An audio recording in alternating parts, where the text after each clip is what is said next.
you guys just watching us kind of play around with this, with these hats and the brand Ultra. And I've got the founder of the brand in here to talk about his journey, because his journey is very unique. Where, well, we randomly just connected with orienteering, miles where I was running around and stuff like that. And then at night. Oh, that's awesome. But then you have this endurance thing about you that you're addicted to, and you're about to tell us a story. So, so we can start there by jumping into that story. Yep. I'm happy to. So it all started 2021. My father-in-law, me and him are quite competitive with football, with everything, just in life. So after COVID happened, he was doing 5Ks. And he's slightly older, obviously, he's my father-in-law. And I went round Town Square where I used to live, and around the villa community right next to the apartments at Zara. It's 1.5 exact kilometres. Yeah. So I would go out, run, literally throw my shoes on, no socks, grab a t-shirt, run it twice. Thought I was amazing. I'm like, 3K done, less than 15 minutes. Done and sweating, it's everything. He would message, I done 5K. I wouldn't get out my bed for 3K. Oh, all right, okay. So from that, stick it to you. Right in. So from that comment, my next run was 5K. The next run right after it was 10, then 15. Dum. So literally with 3 runs, I went from running from 3K to 15K. Jesus. And then in the pace, I mean, it was maybe an average of 6 or something. And then the bug sort of hit, like, right, I want to challenge myself. So that was around the February into March. Oh, because did you have some background in running before? I mean, to rapidly increase that. Football of when I was younger. I done cross country in like primary, early secondary school, and then I just used to run before school, but just like a local run of maybe like 3 or 4K when I'm 14, 15. Then nothing. Okay. So I mean, it's just from that back in Glasgow, or just outside of Glasgow, all you done when you were younger was play football. Wow. So like school finished, you went out with your friends, you're running around, you're playing. So just general fitness. And then got into the gym, power lifted for a while, but wasn't into cardio. Didn't enjoy it at all. Didn't do the treadmill. I thought cardio was, and we spoke about it earlier. It's like the muscles and whatever. And then like after COVID, my father-in-law with these comments, and just I got COVID, what I thought was pretty bad. Like I was completely covered in rashes, and so then that just spiked this interest. And as I said, that was around the February, March time of 2021. So I said, okay, in April, I want to run 5K every day for the full month of April. Okay, So I done that. I've got that same kind of challenge, Same challenge. So I'm like, okay, I've done that. And then it was signed up to a half marathon for the October.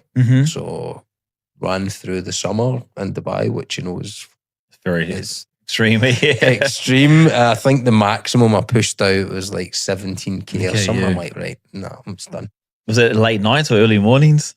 Early mornings on the weekends, late nights on the weekdays. So after that time, I had one son, so I've now got 2. But he would go to bed, I would go my run, and you know how it is. Try to juggle this. But I don't personally know, but I know I've seen it. You've probably seen it in her friends. My brother goes through it, so. So and then in this time, from training for the half marathon, I stumbled across a podcast from Scotland, which was talking about ultra running, which I had no idea. I thought it was a marathon, and that was it. Like, nobody went further. And probably on a lot of podcasts, people have said the exact same thing, and then they dabble in, and you find that there is further distances. So I'm like, right, where's the nearest and where's the next ultra marathon in the UAE?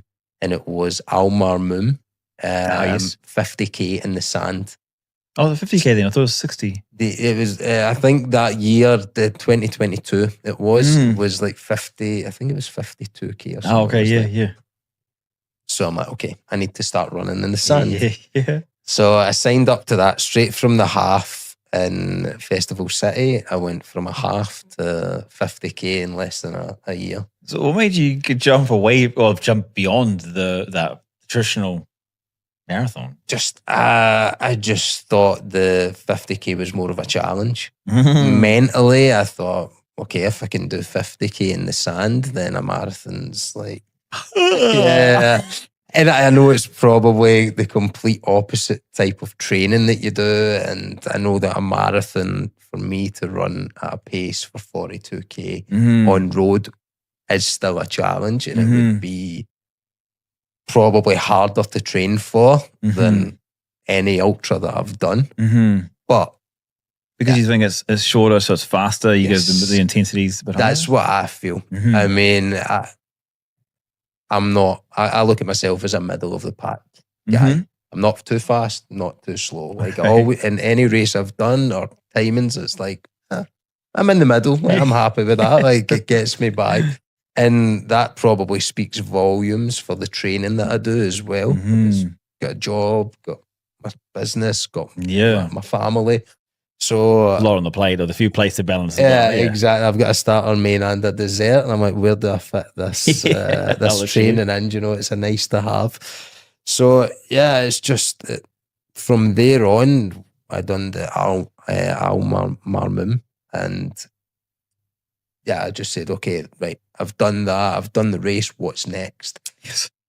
So humble or blasé about it. I don't know which word it is, but because like no one just goes along and just does. Yeah, not sure. Like, okay, I've done that. Yeah, like what about the build up to this? Because there's nerves. Because there's going from 21 to 52. Like you're not just you're like more than doubling the distance. Yeah, I mean, I got in contact with someone that had done the race before. And Miles as well. So I contacted Miles. He's an absolute animal at these things. And so I got some insight before the race, and I ran with these guys before it as well, just to understand how the race. Just to understand how the race itself will be. So it's like I had mentally prepared for it, but my body hadn't prepared for it. I'm like, I went flat out. As I always do every race, I'm like, boom, flat out, run. Like I was running like less than, I think, 6-minute kilometers over the sand dunes. Still not front of the pack, but further back. And my groin and everything just was like it was pulsating. And I remember phoning my dad like halfway through, my wife. Halfway through, my dad took got those two confused. No, my dad took the phone from her because she was. My wife said, "Just quit. You've done amazing. Don't worry." Because I was like 30k in or less than 30k. Babe, what's going on? My dad took the phone. Finish it. We'll see you at the finish line. Right, okay. So I think I get the strong mindset from my dad and what you already started. I mean, geez. Yeah. So he's like, "You'll do it." Yeah, and if I ever feel like I get into those dark places, I feel like I drop him a message or a call during my runs or my races. And it's not an if to it's a win, right? It's not an if. Everyone gets to those dark places, no matter how many times. Get there. Like if you need to crawl there, it's like just do it. Because what was it after that when he said that too? What flipped? What changed? What was the my outlook of the race? So I was thinking I need to run constantly. Whereas when he said that, I'm like, no, I can walk. Like I can take these breaks in between and it's okay to take the breaks. Like if I want to run and eat, walk and eat, I can do that. If I want to run for a section, whether it's 100 meters or a kilometer or whatever, I can do that. And I'm only racing against myself. What I had done though is set out to do it in under 8 hours. That was my own mental challenge. I done it in 7 hours 56. So I literally like rang the bell, in my own mind. Like, happy. Very cool. But I wouldn't have done that if it wasn't for that phone call. I would have simple few words, eh? Amazing the power of words, huh? Insane. Did it change when those words are said to you, and were you tracking the time to make sure you got under your 8-hour goal, or were you thinking, okay, I'm going to walk, I am going to run, but I still want to keep my 8 hours? Yeah, I think because by that stage, because I went out fast or faster than I predicted or planned ahead of the race, I knew that I had a sort of buffer for the 8 hours. So I looked at the time, clock watched for a while, and then it just sort of came to me, and I've found over the past couple of years with these runs that at the later stages, I sort of kick back in. Like I feel this inner strength push me through. It's like, no, you'll get it done. Like, and I think that helped. Like just because like you definitely go through that. So I get to, even I'm going for a casual run, but it still gets these certain time frames of like, oh, it needs to be under this time, so I'll speed up. Yeah. I mean, that's what I feel as well, the difference, or for what I've noticed, the difference between people that do ultras and people that focus mainly on roads. It's like if you finish a marathon, someone, and I've said this many people and probably copied it from so other many people, is when you finish a marathon, the first question people ask is, what was your time? True. Whereas if you say to someone, I done a 50K, they're like, wow, time. It's like they don't care. They're like, what were you thinking of? In hindsight, it's only 8K more. But just to say I done a 50 or I done an ultra marathon, it just blows people's mind. Like, what are you going through? Why would you do this? What are you running from? That's a question I get from my friends. Like, why are you going out for so many hours? And it does take a different mentality. And this is again what the whole thing of chatting with you about this is, because you went from sweet bugger all to doing ultras, off the back of no training, or okay, the footballs are there's that there, but that's not ultra running type of thing. And so what is it for you, like from your point of view, from the whole, why go so quickly? I know you said you're competitive. I know it was like one thing led to another. It was just, I just like to challenge myself. So I feel that it's more for myself, not to look good on Strava or social media or whatever. It's just for me, like, okay, you've achieved that, tick it off. And as I said, this podcast, I really took to it. And I was like, wow, I like I can relate in a way to some. Like that, and they get in people that's experienced like some of the world's toughest, like Marathon des Sables, rated one of the most difficult, I think. And they had people on this talking about that. And it's on my bucket list. I'm like, why can't I not do that? Yeah.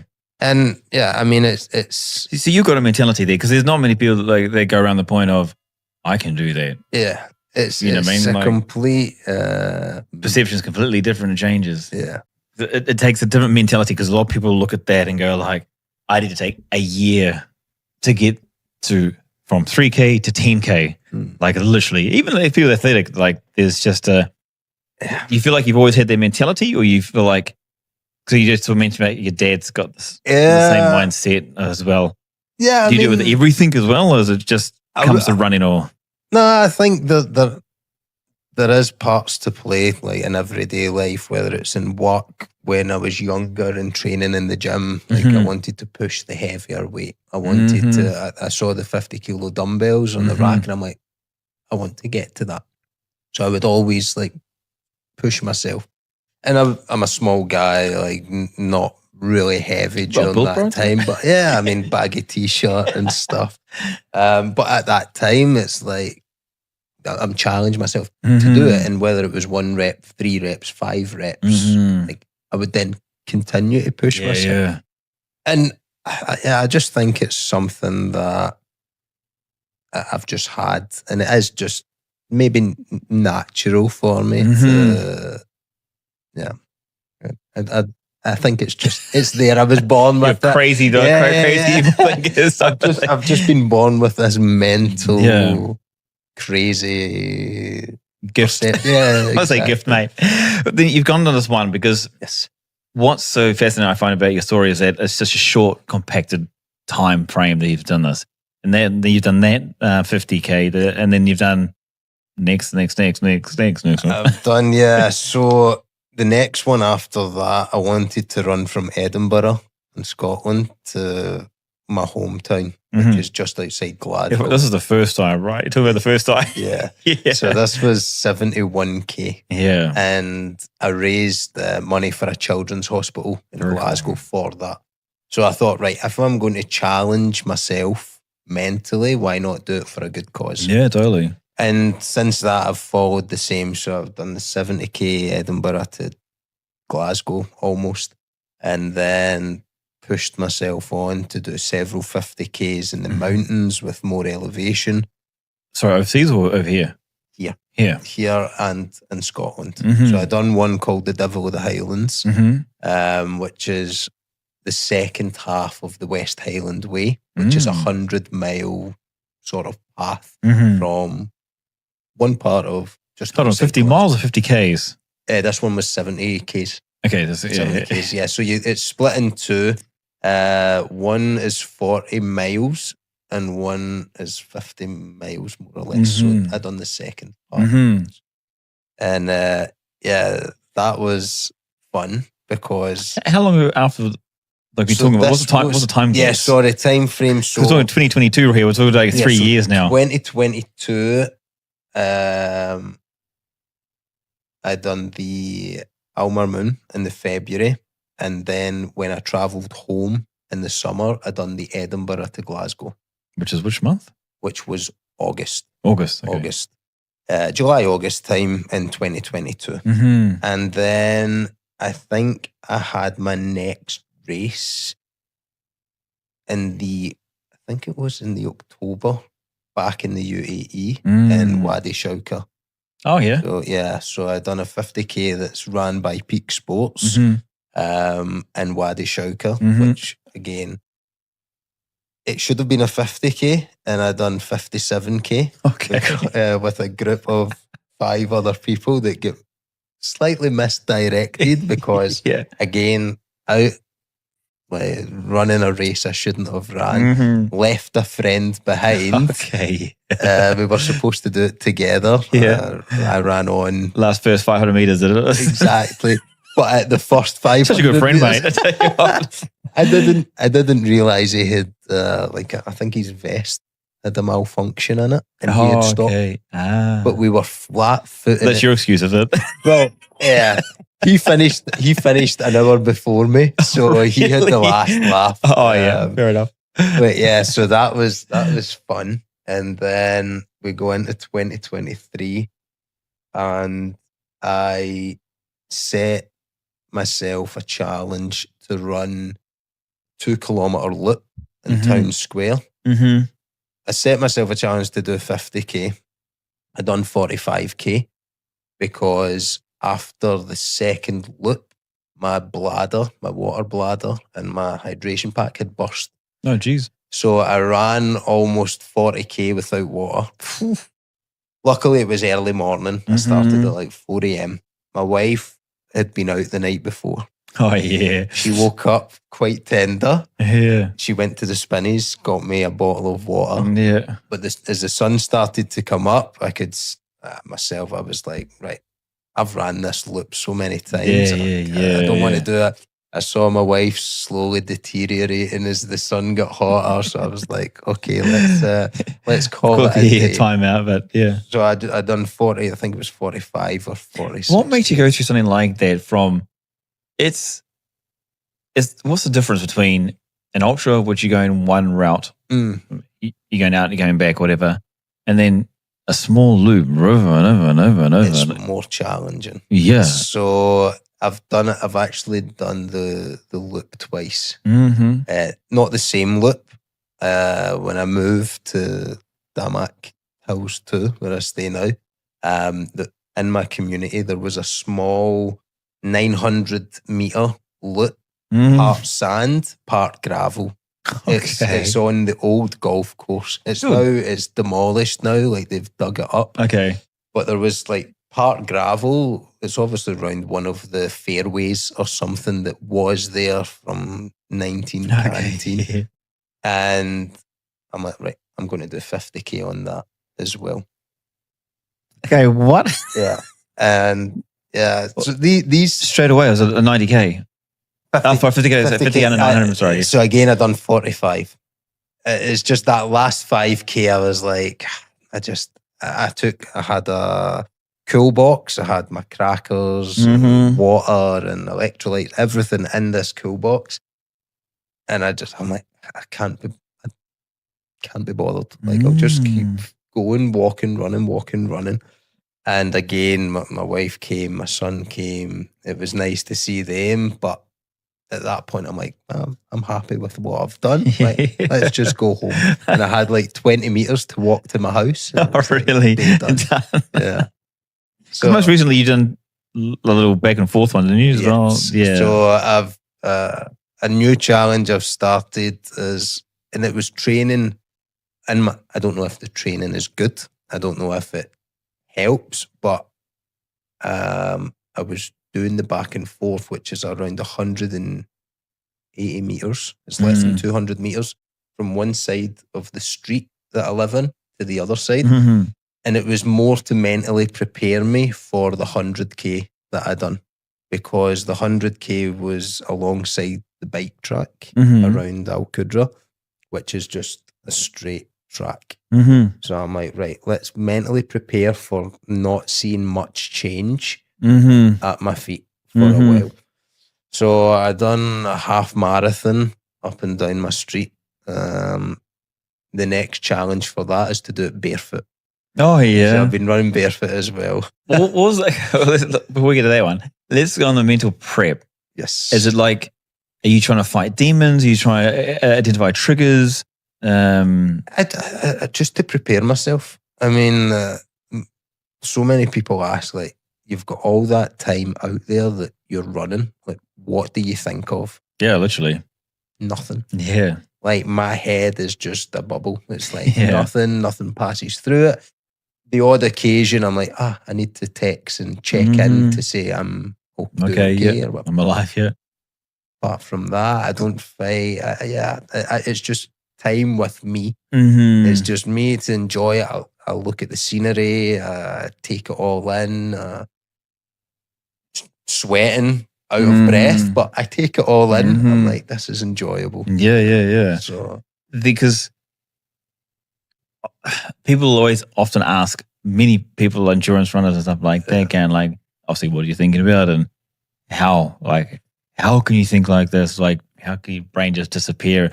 Or on the opposite side, like people that do running, or even just running 10K, people that have this love, this affiliation, this connection, what's going on, and I think you need to make yourself enjoy it. Like, there's no point in going and running, even if it's a 5K.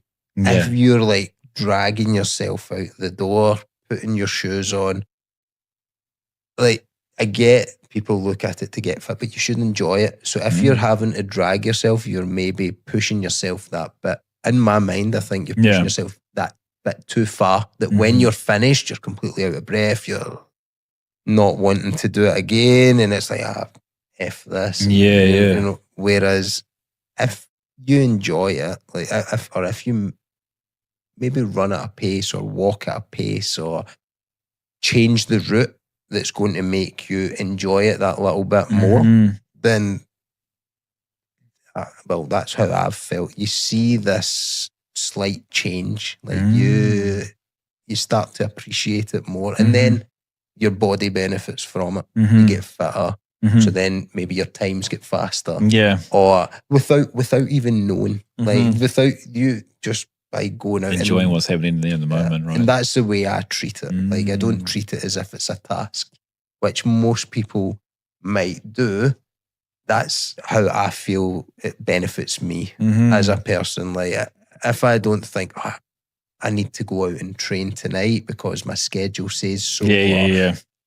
No, if I miss the night, I'll sit with a tub of Pringles or chocolate or whatever and watch junk on TV. Yeah. Like, I'll catch it up tomorrow and I'll burn off what I ate the night before. Okay, yeah. So that's and I'll enjoy doing it because I've had fun. Yeah, totally. Spice of life, right? Enjoyment. That's the whole thing. Exactly. So from Edinburgh and doing the runs there, the 50 mile, have you done 100 kilometers before? No. So my first 100 kilometer was in the summer there, 2024. Again, this was when I raised money for the same children's hospital. And it was a route that it attracted me because when I was younger, we had a caravan in the Trossachs in Scotland. So it's slightly north of the Central Belt, but not in the Highlands, not in the massive. And the route ran past it. And it was called the Rob Roy Way. And Rob Roy, from history, basically used this route and like ravaged the villages that sit alongside it. So there's a bit of history to it. Yeah. And you pass his grave, and it's a different where I started from is I don't think I've ever been there in Scotland before. Like, it's north of where I've ever been from memory, like as a kid. So this 100K, the planning I'd done from Dubai. I'm like, okay, I went on to Route Planner and yeah, it looks runnable. So I plotted some dots. I had to work Here comes the theory. I had to work out the logistics of getting there, which meant 3 trains. It is all solo? Solo. Fully solo. I went and bought a AirTag because there's not much. Well, first of all, I bought an AirTag so that my wife could track me like a live tracker. Didn't realise that they... Can't believe she didn't come with you, mate. Yeah, I know. I mean, it would have been good. The company would have been good. But because I was running through the night, so I didn't... The end of it was supposed to be 126K. So I look at it as if I failed it because I'd done 100K. But I'll get to that part. So the 126K, when I planned out the time and for my wife and family to meet me there, I wanted it to be a reasonable time. I didn't want it to be like 8 a.m. because it's like an hour and a half drive from where we live. And that was the finish point. So I said, okay, for me to get to there for midday, I need to start the run at 4 p.m. the night before and run through the dark. What was the average speed you're looking to? I think it was maybe like 10 minutes a kilometre or something. So I climbed the equivalent of like 3 Munros. In Scotland, a Munro is like a hill over, I think, 880 metres. So I think I'd done like 2,700 metres of elevation over this 100K. So I thought, right, I've never ran this route before, apart from a very, very, very small section from where we had this caravan. I knew, like, okay, if I get to there, I sort of know my way. Everything but that. So everything was on this plotter route. I had to download the GPX, get it on my watch. It never uploaded. Oh, shit. So from the get-go, I had to orienteer back. So that was partially why my time, I think it was like 10:13 average, something like that. But I got lost several times. I had to run 3 kilometers back on myself to get to a pub because there was no, it's not like Dubai, there's no shops open 24 hours. No Taliban or Kareem, you can just order a quick Exactly. There's nothing. The villages I was running through were so rural. It was like 5 houses on the side of a hill. That's it. Oh, well, geez. So that in itself was, a challenging first 100K. And first 100K. to backtrack 3K. Yeah, you know what I mean? Which you don't want to. Yeah. And there's so many lessons I learned from that. First and foremost, lubrication. Yeah. Make sure you get the inner thighs with the Vaseline or the nut butter or whatever. Because I went into a dark place. It must have been a tough lesson to learn. Maybe shake this shiver like chafed everywhere you can imagine as a male, which is not a nice thing to have. Yeah. How far in when you got there to that point? I would say I was maybe like 70, 80k in. Wow. And I was like, I need to push through. Even if you walk, right? You're walking like a cowboy trying to. The majority I was walking after that. And just nothing was fixing it. Yeah. It's red raw, it's burning, and it's not nice. And especially if you're sweaty, you've had no sleep. Fighting demons mentally if it comes up. Mentally fighting demons.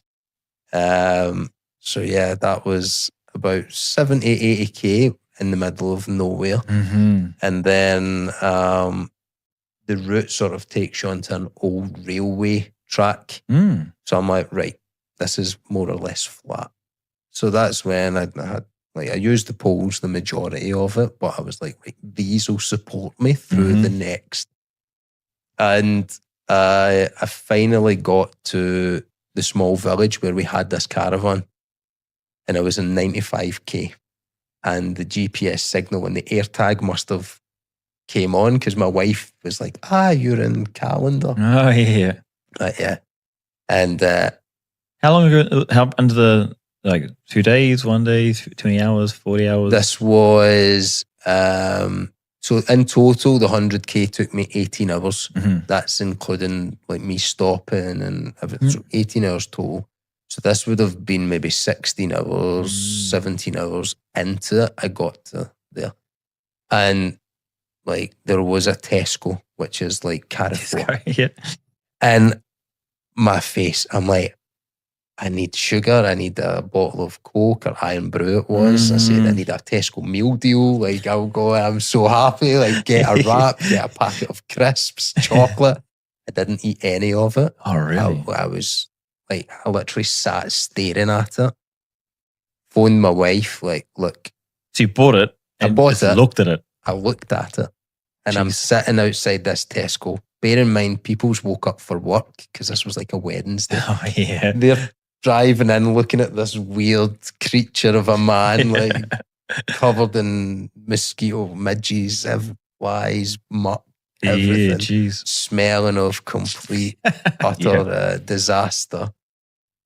And I phoned my wife and I was like, I'm done.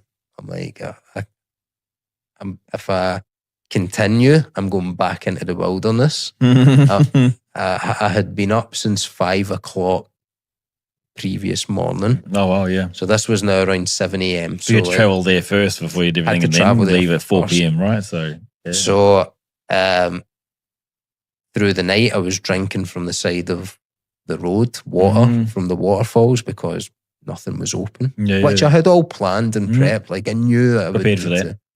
But I didn't plan good enough because I didn't take the tablets to clean the water.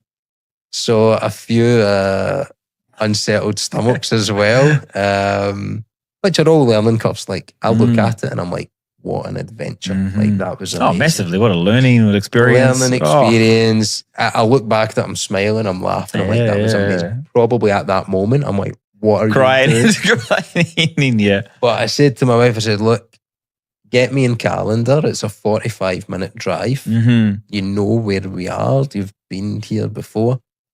I'm going to go and finish from the 95k to the 100k. I'm getting the 100. I'm marking that off. Is it like a because what people know the 100 kilos in a squat? Like, is it just exactly? It's like 3 digits better than 2 type of thing. You don't stop your watch at 4.98 on a 5k. Like you go that extra, no matter how hard you push.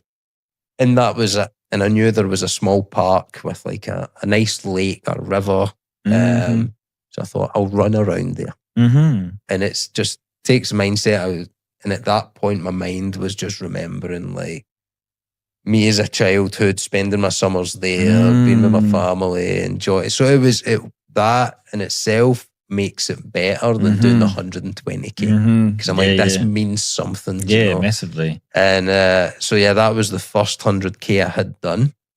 And then fast forward, I think 6 months maybe, I done the second. Oh, so only 6 months difference. Yeah, so that was in the August, and I finished the 100K in the 1st of March. So what was the thing with our quadrant and 100K? I mean, it was kind of convenient to say that DeMarc Hills 2 to go up and then up and around that loop, there 90K. It's like, so it's like a meant to be nearly kind of thing. You know? There was several plans put out. The first one was to be, I had signed up to 100K in Jebel Jays. Oh, yeah. Through Peak Sports again. Really great event. I'd done the 50K the previous year. And this was the first I'd done the 100. So it was 100 kilometers, 7,000 meters elevation. So I'm like, right, that's a challenge. Like, I'm pushing myself to do it. But unfortunately, I had to go home for a funeral. So I thought, okay, I had to miss out on that. But I had put in a bit of training. So I was a bit fitter. And I thought, right, I'm not just letting this go. I want to do something myself. So there was, the initial plan was running coast to coast. So running from Corsican to Kite Beach. So I thought K and K, like, sounds cool. Okay, I could market that in a good 100 way. kilometers, was it? 160. Oh, wow. So it'd be like, a little bit more. It's slightly more. I wish I was slightly, mate. It's more than slightly. Yeah. It's nearly double. I wish 60%. I wish I had done that, but I would have needed to depend on someone to bring a car. Yeah. And my brother, in all fairness, he's backs me at every event I do. Like, he's always there. I'll talk about another event called Last One Standing. Like, he was my crew, and he was like, "I'll do it. 100%. I'll back you. I'll drive behind you if need be." I just thought, having the car and the hard shoulder behind me, I don't know how the authorities would take it, and trying to plan that in such a short period of time, I thought, damn it, Al Qudra cycle track. It's on my doorstep. I can start and finish. It's convenient if people want to come and see me. It's convenient if I fail. Like, if I get to a point and I'm like, I don't want to do it anymore, and my wife can pick me up, my dad can pick, I'm like, and it was so good because, and the convenience as well, because my brother met me before I went into the desert on the cycle track at the Dewa plant. So he gave me, I don't know if it was a good thing or a bad thing, because he gave me an electrolyte, and as soon as I took it, it upset my stomach, and I projectile vomited twice. And he was standing just looking at me, and I'm like, I need to go. So, and I plodded on. So all the gels, all the nutrition I had took leading up to that was like wasted. Geez. So he met me there. Then he met me at the Bab al Shams side, and then 80K in got me back to Zad's, where we done the orienteering checkpoints and stuff. And end of the stick. End of the stick. And all my family was there. My wife, 2 kids, my mum, dad, my brother, his fiance, were all there supporting me. So it was nice. That's awesome, yeah. And again, like, my mum and wife was like, "You've done enough. Just come home. Like, the cars are there." Your wife not learned yet? I mean, after everything else you've already done. Exactly. I think it's just. I think it's more just for me to, like, rub it in. Like, nah, I'll see you in a couple of hours. Take care of the kids. I basically walked, slightly walked the stick back up. And I've walked there myself. I enjoyed it. I was like, sweet. It's nice. You hear a couple of cars passing by. And but there's that mentality too, and it's funny you've seen that. You mentioned it a couple of times, because I don't know. I've got this thing where if I've said 100, I'm doing 100. Like, unless I'm dead. Yeah. It's spring. It's just like, there's something about it. You just want to go get that distance. Whatever distance put out. Yeah. There's a certain mentality. It's yeah. I mean, to be honest, that one should have been 115, but I got to the bottom of the stick, and I know KFC is in Town Square, and I didn't want to run an extra 15k and then wait on the delivery. So I said to my wife, I'm like, I think I'm finished here. That's hilarious. So your wife couldn't convince you to change your mind, but KFC could? So that's what we said. Like, let's go get a KFC. So my wife was there. She was waiting on me. I went, had a shower, changed. We went for a KFC. And yeah, it's just these things. It's like, but it was because I had achieved 100. And I'm like, I said, I've proved to myself. There's 3 wheels, or there's 3 digits. Yeah. I'm like, what? Like, I know I can walk the other 15k, but like it's going to maybe take me an extra hour, 2 hours. If it was, I think though, if it was a race, then that mental side it's going to be there. Like you're going to push through and make sure you finish that race. And I know in myself I can do it. Yeah, totally. But when it's these solo runs, I'm like, I've proved to myself, like, I've got 2 kids that I run about after. I've got a job. Like, I need to make sure that I don't do that little bit too much. But yeah, so that was the KFC was, and they were at the time they were doing these spicy chicken strips, and I'm like, these are. There is something though with because it's common, like, as much as I'm looking to promote KFC and these guys, but like, you know, even I've had these moments, and I know so many people that endurance races, they get to a point where they get after a race and they want to go have a McDonald's burger, they want to go KFC, they want to have a Burger King or something like that. This was smashing really bad for them. Like, it's completely bad for you. I don't recommend. But I think. What's the draw card? I mean, well, I'm just saying, like, I had burnt like 7,000, 8,000 calories. I don't eat solids when I run, so my full day's food, I think I had half an Oat King bar, like half, because I'm like, I need to try and eat something. Those are tasty too. They're so tasty, but they're heavy in the pack. Yeah. Literally, they are bricks, guys, man. And I had gels, and you know, you're like, if you eat gels constantly, you're like, but yeah, I mean, it's just, I don't know if it's just the drink that you get with these fast food ones, because they put the ice in it and it's cold and it's refreshing, and you're like, so I'm like, I don't know if that's more attractive, like I want the Coke or whatever, but yeah, the KFC, as much as it smelled amazing, I ate 1 strip and I left the rest. Yeah. Well, see, because you look at Iron Man and stuff like that, they've got pretzel stations, they got lolly stations, they got Coke stations. Yeah. Like, this is deeper into the race, but I mean, literally, because you've done these 7, 10, 15 hours of freaking endurance, right? So, I mean, it's in these endurance, you should carb up. Maybe not necessarily always carb up, but you should eat like constantly, because the energy that you use during the runs, whether there's elevation, whether there's not elevation, that amount of time on your feet and what you're putting your body through, like you need to refuel. 700 calories around about average of an hour, like, and you think about over 10 hours, 12 hours. I mean, japers. Like, and I'm no coach, I'm no nutritionist. What I base myself on is my experience on my body, and I'm like, okay, what does the average person take, or what is the average recommended amount? And it's like, I think 60 grams per hour, something like that.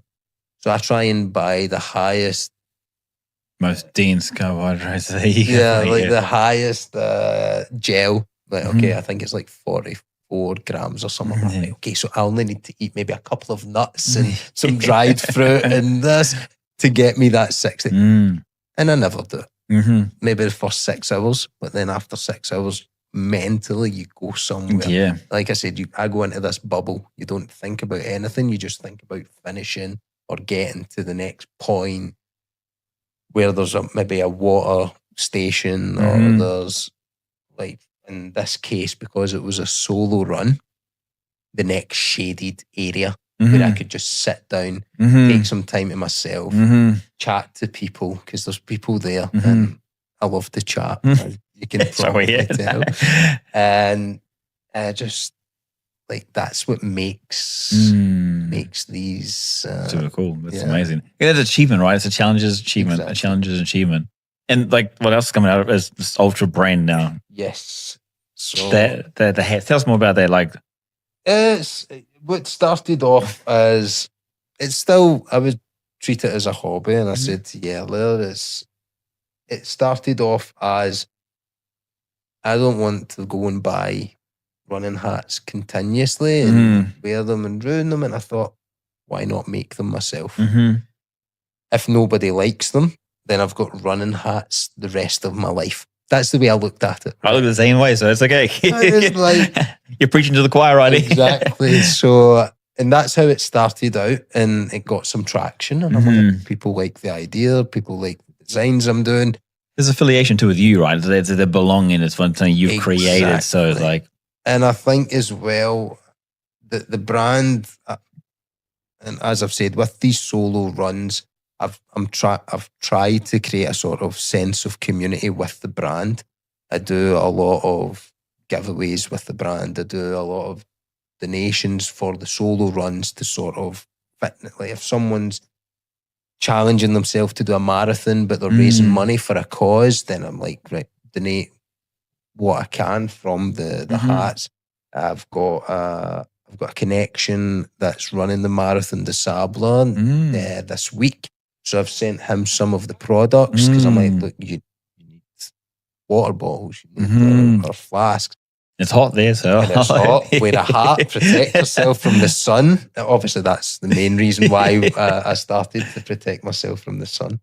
And from the early stages with the traction that people started to like it, it then sort of grew, and there was a big help to the running communities in Dubai to give it that traction as well.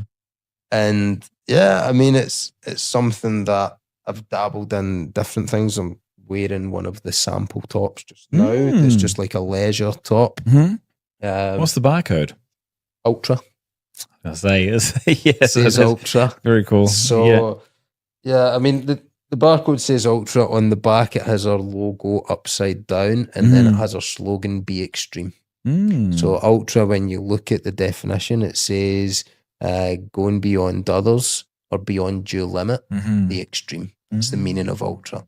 So that's the mindset that I think I have. Like, let's see how far you can push yourself. You definitely got that, yeah. Totally. Let's see how far you can push yourself. Let's see how far you can get that high. You know? I'd ask this one too. About the name. It's not like you went very far from the tree. They wasn't very full, very far, did it? When it came to the name, it didn't. And it's one of those. I thought, try and associate it with ultra running because that's what my passion is. Like I like that endurance. I like the idea of it. So I thought, why not? Like ultra, it's catchy. So I threw a dash after the T. So like, let's split the word up. Like, is there a meaning behind it, or is it just you wanted to do a dash and they just split the word up and just split it up? Like, I'm like, it looks a bit cool. It looks as if the RNA is trying to catch the ULT. And people look at things too. They look at like some branding companies put mistakes in things purposely. So people are like, hold on, that's spelled wrong. It makes them pay attention a little bit longer as well to it. Look at it. Or another way to put one word and just spell it differently so it's the same but different, you know what I mean? And if anyone talks, it's like, it's ultra, like that's the way you say it. But and it's it's going well. What is the plan with that too, to expand? Like, to do it now, sample tops, which is the first time I've seen the top thing. So I followed you for quite a while with this, obviously. I've kept it very low key. I've always thought that I dabble into active wear, sports. The market's so heavily congested, and I've not got that type of following where I know it's going to be like worth my while investing so much so soon. So I'm like, okay, I like oversized tops. I like relaxed fit. I feel that it also blends in a way with the style of some of the hats. So I'm like, let's just get something that's more for once you've finished whatever training, whatever endurance, run, competition you've done, either pre or post, you throw it on and you look cool exiting. Feel good. Yeah, totally. That's my thought process behind it. And again, if no one's interested in it, samples are all for me. I wear them, and it's free marketing for the brand. Exactly, 100%. So yeah, that's the thought process behind it. It's saying that you've now got a few ambassadors on board, right? Yes. Tap out. So big shout out to my ambassadors. I had 3 from around summertime. There's a guy called Scott, Leah, and Matt. And those guys really helped build the brand. They really helped with even just with their content. Because as I said, it's still a sort of hobby business. So at that point, to go and get a videographer or a photographer arranged, and it costs money, and you know what it's like. So taking these ambassadors on, they really helped me develop the brand and get an understanding. They would give me feedback on the hats. They would tell me their styles that they sort of liked, colorways, whatever. So I looked at it as a team, not just like, here's some free hats and run on. And you want involvement, you want engagement. So yeah. And I'd like to think that they felt the same. I'd like to think as well that my brand helped develop them in some way, maybe got them extra followers that were following the brand and started following them, and each of them have sort of started up their own thing. So there's Jebel Endurance, which is Matt's very cool tour company. Blair's a coach, so it's good to collaborate with them. And and now we've expanded more. We've brought on extra ambassadors. We had a photo shoot a couple of weeks ago in Maliha. Yep. That went really good. That was so cool. I've never nice done space one. too there. It's like very nice space. I think the guys and girl enjoyed it. And it was just cool to experience that as well. Yeah. It's just and looking at the photos I've received from Teddy, they're phenomenal. I'm sitting, I'm like, this is so cool. Like, why have I not done this earlier? Then I'm like, this is going to bring my social media so cool and get more followers. And so, yeah, it's slowly growing. Like, and I think, like you said, the ambassadors are raising awareness of the hats, the brands. I forget the T-shirts on board, the water bottles I'm going to try and kickstart again. And yeah, I mean, they bring a lot to the brand itself. And that's supporting the people too, isn't it? That's the big thing. I think one of the biggest things with ambassadors there, you need people that really do believe in your product. Because there's too much in today's world where people just pay to say I like it, but they don't actually give a damn about the product. And then it's like, well, what's the point? So, and I think each of them are very outgoing and adventurous. Each of the ambassadors, I either know them on a very personal level, or I've ran with them before, I've trained with them in some way, or just interaction from maybe being a customer of Ultra, and I've got that relationship with them, and just seeing the stuff that they do for themselves, the fitness that they're doing, the competitions, the challenges they're doing, I'm like, you fit exactly what I'm looking for. And it's so cool. It's really it's really what cool. What a journey, man! It's so cool. So what's the next big thing for you then? I actually don't know. You be a choppy bike. I'm going to need. I think I'll plan another run. Corsican to Kai Beach. I think that's the next one on the list. I'll probably look at doing it after the summer. Yeah. there's a few races in the UK that when I'm planning to go home, they might align, which would be amazing. Yeah, nice. The other thing that I've still not got signed off by the boss, the wife, is there's a race in Turkey, a 96 kilometre race in Turkey. 96? 96, slightly smaller. I'll run past the finish line to mark off that. No, I'm joking. But it's in, but I think it's Bursa, you call it, and it's like their ski resort just outside Istanbul. It looks so nice, like the mountains, everything, and it's close by. So I'm like, maybe that's what I do next. Other than that, as I mentioned earlier, I'm going to try and do a half marathon barefoot. Why is that one? See, I've saw and heard a lot on social medias that the benefits you get from it. And I normally run in trail shoes, even on road. So I started off running with the Nike Wild Horses, which I think is like a 4-mil drop, quite a hard sole shoe. I felt it was better for my legs and my shin splints running in those than the sort of more spongy. Spongy, yeah, totally. I can't do spongy myself personally. It's just bang. There's one shoe that when I bought it is a Nike Invincible. That's like running on clouds. Yeah. And I bought I think it was the version 2, and then the version 3 wasn't really interested in that. But I just felt that going from the trail shoe to running barefoot, I just felt my ankles felt stronger, my hips felt better, my joints, I get no pain. Apart from when you stand on a stool. Yeah. Which is... obvious reasons. Yeah. And one thing, I read this book like 2 or 3 years ago called Born to Run. Yep. Amazing book.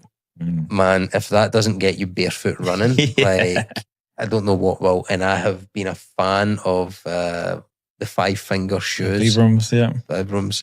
Never bought them because I think my wife would disown me. I don't want to see you. And she even walking out barefoot, she goes into the next room. She's like, I don't want to acknowledge what you're doing. You're a bit of an idiot. But yeah, the whole thought process behind it is I feel myself. It's made my joints a lot stronger and a lot more comfortable. Feels the ground.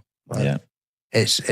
You go at a much slower pace. Like, don't get me wrong, because I've done like a 5K, a 10K, like that. But I think over time, it might be something that I'm like, okay, how far can I do in my feet?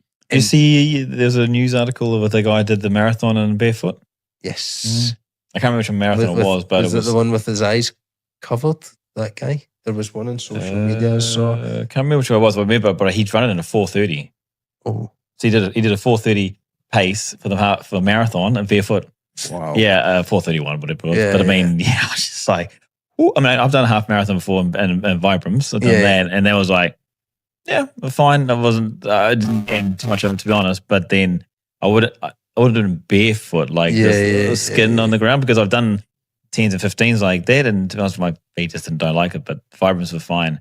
But then when I saw this one that he'd done this, I was like, at that speed and time, I was like, whoa. Insane. But then go back to the Born to Run book, you know, I was going on cultures and stuff. And there's I'll be reading the book, laughing at the book. There's people all over the world that do these probably crazier things, you know, that more in longer distances. I'm sure there was someone that ran, I think it was from Hatta to Mushrif barefoot. I couldn't hear that one, but maybe 2 months ago or something. I'll try and find it and send in. Maybe you can put the link in the podcast or whatever. And it's like just these people, it's like that's inspiring, and that's what maybe makes me want to do. Totally. Like, okay, if they can do that, why can't I? 100%. Yeah. And that's just my thought process. So yeah, to answer the question, I think the next thing is something bigger than what I've done before. whether it's with shoes, whether it's without. We'll see when the time How comes. close to the edge can I get before I break myself? Actually, right? Yeah.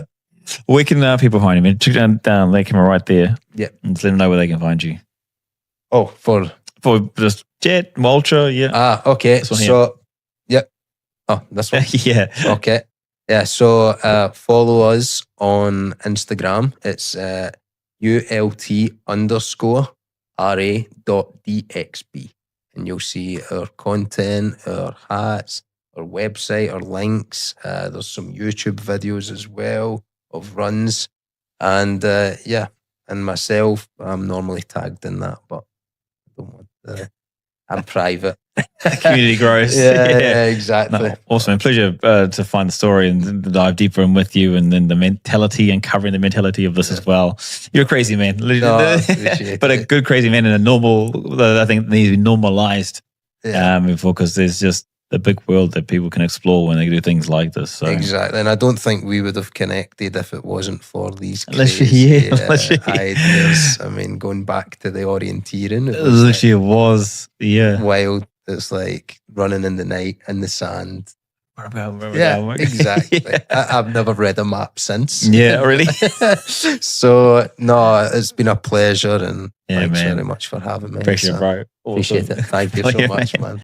Guys, we're down at the Dubai Desert Classic here, the junior event, and it's also got the college showcase as well. And I'm with Chris from ASM, and I'm going to let you know a little bit more about this particular event that's happening today, tomorrow, and the day after. So Chris, first of all, thanks so much for your time, mate. No, pleasure. Thank you for coming along. I'm going to keep it super cash and just roll through it, mate. If you've got any good jokes, tell them out as well. It's how it should be. Okay, so obviously over here for the event. Yeah. Let's jump into the event itself. What is this event? So this event is a Emirates Golf Federation hosted event, but we've also now brought a college showcase aspect to it. So we're really kind of promoting within the UAE, any players who live in the UAE that want to potentially go to America. This is a place that can come, and we're now representing these coaches and watching the players in action to kind of debrief coaches back in the States of the talent here. Cool. Yeah. So it is a full 3-day event, full 70. No, hold on. So they're doing, they're doing three rounds of golf. 3 rounds of golf. Okay. Round tonight, round tomorrow, and then they're going to be playing on Sunday morning on the championship course. But they're going to be playing the pro event next week. Also, I think they're playing the Faldo course today, tomorrow night, and then the actual championship course on Sunday. They'll be the first ones to play it before the pros play. Really? There we go. Test it out, see what it's like. Yeah, test it out. Maybe make some divots in the pros for a nice while. The players are too good, they wouldn't do that. And talking about the players, how many players are there and where are they from? I believe about 70 players. About half the field are, I believe, from the UAE itself. And then we got about another 20 odd players from Asia. So actually, from Jagger, actually one of our partners, they brought players from like India, Thailand, China. Oh, wow. Some really good talent actually, amazing talent teams. So I met some great kids and families this last couple of days. It's been a real honour to kind of meet them, learn more about them. And a lot of coaches, just like yesterday, we were just on the range going around, filming, putting on our ASM's Instagram channel, and I was getting inundated with coaches like, who's this kid? Never heard of this guy before, right? So that exposure alone is why we wanted to do the showcase, was to help these kids get awareness in the US, because coaches are recruiting, typically they're looking at the US, Europe. So I think we're trying to help the region, help grow golf and sports, and it's been a pleasure to work with the EGF. I'm a bit jet lagged still. And big thanks to the General for putting this on and making this happen as well. Yeah, brilliant. What is it from your, obviously the event you're a big part of, supporting, and you're coming here to find talent that's in the UAE, because like we're kind of both saying is that people don't recognise as much that the UAE has this talent here. Well, so I think what's happening is a lot of the talent is expats, right? So, for example, some of the players that are living actually in UAE, like from the UK, or they're from France or Italy, but they actually live here, but the coaches think they're from England or somewhere, right? Because when they recruit them, their nationality is that England or France, and so they don't associate with the UAE. Actually, they're living here, they're training here, and this is where it's actually being developed. So I think, events like this are going to help spark more awareness, so we get more coaches coming to these events next year and beyond. That's kind of our goal. I've already got a ton of interest for next year, so I think next year you're going to see probably like 10 different coaches here already, just because they want to get the scoop before someone else takes that place. So yeah, I think what the UAE are doing is absolutely fantastic for golf in the region, and they really care, right? They really want to expand the game and help these players and the communities and athletes that live in these regions, which is I think awesome. What was it when it comes to these athletes as well? We're talking about which age range are we talking about, and what kind of development are we looking at from your perspective and from the competition perspective? Obviously, they're here to win, but I mean, obviously, there's a showcase part of this as well. Yeah, I mean, we typically look at athletes from a college recruiting aspect at the age of like 14 years old to upwards, right? Okay. So 18, you typically want to get a scholarship. It's 44, right, mate? I mean, we could create our own school. We could go again, right? Like, it would be fun. No, okay, not for me. Nah, we're done, mate. We're done. We are so done. but yeah, no, 14 till 18 is typically the core age, but you can also do like 19, 20 if you want to do like a transfer from a different university. So most of the players here are all kind of 14 up, so under 18 kind of range. That's I just seen someone shank it on the range. It wasn't a kid, that was an adult. We've got a 360, so we can grab that one. He's proper shanked. We'll get that one. Thanks for the highlight, mate. Friend. I don't know why, but shanks are always funny. Whenever you see someone, most people getting fun, right? To watch the crashes. It's not the race so much. Actually, that's actually probably something to talk about as well. When we talk about the coaches here, the development here in the UAE. Obviously, the UAE is getting really behind in developing talent. That happens here as well. What do you say to aspiring athletes? Because obviously there's a big mental side of this as well from a youth perspective. Social media being so, there's so much out there that you know, and it's gives so much accessibility to under 10-year-olds, let alone them 14. The 14 is an older technological kind of person. But then like. Social media is obviously used a lot more to create awareness about you as a person or a character, personality, not just about your skill. How much involvement are you seeing with social media and, say, a 14, 18? Oh, huge, huge. Yeah, I mean, social media's changed the game of recruiting. I mean, back to when I was getting recruited, we didn't even have any social media, right? It was the old film a tape post. Now we're showing our age. Yeah, we're really see my white hair coming through. Sorry, white hair. No, but it's changed. I mean, like, just yesterday, filming on the range and posting the kids and getting literally within minutes, coaches DMing me saying, hey, who's this player? How can I get in touch with them? That's the power of social media. And we live in a world now where attention is hard to get, right? And so the quicker you can get attention, the more eyeballs you can get, you're going to get an advantage. So I always tell athletes, look, if you don't take action, you just sit on the sidelines, you're going to miss out. You got to find a way to get attention and get eyeballs on you, especially if you want to get recruited in college, right? Sport will get you so far, your talent will get you so far, but you need in the world of professional sports, like everyone's got a network of someone helping them to do things for them. The athletes should really be focusing just on their sport and their academics, especially for the youth. Get a team around you of experts to help you with everything else. So you can just become the best athlete you can be. That is something that you touched on there, because it is important, and you see these days as far as athletes that are like top global athletes and that 1%, but they do something wrong off the field or their behavior is not correct, and then clubs or sponsors cancel their contracts. So one part of your saying is to be skilled, the next part of it is to have that personality or professionalism that goes out there. As a scout, what part of that do you look at as far as the professionalism or the personality of the athletes, even though at 14 to 18, I mean, still looking young. You can already see a difference in the kids who are basically looking at themselves as professional athletes. So you'll see the kids that have a team already around them versus that they don't, and they just treat the situation differently, right? Like the way they act, the way they turn up, the preparation is 10 times better than someone that's not doing that. And I was always growing up, if you don't prepare to fail, right? Exactly. So you see that happening at golf events or even soccer events, and we do many different sports. I see the same trend. So when you've seen enough athletes being successful, you see the same common denominators, right? They all kind of do the same thing. So someone's doing it much better than others. And I think, looking at our co-founder, Ernie Els, he's got a team around him, right? Ernie just does what he does really well, and he's great at that, and he leaves his team to do the rest of the job. And I think you're seeing that in junior sports as well. Right? The ones who are trying to get to the top understand that.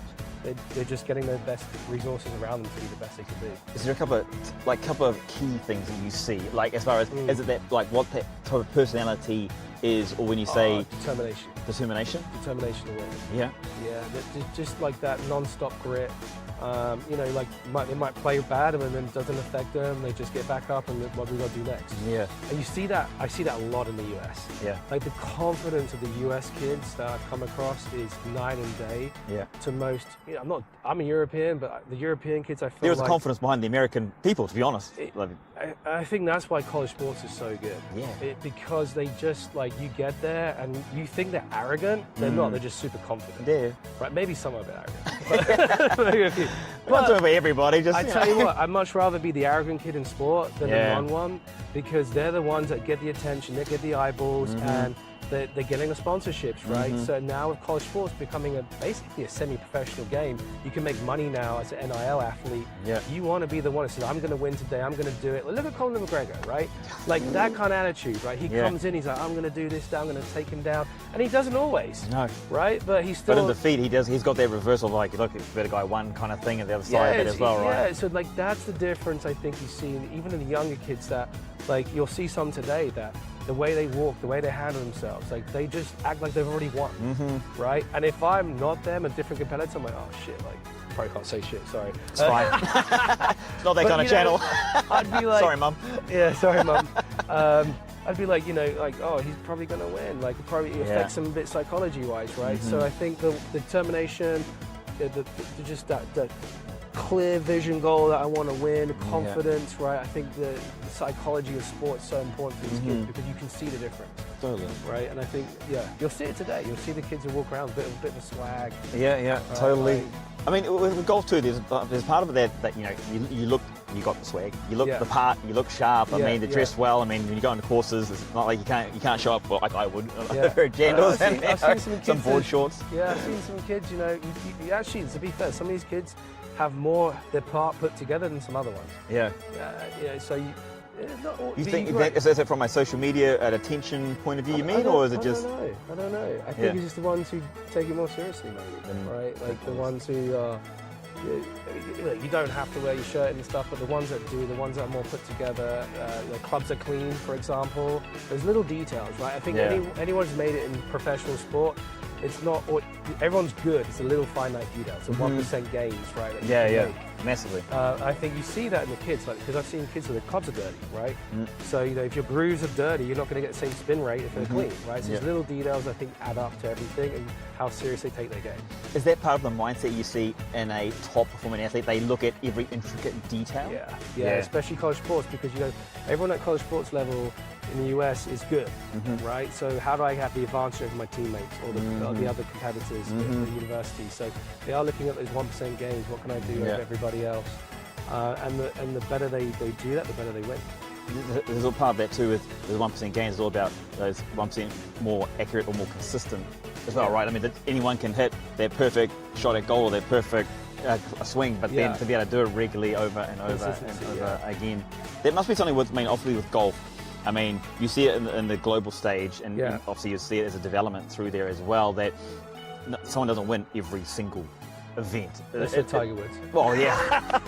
Well, okay. Back in the day, he kind of did it. And his son might come through and do a bit of damage there soon enough, but... He kind of did it. Back in the day, he was unstoppable back then. It's like, my God. Ernie could have won a lot more majors if it wasn't for Tiger. So damn it, mate. He might tell you something different. Is there I mean, there is a team behind you, and like the individual's the one, I suppose, on the showcase, the one that's got to actually hit the ball at the end of the day. It comes down to them, and that. But then the side of it is, do you think it's harder with golf as far as having that ability to remain consistent? Is there a reality of, because kids are developing, is there a reality of there's isolation for you? Because yes, you've got a rep team around you, you have some moral support, but then ultimately at the end of the day, you're the one that's got to hit that shot, you're the one that's got to put that extra work in. I think Jack Nicklaus said it best in golf, right? It's not about how well you swing, it's in between the head. Yeah. Don't know if that's the exact quote, but I know he said it's in between the ears, right? Like something like that. Golf is a golf. Hold you to it, right? It's okay. But like, you know, it's I think any individual sport, it's harder, right? Because it is down to you. You can't mess up and rely on your teammates to get you back up. You've got to, like, you look at tennis or golf or even swimming, like, because it's you have to be the one that performs. If I'm playing basketball or soccer, I can have a bad day. Oh, soccer, I'm from England, it's football, but When you live in America, that's what happens to you, right? You call it the American way. My friends were like, it's Chris. Off the Christmas list. See ya. It's gone. Yeah, so I mean, like, yeah, you can't mess up because you're going to see the results. Yeah, so yeah. you've got to be more mentally tough, I think, for that. Not saying you don't have to be mentally tough for soccer, but you can get away with a bad day. You can't really get away with a bad day in this individual sport. And it's going to affect you more quicker if you're not mentally tough. So I think mental toughness is so important for individual sport athletes. Yeah. One other thing I want to talk about is, because with Premier Football, they say if you haven't got a contract by the time you're 14, you're out of the game already. Right. What's the story with golf? Is that kind of the same thing? Or is I mean, golf now, I actually think it's harder now for a 16 or 17-year-old kid to go pro straight away. Well, really. I mean, this is my advice as to golfers, right? I get you kids want to go pro as quickly as possible. Yeah. Do it if you've got $1 million contract, right? Because look, why go to college at 18, University of Maryland? Sorry, is $1 million a lot though? I think it's enough to start your golf career. Yeah, like I don't think you can retire on that, right? But I think if you're a 16-year-old, because a lot of kids will look at like Rory McIlroy, right? Like this is where he kind of made his debut back in the day for being a pro. And every kid looks at like, can I just be a pro at like 17, 18 years old? And I think if you've got like a sponsor giving you $1 million, right? Then why go to university? And I promote university. Why go to university when you can just go pro? You've got the money, you can make mistakes and keep going. But if you haven't, then who's funding your travel? Who's funding your mistakes? Because you're not going to win every event. There's going to be very few kids who are going to be Tiger Woods or Rory McIlroy out of the game. That's the unicorn of the right, sports, so you need time to develop, and to develop you need money, right? So the good thing with college sports is you're effectively getting paid to get developed and represent a team, and now you can even get paid in the colleges as salaries as well. Oh wow, so, really? Like, the game's changed. So I'm like, well, you haven't got a sponsor, you haven't got funds to go pro straight away. Why would you not go to college, prove yourself there, get it for free effectively, maybe even get paid? And if you can't beat those guys, you might want to have a reality check, right? Yeah. Like you might want to have a reality check and say, well, at least I get my education, I can never lose that, that can never be taken away from me. Whereas if you're 18 and get $1 million and you lose it all by 21 because you haven't made any money playing pro golf, then maybe you want to go to college, right? Get an education and get finish up the management side. And maybe do something else, right? Yeah, but become a coach. You won't regret it because at least you tried, right? 100%. Or I look at it for college golf, like if you didn't get a sponsor straight away, you go to college golf, you do 4 years there, and you can still go try it for a year or two, right? Like, and if you don't make it, you got your degree and off you go. So the average tour pro, I think, is like 28 years old. Wow. Is the average age. So the chance of you making it on tour at like 18, 20 is quite hard. And I'm talking tour like the big tours, right? Now, the Live Golf, the PGA, not your mini tours. Right? Like you're not going to make money on the mini tours, right? That's to get up to the big leagues. So if you haven't got your tour card at 18, 20 years old, you better have some funds. That's interesting you said there, like about, so I kind of want to ask that two sides. But one is obviously you're bringing kids over to the universities in America, represent, and then maybe there is not some payment involved in front of that, or maybe awareness, exposure to sponsors and stuff like that. What's the reality of when you, let's say you've made now you're 22, 23, and you want to go pro? In tennis, like it's under the top like 1% they actually make money or make a proper living off it, where the next one's below, the next, like even the ones within the top 100 still got to go weekend by weekend and go tournament all the time. Is it the same in golf, or is it? Pretty much, I mean, golf. I think golf. The reality I think it's a little bit easier than tennis. Like there's more money around. Okay. But it's just as tough. I mean, look, why do you think Liv has done so well, right? Because Liv Golf, he was able to give guaranteed contracts to these pros where it doesn't matter if they play bad that week, they're going to get paid. You know, so the PGA Tour has got that kind of problem because if you miss the cut, you don't get paid, and that sucks, right? Because then you're losing money, and you're a professional athlete. Mum, can I borrow some money, please? Right. You should have some sponsors in the PGA Tour. You should be able to get by and be able to do it. But it's tough. I've got friends on tour, you know, and for many years, some of them lost money, and then they managed to get back and make funds. And some have done better than others, but it's like tour golf is not fun if you're not winning or making cuts. If you start missing cuts, you're not making money. It's going to be a hard grind. And I think when you're a junior, you don't think that far ahead. Right? You think about just the next tournament. I want to be a pro. I want to be a pro. I want to be a pro. And then once you get there, reality hits. And I think what I've seen over the years is that, especially even in business now, when I'm trying to build up our industry, I've got now probably 15 years more experience than I did when I was 20 years old, right? 21, 20 years old. If I know what I know now, I could have been 10 times faster.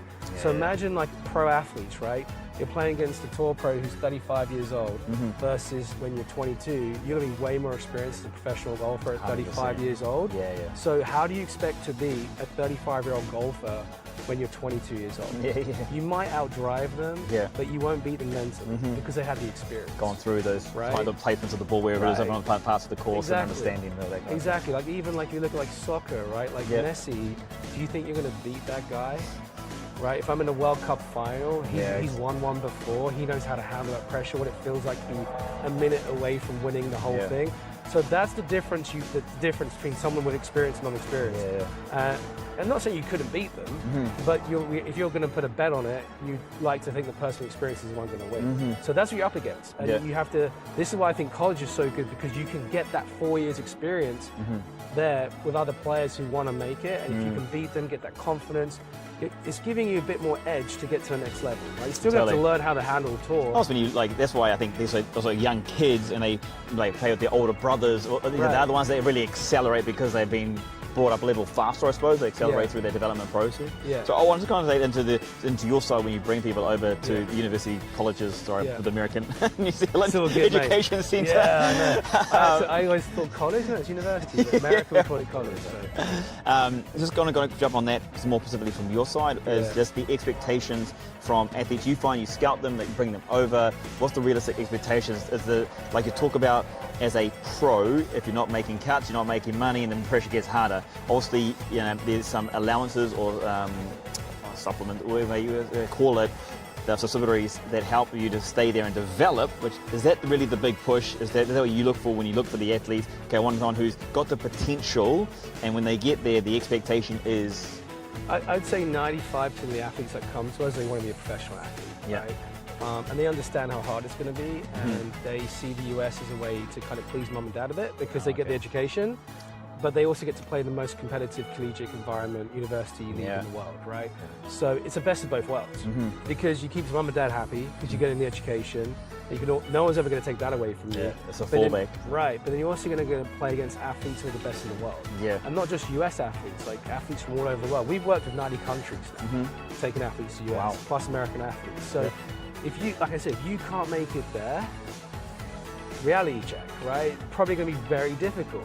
But you walk away with education though, at the end of it anyway, so but you do make it. It's a low risk kind of move. Yeah, exactly. But if you do make it there, you're going to get exposure to brands, sponsors. You're probably going to get drafted into a league, right? If you're going to MLS, like soccer player, MLS, rugby, MLR, golf. Now we have the university draft system for PGA. Wow. So there's a route, there's an actual physical pathway that if you are one of the better players in that university system, you will end up in some sort of team. Like the NFL all gets their players from the college at NCAA.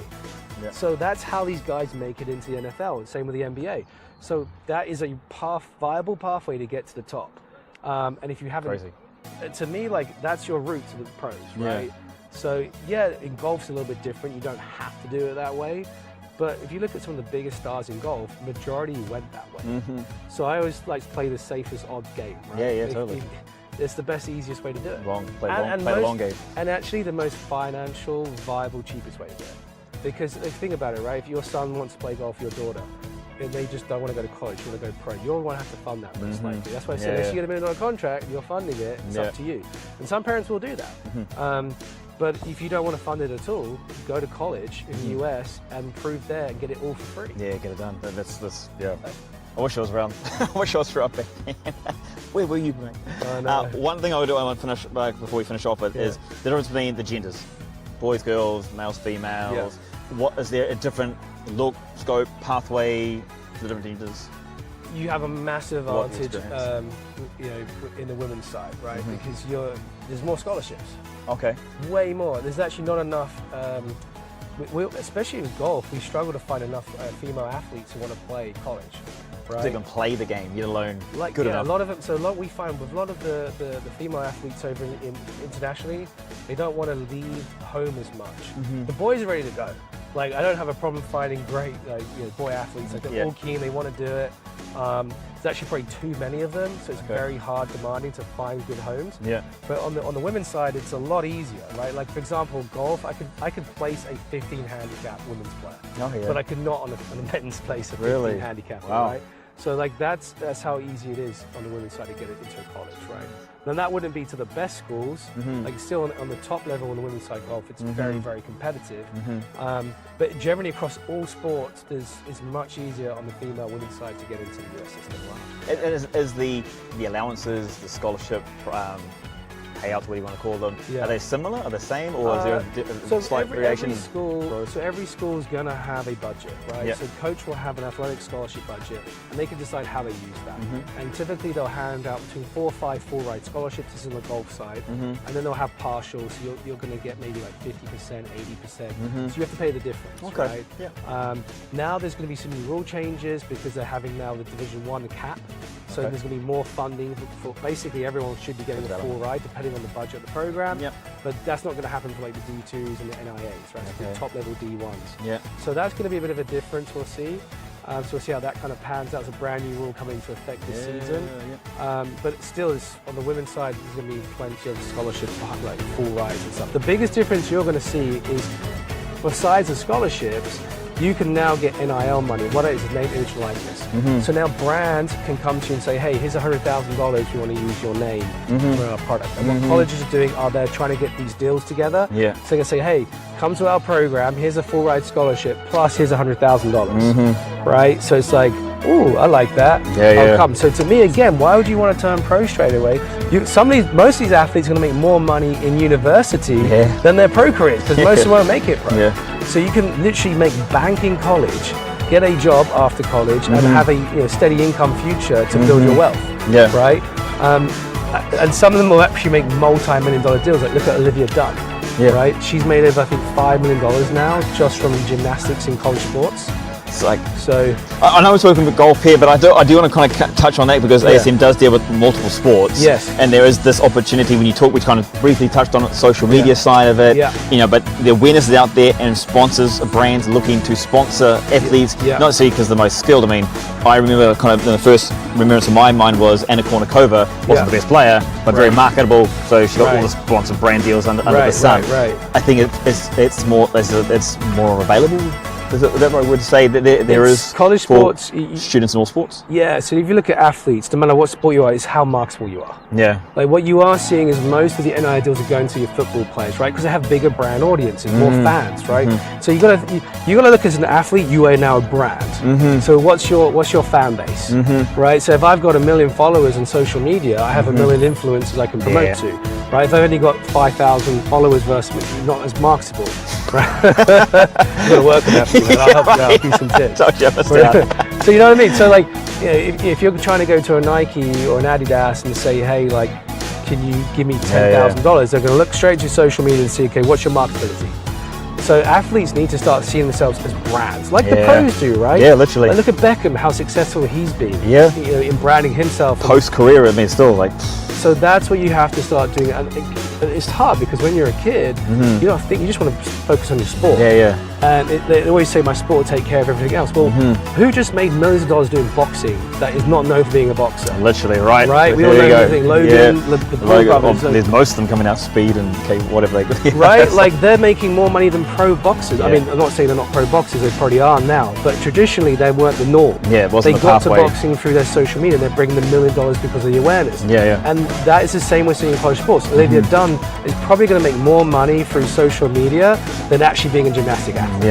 Right? So for a lot of athletes, the doors are wide open, the opportunities there. You can now make tons of money. We're talking millions of dollars through your social media accounts and use your college platform as a way to build your awareness in your brand. On that note, because there's additional pressure from that point of view, right? I've never been that rich, I've never been offered those deals. But you know, is that something that you guys deal with as well? From the they talk about sports and the mentality of a sportsman. Obviously, it's something you look for, the character, personality, not just obviously on the fairway in this case, but more in other sports as well. Is it something like, can people deal with it? I mean, I've seen people that win it all, the fame's there, and then all of a sudden they drop off the map because it does something completely wrong. It's I mean, this year's the first year we've really started doubling down into NIL. We've really focused just getting athletes into college, but the demand from athletes asking us for help with NIL, and the brands coming to us as well. We're seeing now we need to get in that space.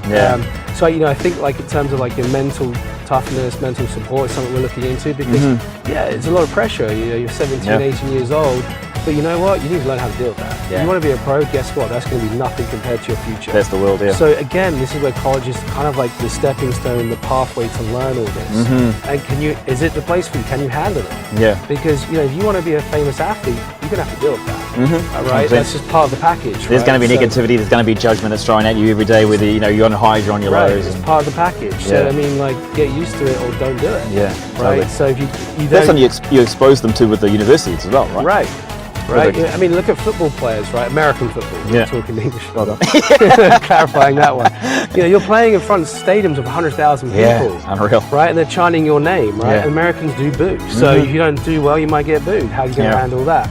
We're probably not as bad as the English fans. Like, we'll really come at you for playing bad. But I mean, like, so you're going to learn that environment and see that firsthand, and you're going to have teammates, you're going to have your ruffles and things like that. So it's a great place to see if you have what it takes. Okay, brilliant. In multiple ways, sport, life. The big thing we didn't talk about was parties. Yes, actually, the social influence outside of peer pressure. Like, you're an athlete, you're going to get invited to like all sorts of parties. Are you going to be disciplined and say no, or are you going to go, maybe get in trouble and maybe jeopardize your sports career? Totally. Right? So like it's kind of a test. Massive. In my opinion, it's a big test to see have you got what it takes. Because if you're going to fail there, you're never going to make it in the pro scene. If you can make this thing work, you've probably got a great future ahead of you. And it's probably the bigger thing too. It's not about what you say yes to, it's what you say no to. I mean, there's a lot of business advice that's out there these days. It's all about brand. And if you put yourself next to a bad brand, it brings you down. So you've got to learn how to know, this is what I'm going for, this is what I'm learning. It's being disciplined. Right? How disciplined are you? How determined and disciplined are you? Right? I think it's Johnny Wilco, the ex-Navy SEAL, says discipline will set you free. Oh, okay. It's a great awesome book. one. It's a great book. And he's so right. I mean, discipline will set you free. If you want to be a pro athlete or anything, and you're not disciplined, you will not get there. Doing the things you don't That's why I don't have my six-pack. I'm not disciplined enough in my diet. I've got to take some credit on my own note and start eating more calories. We were talking about drinks before. There's no way. What are you talking about? But it's true. Like, if I want my six-pack, I've got to be disciplined and I've got to not have a beer. Right? Say that no. That's that no. It's that no regularity. So, maybe if I was a bit more disciplined, I might be on the tour. I don't know, right? But what I am disciplined is in the work we do, because I believe what we do, we're helping many athletes, we've seen the changes. This is why we're coming here to UAE and doing things like this. So this has gone into a massively different tangent than I thought I was going to come, but that's what happens when we flow. It's super interesting to understand the youth, the development process of it. Let's wrap it up with ASM tags, contacts. Yes, so if you're on Instagram, asmsports.co, website's asmsports.co. We literally do asmsports.co for everything. So Facebook, Instagram, website, and if you want to go find the app, you just go ASM Sports. And you'll see this A here, right? That's A. There's a few people trying to copy us, ASM. Is it? Yeah, it's like an ASM Sports something. I don't know, it's weird stuff out there. Don't worry about them, mate. They're not doing what we're doing, but like, I guess when we thought of the name, we didn't really think it through properly. We should see what else is out there. No, but learning, right? We stand for Athlete Sports Management. In case we have people, what does it mean? Athlete Sports Management. True. I probably should ask that at the start. But you need help getting recruited, come to us. We'd love to help you guys out. Jump in, and if you're around Dubai, Junior Dubai, Desert Classic, and College Showcase. Coming out. Watch some drivers. Or Shanks. He's done it again. He's done it again. He's done it 3 times.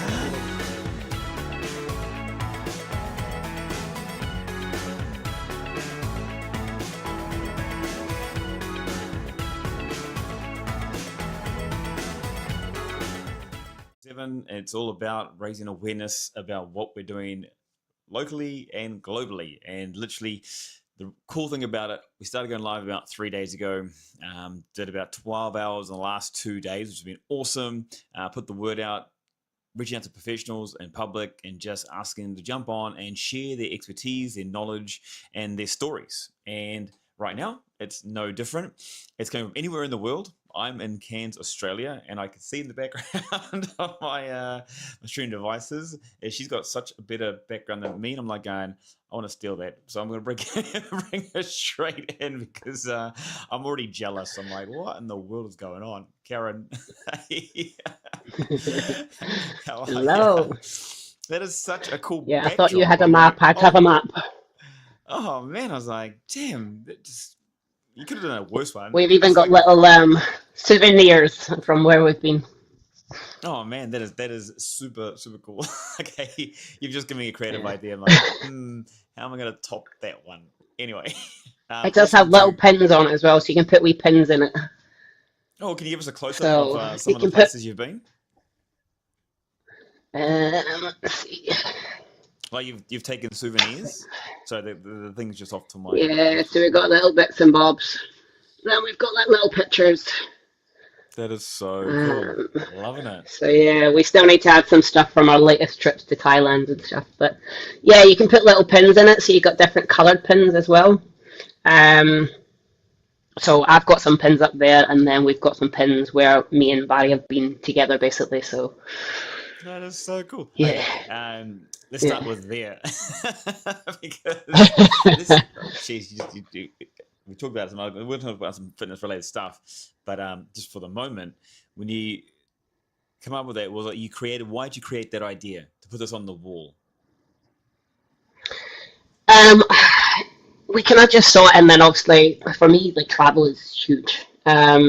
So seeing so many different places and just experiencing different cultures, obviously different fitness and sport and adventure, like is just unique everywhere else. So we started. My pins kind of took over the board a bit more, and now we're trying to get Barry up to speed with my pins, basically.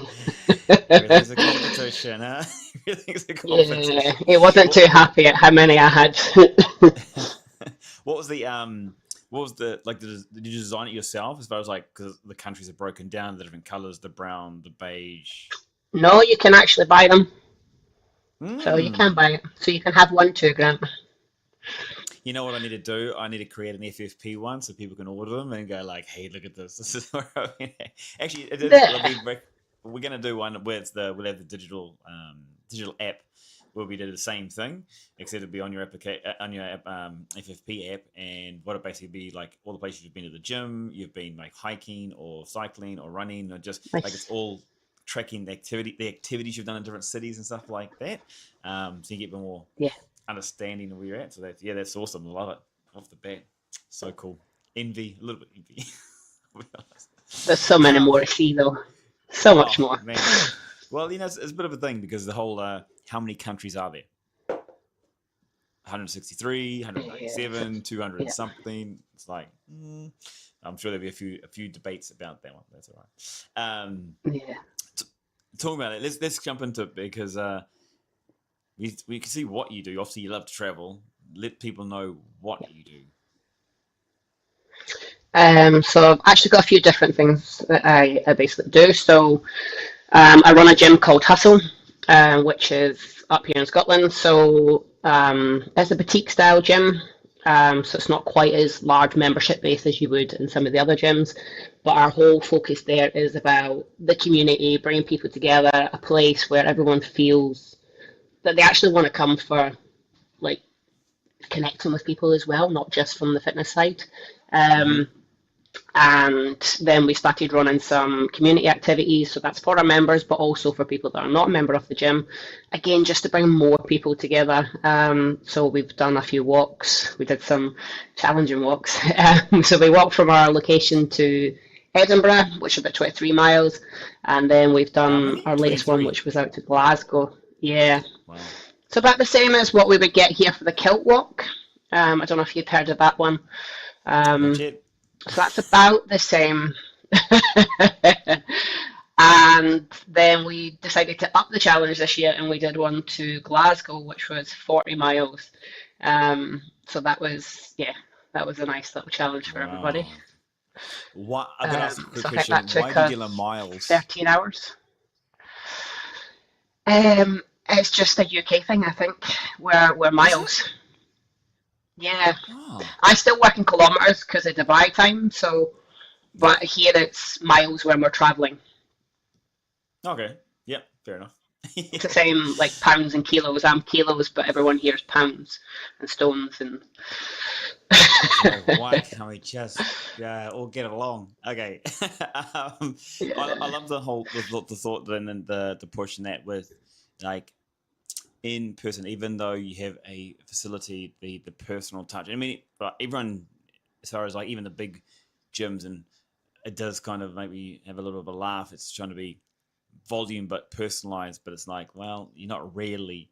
One of the big stats that came out was just how much people are trending towards personalized services, and whether that means in group fitness or in a facility that they're looking for that personalized touch. You know, who are you from a person-to-person point of view, and especially when the economy is probably tougher in today's day and age, and a lot of people can't afford or have the disposable income to have their personalized training, but they have enough to be able to go involved with groups or in a space and facility. What is it that you guys focus on when it comes to that bit more personalized side of things?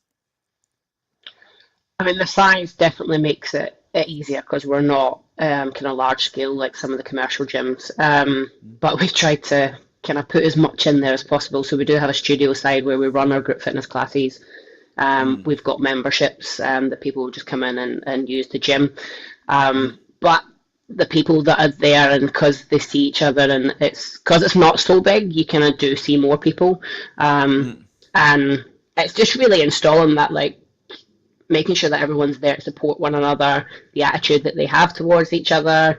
So just laying some foundations as they come in. But now that they're there, as people come in, it's easier because they kind of just slot into the way everyone else is working now. So people, they look forward to coming to the gym. Yeah, definitely. Like we did a climb up Tinto Hill, and so we do some stuff that's not quite as challenging as well. Is that from a give people a focus point of view, or is it just a fun point of view, or like from the community engagement, I suppose, side of things? A bit of both. One, to bring more people together. So I do obviously have the gym, and then I still actually teach at a few other clubs just because I like to network in other places. So these events are a good time for me to bring people from everywhere. So all the clubs that I teach in, even just people that follow me on Facebook or that are in the local area that obviously can get to us to join the events. Everyone's welcome. It's not a paid event or anything like that. We don't charge for it. It's just, let's all get together with like-minded people. Let's just all get moving, and obviously get people active. And especially if they maybe fancy going up Tinto Hill or up a Monroe, but they don't actually want to do it themselves, or they don't have friends in their circle that are interested in anything like that, then this allows them the opportunity to join us, basically, and get involved. Because not everyone has those fitness friends. And it is hard, so we're trying to be the fitness friends for everybody. Yay, and that's why you guys fit perfectly in with FFP. It's like, yes, the motto, the values, I love it. It's so good. Because that's one of the things we're going to talk about, and that's the thing as far as moving, getting people moving. And from your perspective, I mean, you've been a trainer, a teacher, a coach for so long, you still compete. You've just done a fitness. Do you call it a fitness competition, or you call it bodybuilding competition? What do you call it? I always call it a figure competition, but it would come under bodybuilding, yeah. Okay. You're just in that. So, how does that play on your ethos or your side of things too, when you instill or when you encourage people to move? Because obviously you got your favorites, right? Yeah, like I actually had a conversation with somebody yesterday. They reached out when I was asking if anyone was doing the London Marathon next year or they had tried to apply. And she came back and she said, I found running, and this is, so hard. She applied, I think, for 6 different marathons that she really wants to do, and she just can't get in without actually raising quite a lot of money, which is definitely a shame because she's so eager to do them. But she found running, and that's her thing. And this is what I try and install in most people. Just because I love lifting weights and I love HIIT training and I love challenging myself and pushing myself to the maximum, I've been doing it for 25 odd years. So it's not going to be what you want to do like right off the bat. If you've not been moving and you've not been training and you're just getting into it, that's not going to be your goal. And you might not like lifting weights, you might not like doing HIIT training, but let's get you doing something that you like. Like I'm not a dancer.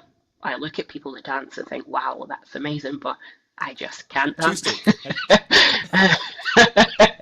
I can aerobic dance and that's about it.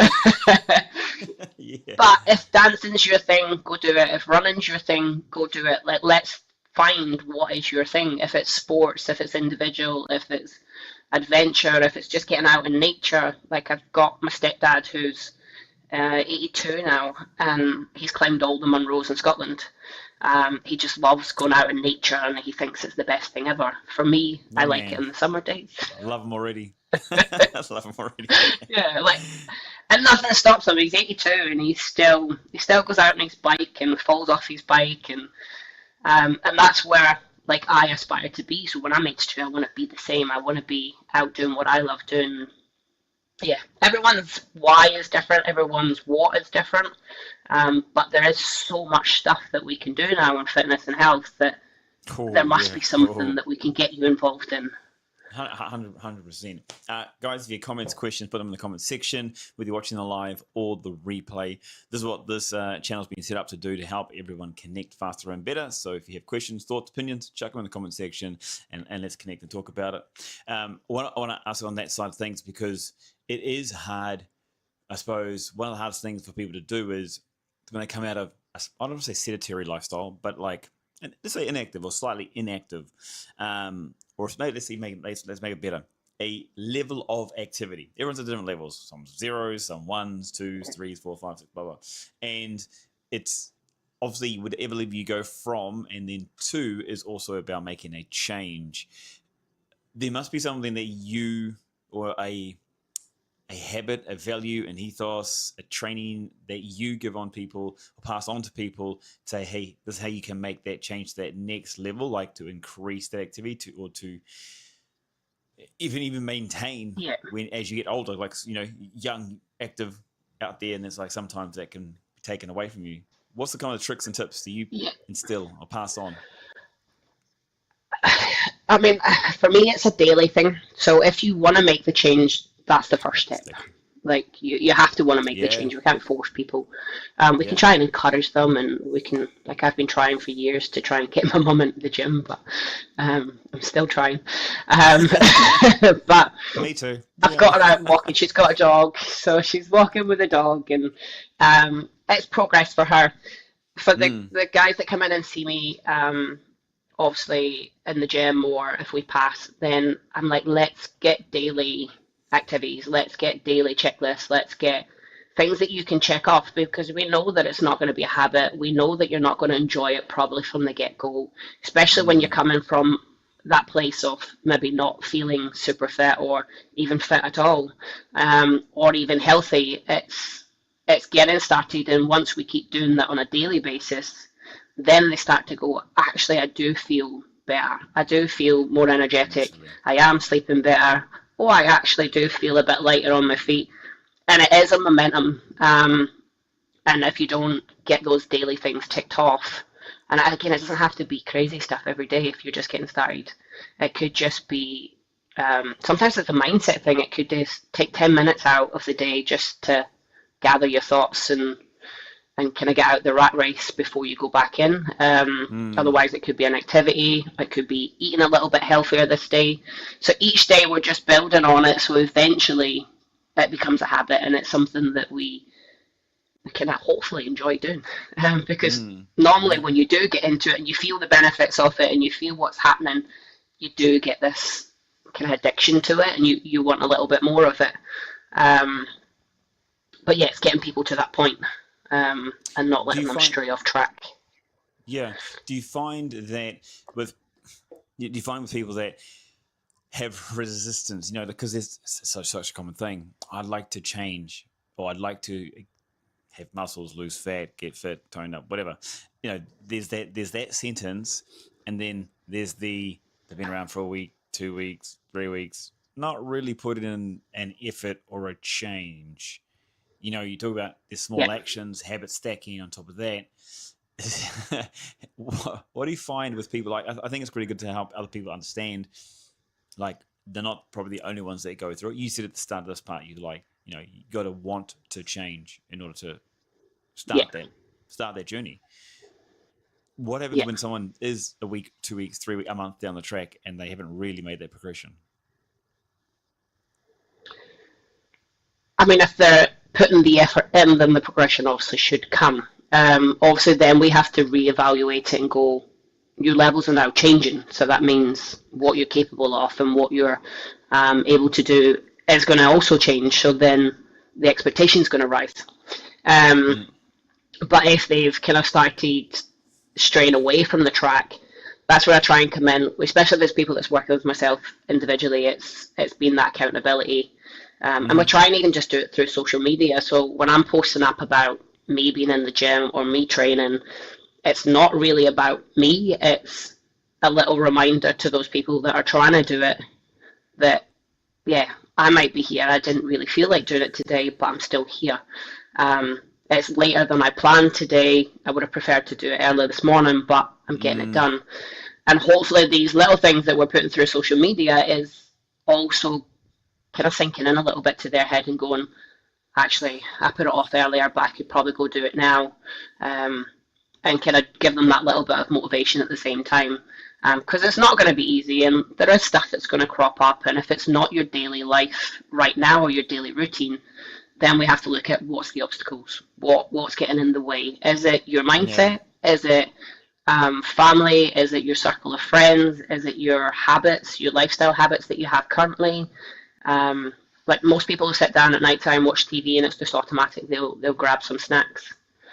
So how can we change that habit? Something you said, because you talked about the kind of same thing that's instilled on other people, like you habit stacking, but it's the consistency of continuous messaging in your case. Like it's continuously making sure that little bit on social media, a little bit of that word, that like, it's funny because even though I'm asking you about, I suppose I'm nearly asking you about a golden nugget, where just like in fitness, there is no golden nugget. It's literally, it is habit stacking or consistently doing things daily.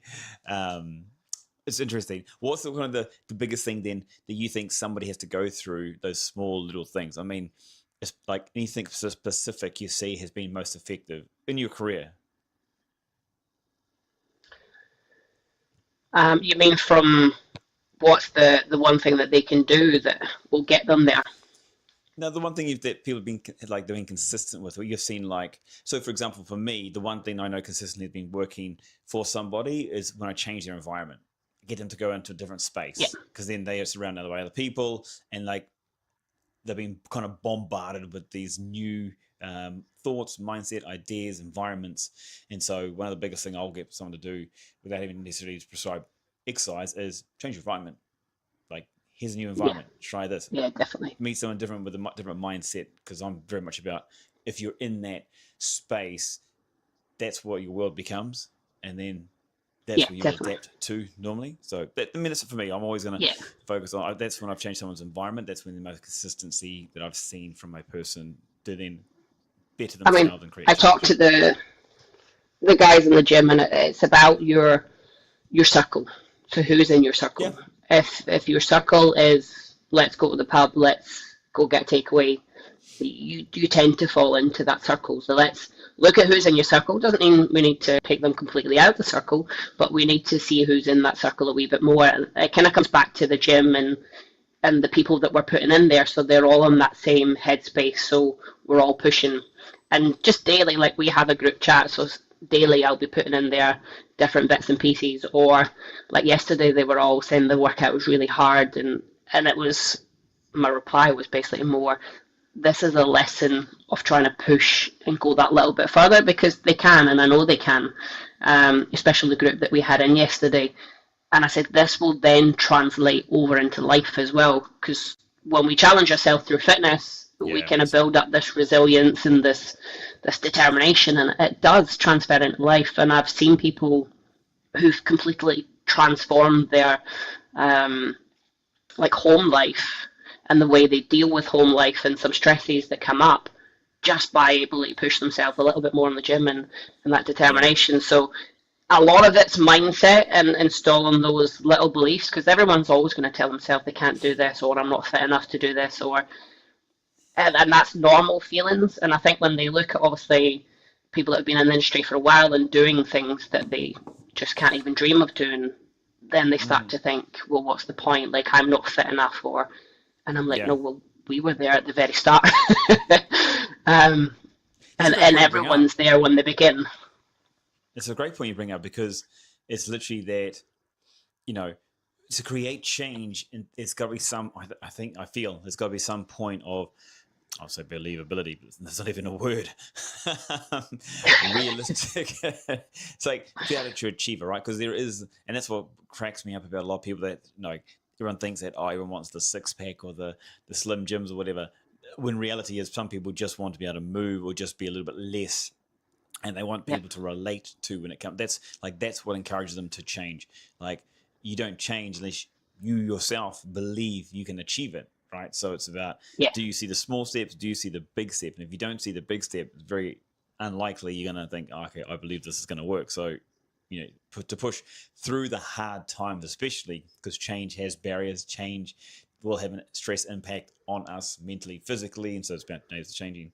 Okay, where's the line drawn from you when it comes to, I suppose, the tough guy?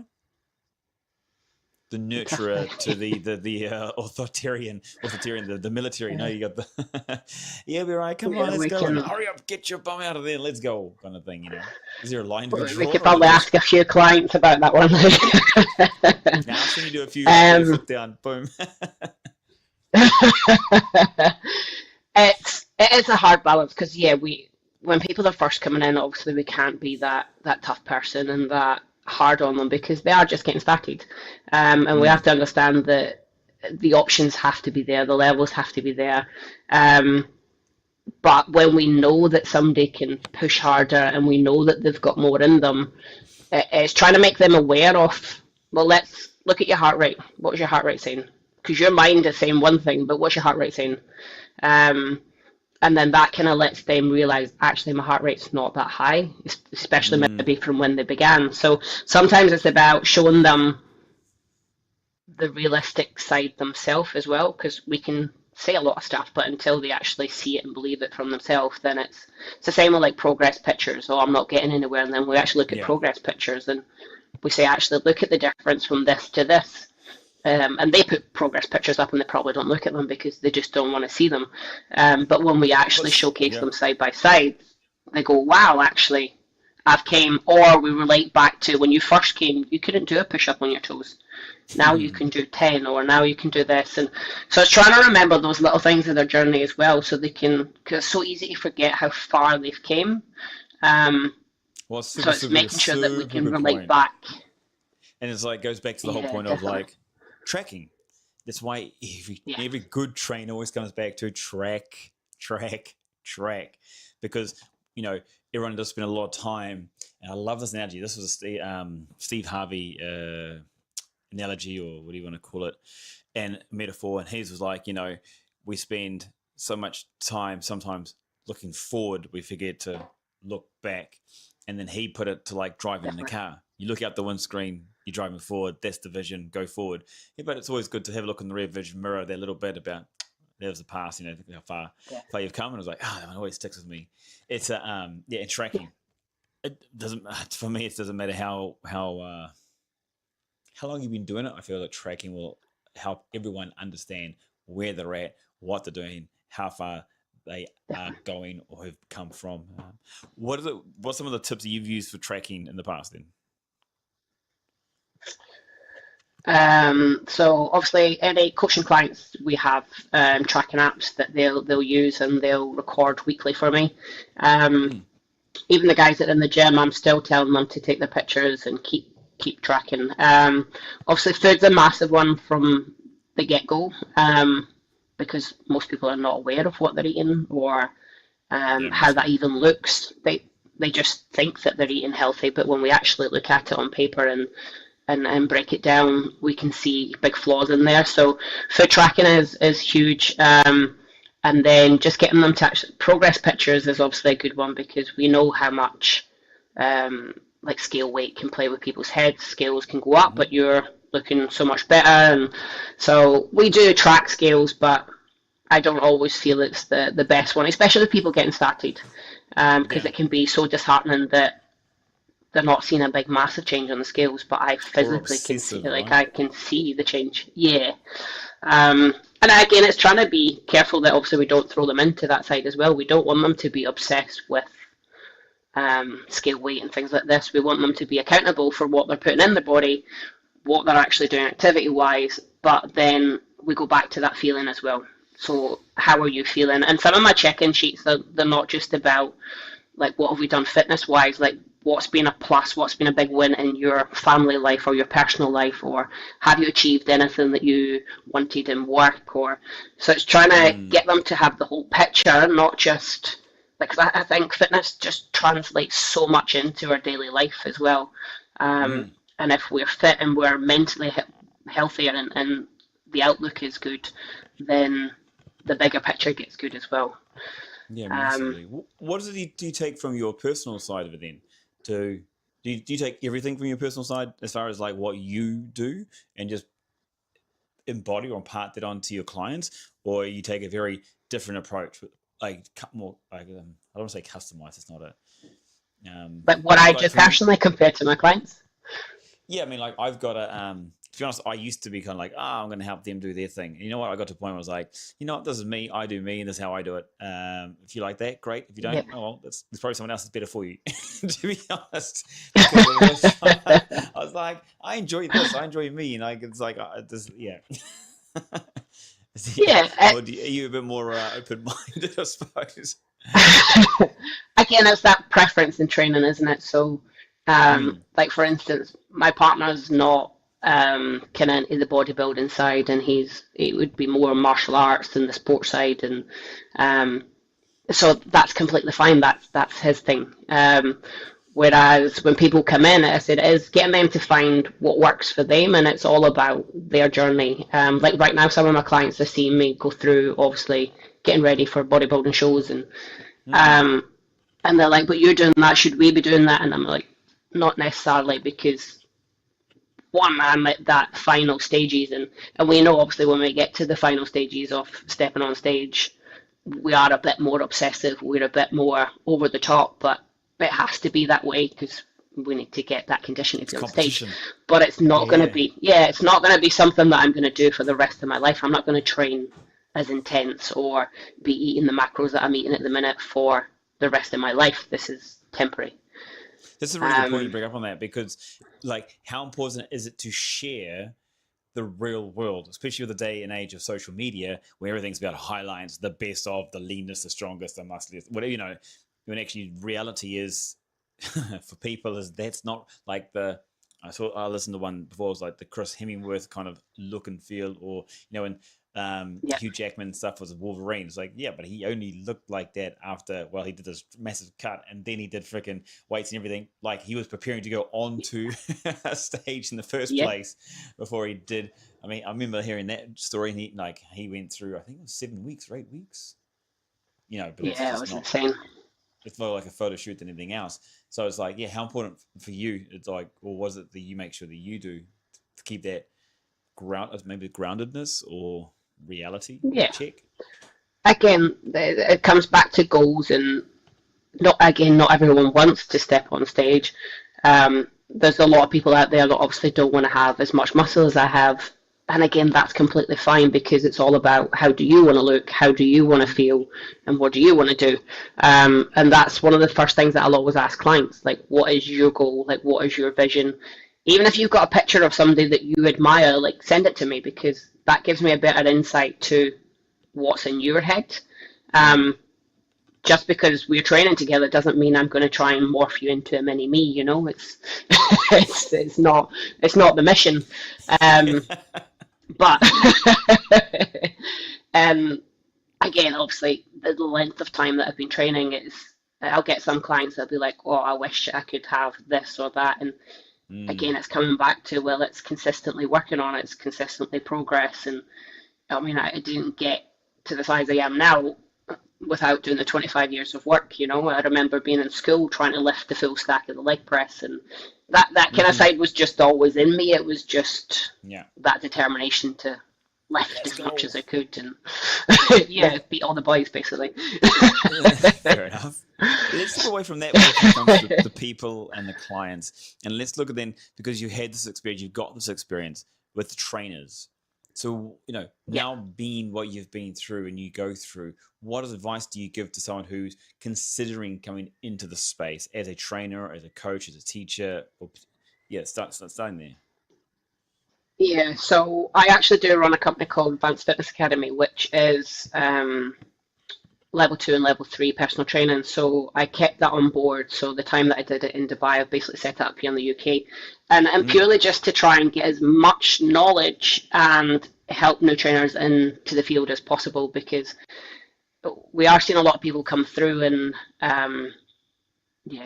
I see a lot of people in different gyms, and the level and the standard, we need to just keep pushing. And it's one thing that I take from like my time in Dubai. Like Dubai was very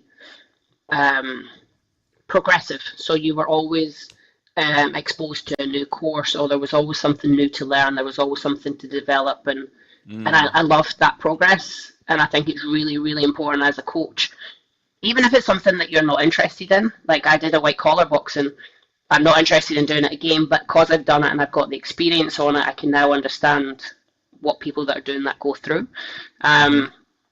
So I think living the life and being able to step into the uncomfortable of stuff that you maybe don't want to do allows you to understand your clients a bit more. But then it really comes down to just learning. Times are changing and things are changing constantly, and we need to make sure that we're staying on top of it. What would you advise someone did first to make sure, or to give them a better understanding of, is this right for them? I mean, one, they have to be physically active in training themselves. It has to be not just a career, like I'm going to become a personal trainer. I don't think a personal trainer or a coach role is really a job that you just do. I think it's something that you do need to feel passionate about, and passionate about helping other people progress and develop, and being able to widen your tools in that area. Because it's not just a job for being a job's sake. It's you're placing a lot of trust. Like people are placing a lot of trust in you and their bodies in your hands, basically. Well, let me ask you this on this other side, and this one might feel a bit like, I don't ask that one. The whole case of, and it's very, very common from the UK actually, that it's more common with British women. For some reason, they go through this whole, they lost 10 kilos, 20 kilos, and then all of a sudden the world's best trainer or something like that. Or they're just literally still, it's quite a common trend. I mean, with social media, you can understand it. And you talk about being passionate. Well, that's great.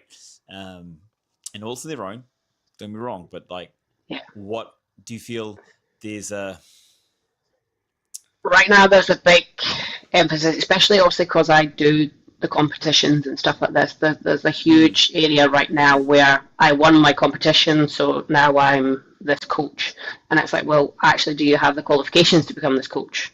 Because a lot of people are claiming that there are, but they've not actually done any qualifications or education on it.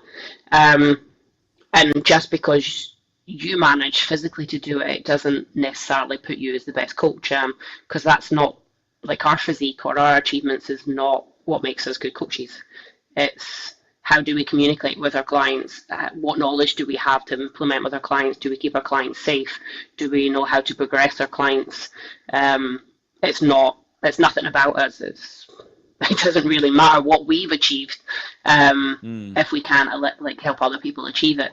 But it is huge at the minute that people are stepping on, and social media is obviously massive compared to years ago.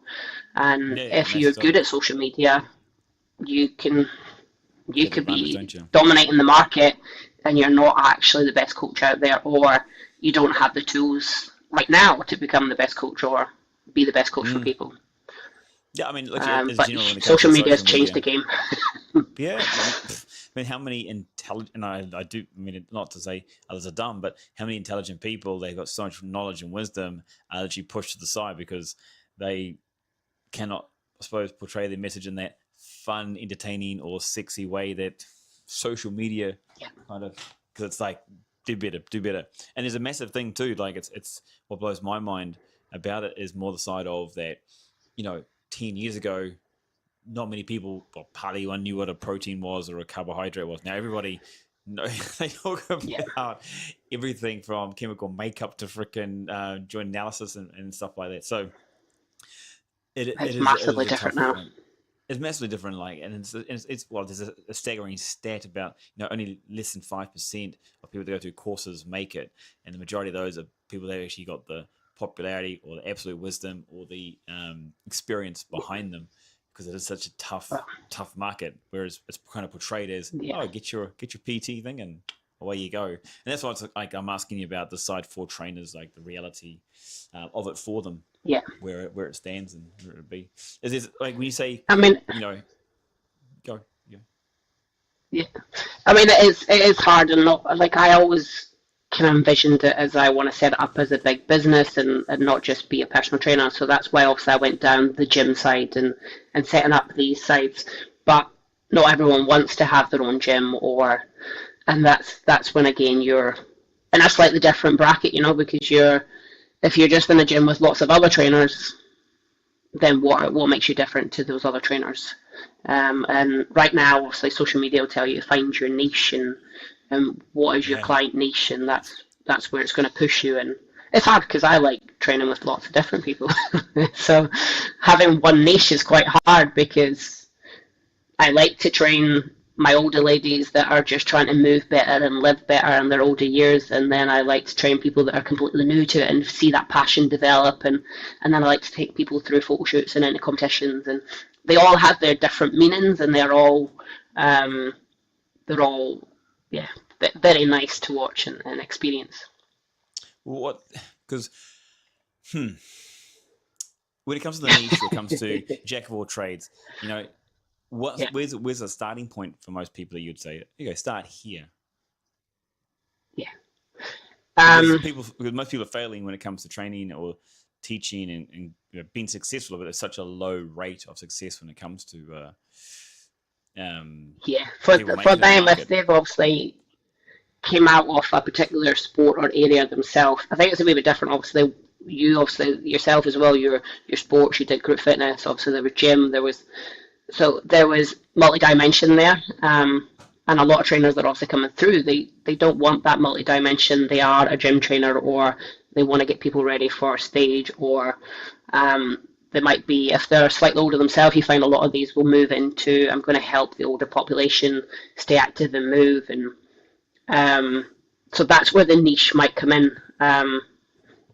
But I think back when we started training, it was, let's do a bit of this, let's do a bit of that, and we did have this kind of multi-dimension, which is a wee bit different. But if you're not into training group classes, you're not going to train group. There's no point moving into group classes if that's not something that's going to inspire you, or it's not something that you're passionate about.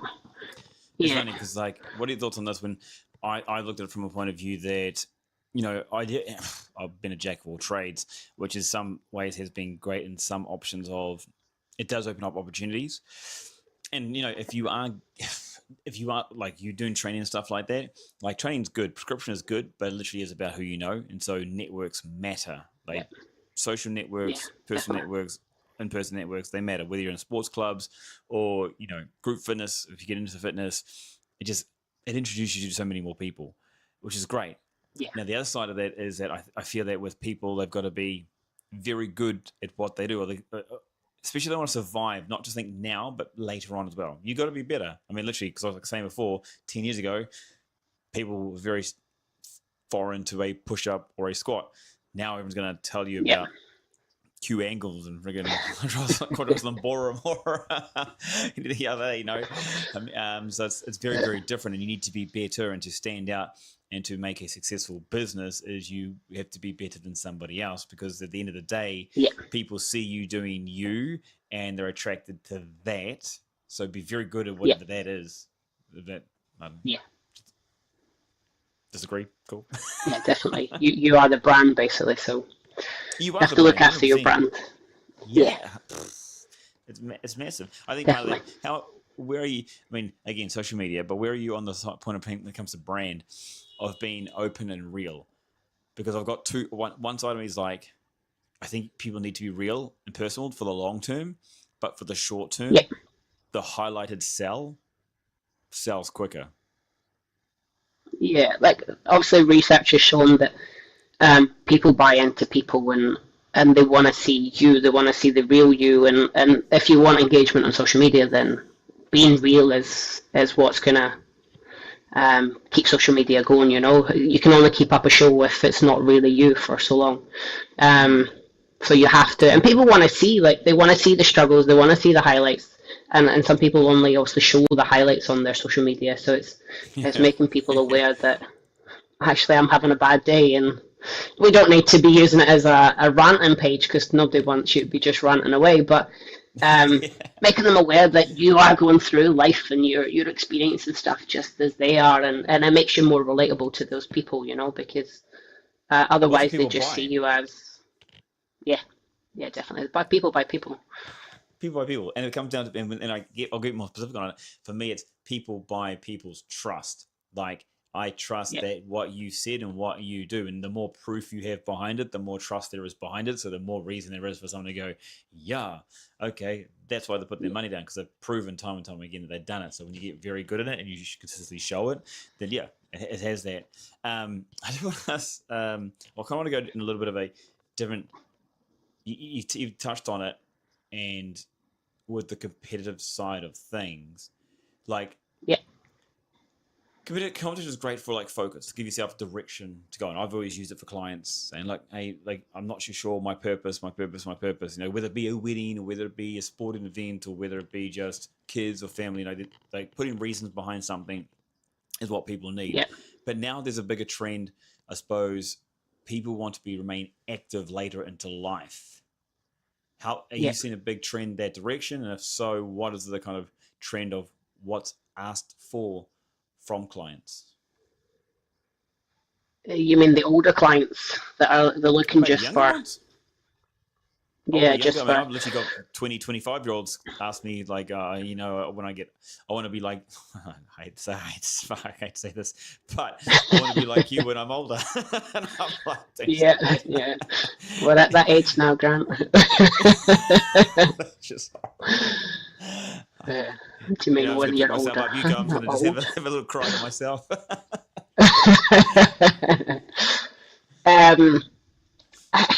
Again, that's just looking after the things when we're younger. So if we're doing the right things when we're younger, then it should consistently keep moving. So if you're obviously getting some weight training in there and you're getting cardiovascular in there, you're looking after your diet and making it a lifestyle, then there's no reason why it shouldn't be there later on. You know, things do obviously happen that are out of our control, but as long as we do all we can that's in our capability, then we should be like, we have people coming at the gym and I'll make them get down on the floor and get back up and get down on the floor and get back up, and they're like, why are we up and down all the time? And I was like, you'll thank me later when you have grandkids, and it's kind of use it or lose it.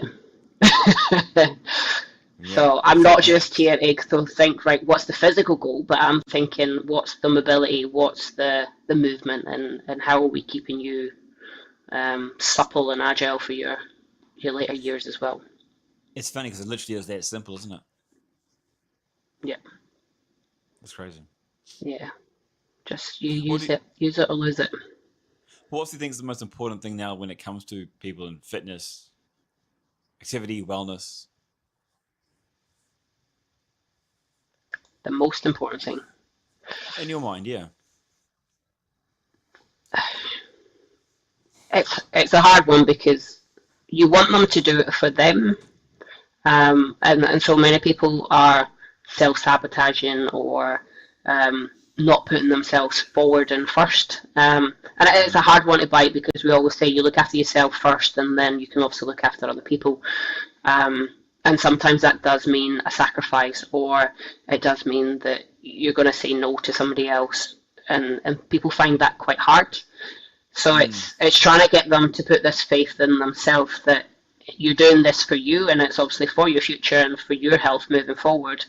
but also because we want you to experience all those wonderful things in life that when you do have kids or grandkids, or you can go travel the world, or you can experience new things, or whatever it might be. I want you to be physically active for it. So you have to be able to put yourself first and be a little bit selfish.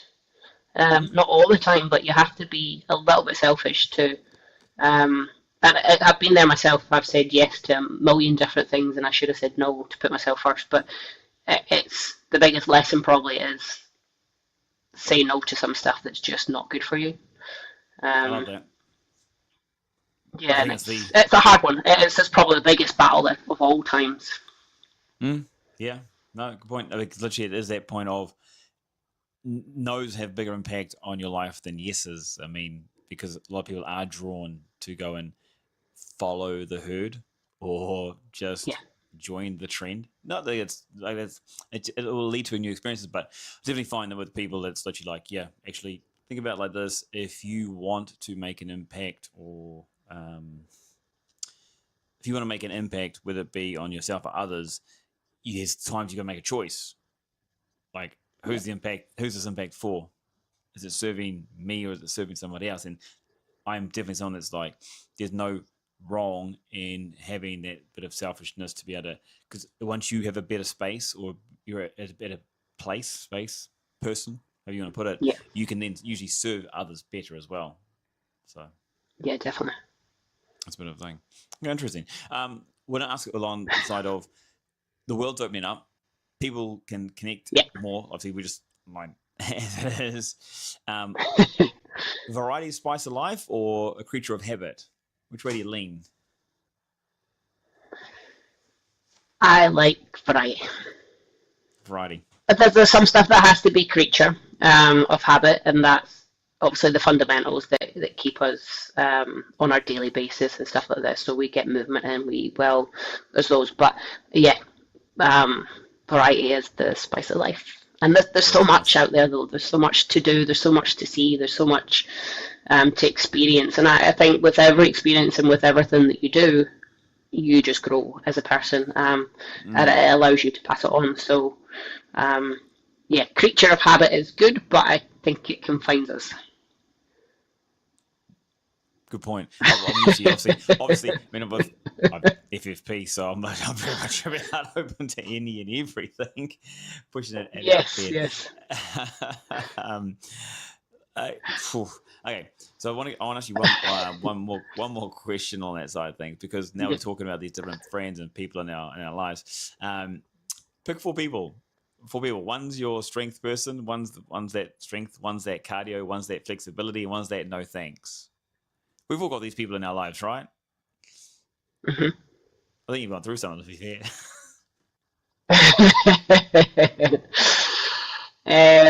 So the Rock's always going to be my mother. She's just... I'm getting some looks from my partner at the minute. But yeah, she's just kind-hearted. She would help anyone. Like her spirit, she could talk to anyone. She loves adventure. She loves she's just a great person all around. And she'll always do anything to bring somebody up, or she's just that special person. Man. Who else did we have? So who's your strength person? Who's your cardiovascular person? Like, who's that person? Who's the person you know that always does cardio? The endurance runner. The one who's like, who's the endurance? Do you have an endurance bunny friend? Yes. So I have one client who runs every morning, so 7 miles every morning, and he's the one that when it comes to class, he's happy to do more cardio. He will happily add more in for the other members. Yeah. So if you're his partner, you're not too happy. Who's the one that always lifting then? Is it? Well, that would be me. But you can be yourself. It's fine, because like the lifter. Like, there's always the lifter. There's the endurance bunny. There's the flexible. I don't know what you call them. Snake. Yeah. Who's your I'm the lifter, but there is another member who's probably one of our members called Mark. He's another lifter in the gym. That's the lift. Our flexibility person. That would be a girl called Robin. So she's a yoga and a tattoo artist. So she was always stretching and mobilizing. So that's who that comes to mind for that one. And you got a no thanks friend, like the no thanks friend, the one that just doesn't want to go to the gym, doesn't want to do the exercise. Well, that would still be my mother. No thanks. Literally, before. Yeah. Although she's doing it, she's walking the dog, so she's got some. She's walking the dog. She did send me some stats this morning. She was out on her walk in, she was in London with us when we were out and about, so we were also looking at steps and bits and pieces. So she sent me her morning walk.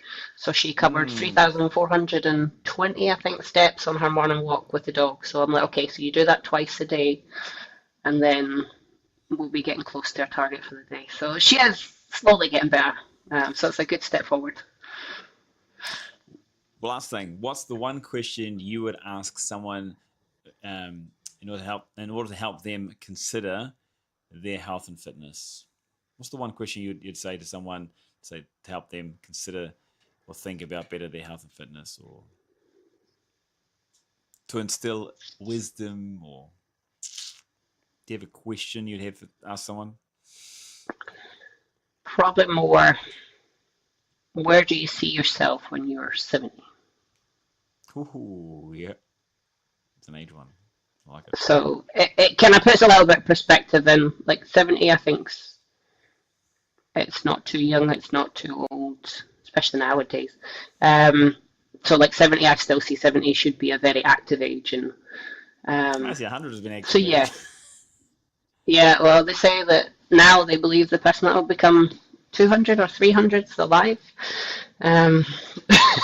Japanese have 100,000 people that are over the age of 100, so yeah, scary thought. How time is moving, but yeah, I would get them to look forward, because obviously when we get to that age, it's a lot harder to change, or sometimes the mission is a lot bigger. Whereas if obviously they're at a younger age now, it's good to look forward and go, right, what can I do now to help the 70-year-old me, or the 100-year-old me, maybe by that point? What can I do to help the 100-year-old me? I like that one. That's a good question. That's a good one too. Awesome. We're gonna end. I mean, I always look back to my stepdad. So. Oh yeah. And him climbing hills and. No, he'll normally be shouting down the hill, going, "I thought you were fit."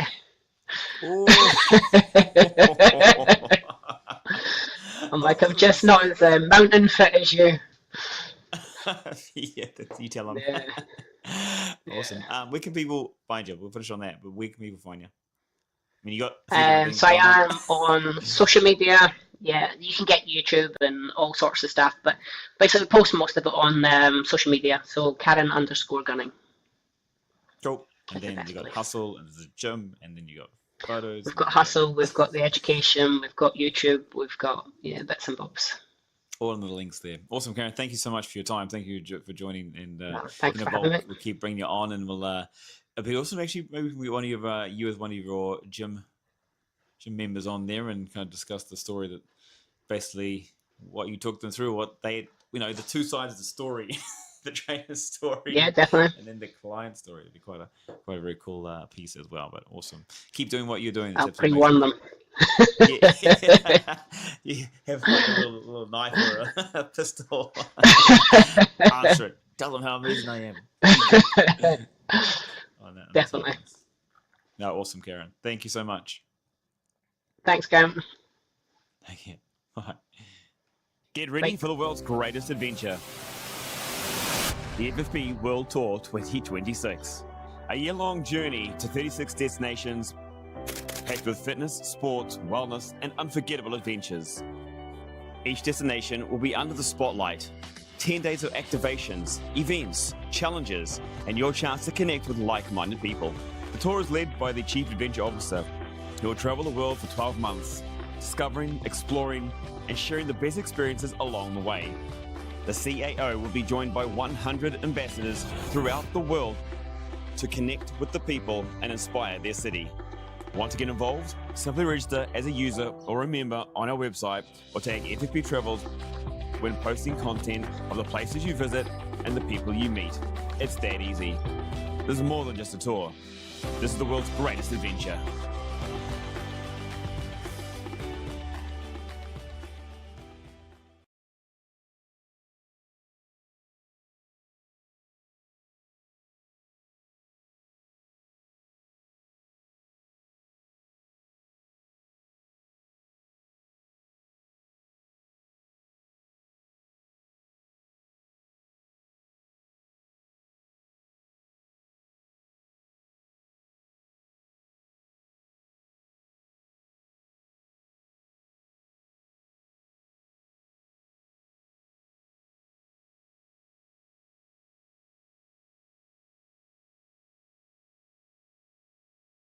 We're going to talk about the fitness industry. We're going to talk about professionals in the industry itself. And to do that, well, I'm not going to do it by myself because you'd be sick and tired of listening to anything that I've got to say about the industry. So I brought an expert guy who's been around here for a very long time. I shouldn't say very long time, should I? He's been around a while. He's a wise soul.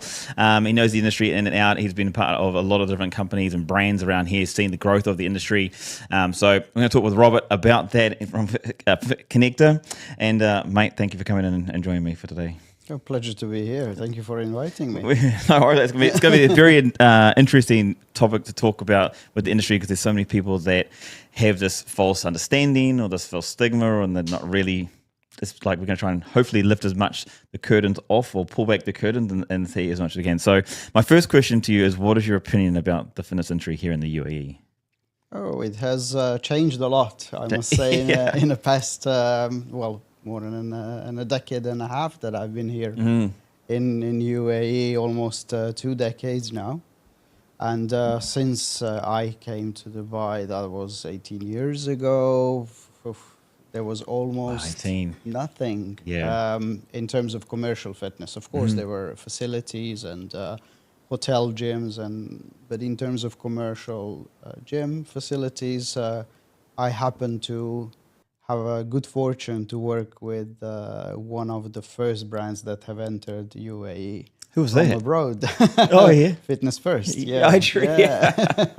And back in the so, day. Yes. So, great journey for personal journey, career-wise, and I was a coach. Obviously, my background is personal training. Yeah. And so we all start off right. Yes. Although I had some managerial experience prior to that, but not in UAE. Funny story, if I may start with. That's it. Let's do it. So when I went for an interview with Fitness First, obviously I wanted a management position, fitness manager position, because that's where I came from previously, right? But there was no vacancy.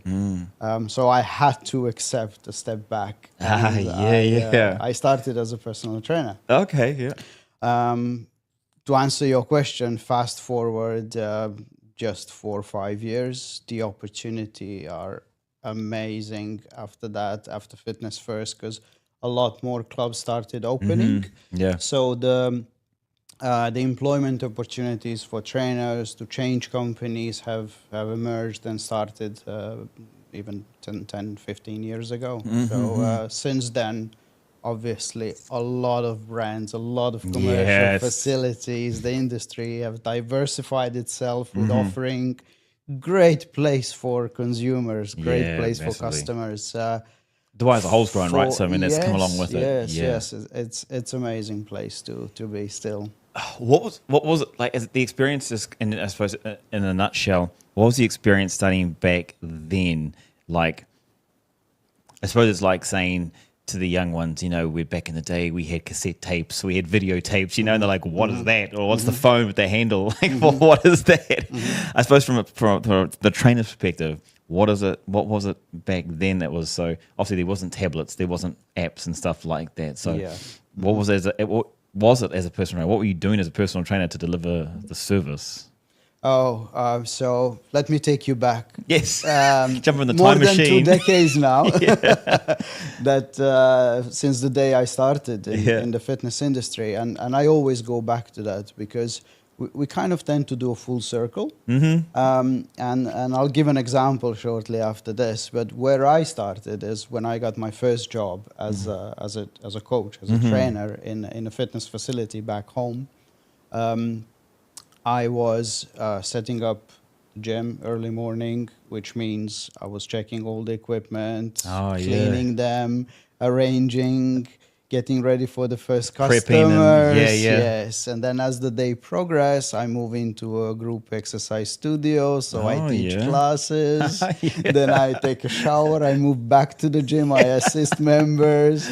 Hopefully get some private sessions and get along the way. So we were basically doing 3 jobs in one, which is instructing on the gym floor, teaching some group training group sessions and group classes, and also doing private personal training sessions. So that was back in the days. You had to be a jack of all trades, right? You had to go through everything, like what does work or what doesn't work, correct, right? So, correct. Man, and as the commercial fitness started becoming more commercial, and obviously everyone was chasing after the dollar and after the money, be it the company, be it you as a coach, right?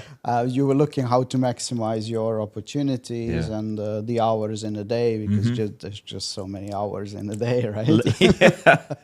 So we went more into specialized roles, and that's how the industry started changing. So we moved into, now we are just personal trainers, and we are doing just personal training, or we are just group exercise instructors and we specialize in that area.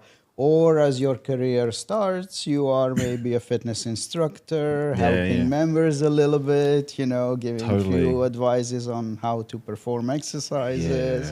And that was, back in the days. How much easier do people have it now these days? Like, the old stories came out like going, back in my day, we do so much more and so much harder, or, I just think it was different. I don't think it was easier or harder. There's pros and cons in both decades. Decades or centuries even now. So I would say it was just different, because the consumer was different as well. So you would looking at people who are doing actually a bit of a gym, and they go for a class as well. And maybe at some point they will hire you for a few sessions here and there to dive deep into what their need is, and maybe to get a little bit of next level in their fitness kind of progress. What do you feel was the mindset of most people, like, for example, were they more just lifting weights? Because the education wasn't as prominent there. There wasn't much, like nowadays, especially here in Dubai, there's so much marketing, advertising about weight loss, fat loss, working out, the benefits behind it. There's so much information out there, where a couple of decades ago, that the information wasn't there, you know what I mean? It was what was going out of that hippie kind of stage, and then kind of people getting out more. They weren't into fitness as much back then, right? So who do you find was actually taking on training sessions, or who was coming to the gym? To be honest with you, I feel that it was mainly those who understand a little bit more about health back in the days, which is the same thing today, although they're using different ways of practicing or improving health, different activities that they prefer to do for their health. But I think there are no many differences then and now, except, of course, we are worse when it comes to population in terms of modern day diseases and problems that we have within societies globally. Therefore, I think with the way the life changed, we have more clients and consumers who are focusing on fixing their overweight problems.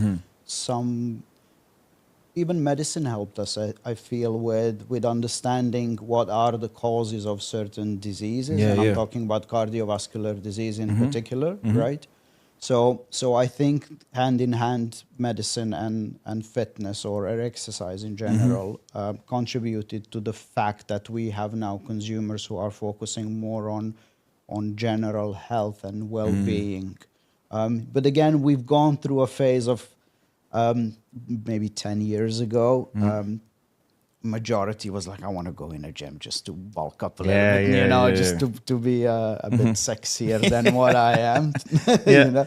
There's so much for advertising about, right? There's so much about the six pack, the slim, the booty, the bust and stuff like that. You know, that's out there, and that's what really interests me about. I agree with you. Like, it was back in the day, like I say, like I qualified, I think, in 1998 or something like that, or whatever it was. And then for me, then it was like, it was the people went to the gym because of performance, more based, or in New Zealand they were based more like that, because you went to the gym because you played a sport, so you want to improve and get better at your sport. And there was people that kind of did it for the vanity, but nowhere near, in my opinion anyway. Like, there's so many people have a personal trainer just for the sake of having a personal trainer. That's what I mean. It feels like it's changed, but because now you like I said, you kind of go full circle where now you're supporting trainers with Fit Connector to get into the industry and to grow with that. So I want to pull the curtain back on this to give people a very understanding on who should, in your opinion, become a personal trainer, or who should get into the space becoming a personal trainer, first of all. Okay. Well, bluntly, it's always about passion. Okay, yeah. So if you're in it for the money, you're in the wrong industry. That's to do with any fitness, by the way.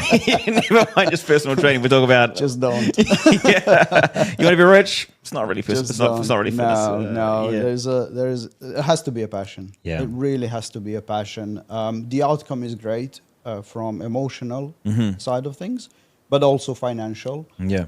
However, again, if you really want to become rich, that's definitely not the industry you would choose, right? Exactly. It takes a lot of time and effort and investment and education. And what we are learning about the human body and exercise and physiology and how things are changing within our body by adopting certain routines, and let's not go into nutrition and all the other things, because that's just another massive world that we know little about, more and more, let's be honest, but not as much as we should. There is so much unknown. But as a career, if you're really passionate about helping people, then this is definitely the right industry to be in. To get part of. And then let's say, what's, in your opinion, then, what is the way that someone should come into? So they've got a passion for it. And when you say passion, what do you mean? Where is that passion lie for helping people?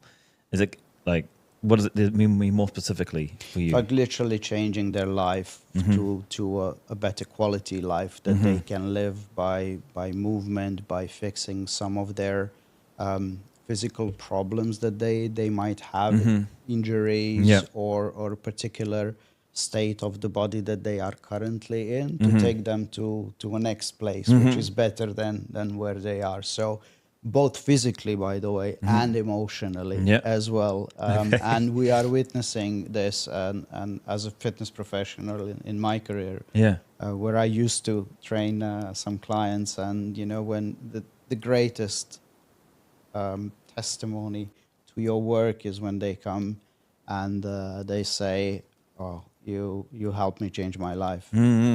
So there is no money in this world that will pay for such an emotional 100% reward. That brings me to the whole point then of, when you talk about passion, and it is about changing lives. But then there's this whole battle between the jack of all trades to the specialist, and where, you know, when you talk about passion of changing lives, you know, what have you found that, or what is beneficial, or how would someone start that career? Going like, okay, where do you begin? Like, what do I do? Like, I want to get into fitness. I think I'd be a great coach. I'm passionate about it. What's the first thing I've got to do? Yeah, that's a great question. Actually, quite lately, I've been talking about this, and I draw a parallel between the medical field and fitness field, because I think they figure it out. Science backed, right? So yes, data. Yes, definitely. I mean, they had thousands of years of medicine, right? Yeah, So they had time to figure it out. Unlike us, we're just like 20, 25 years, maybe a little bit more in this industry. Yes. So definitely education, getting certified in the industry, getting your level 2, which is fitness instructing, and level 3, which is personal training, are the first thing everyone have to do first before getting into the industry. You mean getting in, obviously from a job perspective. Professionally, Yeah. correct. But before it gets to that point, because I've always had this battle, I'd love to hear your thing. So in my opinion, to be very open about this, I don't think people should do courses to start off with. I think they should get experience by applying themselves first. They should go and they should be someone, if you talk about passion, it should be, if you're going to start coaching people to build muscle or to lose fat, then you should be going through that experiences yourself. And I think that you should be just learning or applying it just as friendly sharing of advice first before going into actually, okay, yeah, I do enjoy this. I enjoy the coaching with somebody. Okay, how can I deepen my knowledge and understanding before I go and actually get a job and then get certified? I mean, 100%. I mean, it's a known fact that those who have that journey and who might even previously had their own personal issues with being overweight and, you know, fixing things for themselves, or even more so that they have a help of somebody to fix it. And so they wanted now to expand and spread out that, you know, love to everybody else. Or being a professional athlete, like you were, like I was, you know. So okay, let's call us professional athletes. We're not being paid for it, but you know, the way you take it, it's professional. That's all I've been enough time doing it, right? Yeah, exactly. Yes. But same with myself. I was an active athlete since the age of 7. So I gone into actively till the age of 21-ish, then slowly phasing out, university Passing degree, on the baton, sports science. Then after that, I've gone into a fitness field and got certified in a fitness. So sports as a background or personal experiences are great. And majority of successful coaches today, by the way, have exactly the same career path, because that's where the passion lies. Yeah, totally. When times are really difficult, the passion for doing things will push you Pushing at the grind, that motivation, they say. Yes. That I'd really love to hammer down on this, because I think that's where the greatest value from people are going to come from in this discussion here, is because of your knowledge and background behind it and what you're seeing currently in this market of what does make, let's try and break down as much as we can, what makes a successful career for somebody. Does it happen overnight? Or how is someone going to come into this industry? Now they've got the certifications. They've got a passion. Great. Excellent. What's maybe one of those first bits of advice to give to someone or train a professional to say, if you want to be successful, this is what you do to start with? So experience, definitely. Like whether you had some experience before with friends and close family members that, you know, you've given some advices, or maybe you even trained together, you continue to do that. So that piece of paper that you have got from the university or you got from a fitness academy that certify you that you can do the work now professionally is just a stepping stone in your career, in where you're supposed to go. So practicing what you have learned is massive. I promised I'm going to draw a parallel between medicine and fitness, right? So lately I used to say this, and that when you get certified as a personal trainer, you actually are a GP equivalent in medicine, because that is only your first step in becoming a professional in your field. Okay, yeah. Right, 100%. so you just open the door. That's what it is. Yeah. You still need to walk through that door. Yes. You need to see the world from that point onwards. And everything is through practicing what you have learned. So for me personally, I think that those who understand that is time and time again, that you have to put effort into as many lives to change as possible, not again looking after the dollar and how you're going to get compensated for the work you do, but more importantly, how much you are able to practice your knowledge, that theoretical knowledge that you have gained through education is crucial. What when you say experience in what exactly? Like what traits, what skills exactly do you need as far as experience, or what you should hone in to be successful? So passing the knowledge onto people is one of the key, right? So because I'm a strong believer that when you learn something, if you keep it for yourself, that has no use. Wasted information, wasted knowledge. Exactly. So start training people, start influencing them to change their lifestyle habit. Whether it's friends or someone you know, wherever you go. I mean, literally, you hang out with your buddies. Someone else comes in, and you start preaching about healthy lifestyle. You know, you should be doing that. And during that conversation, experience also means that you are training other people, or you're standing in front of the crowd and you speak about healthy lifestyle, and like everything is experience, and everything is practicing the skills that you have learned. See, when I think about this, I'm like people go like, get experience, and I hear this question all the time. And you know, let's say someone's done bodybuilding as a competition, they've gone through the training and stuff like that. I find that whole thing of, and this is why I always tell people, you know, if you're gonna, like, the reason I say get into the industry because you're passionate is because there's a different skill set behind, one, the education. So you learn how to prescribe, like you said, GP. Yeah. You do a PT course to learn how to prescribe the medicine to become, you know, for the result. And then, but that's not how you become successful as a freelance personal trainer either, because at the end of the day, you're running a small business. And it's the skill set is, when it comes to, first of all, prescribing exercise is one thing, or writing down a program is one thing. Communicating how to do this, or communicating with somebody how to improve, like the words you use, the actions you take when you're actually showing someone how to squat or how to push up. You know, people say, oh, you know, I know how to do a push up. Well, that's great. But I can guarantee you don't know how to communicate with everyone in the world. In fact, there's people you're just not, I'm not going to be able to communicate how to with some people because we just don't connect verbally or something with different people, right? So when I say go get experience, and I say when you talk with someone, it's different talking to your family member than it is talking to a stranger or talking to someone else.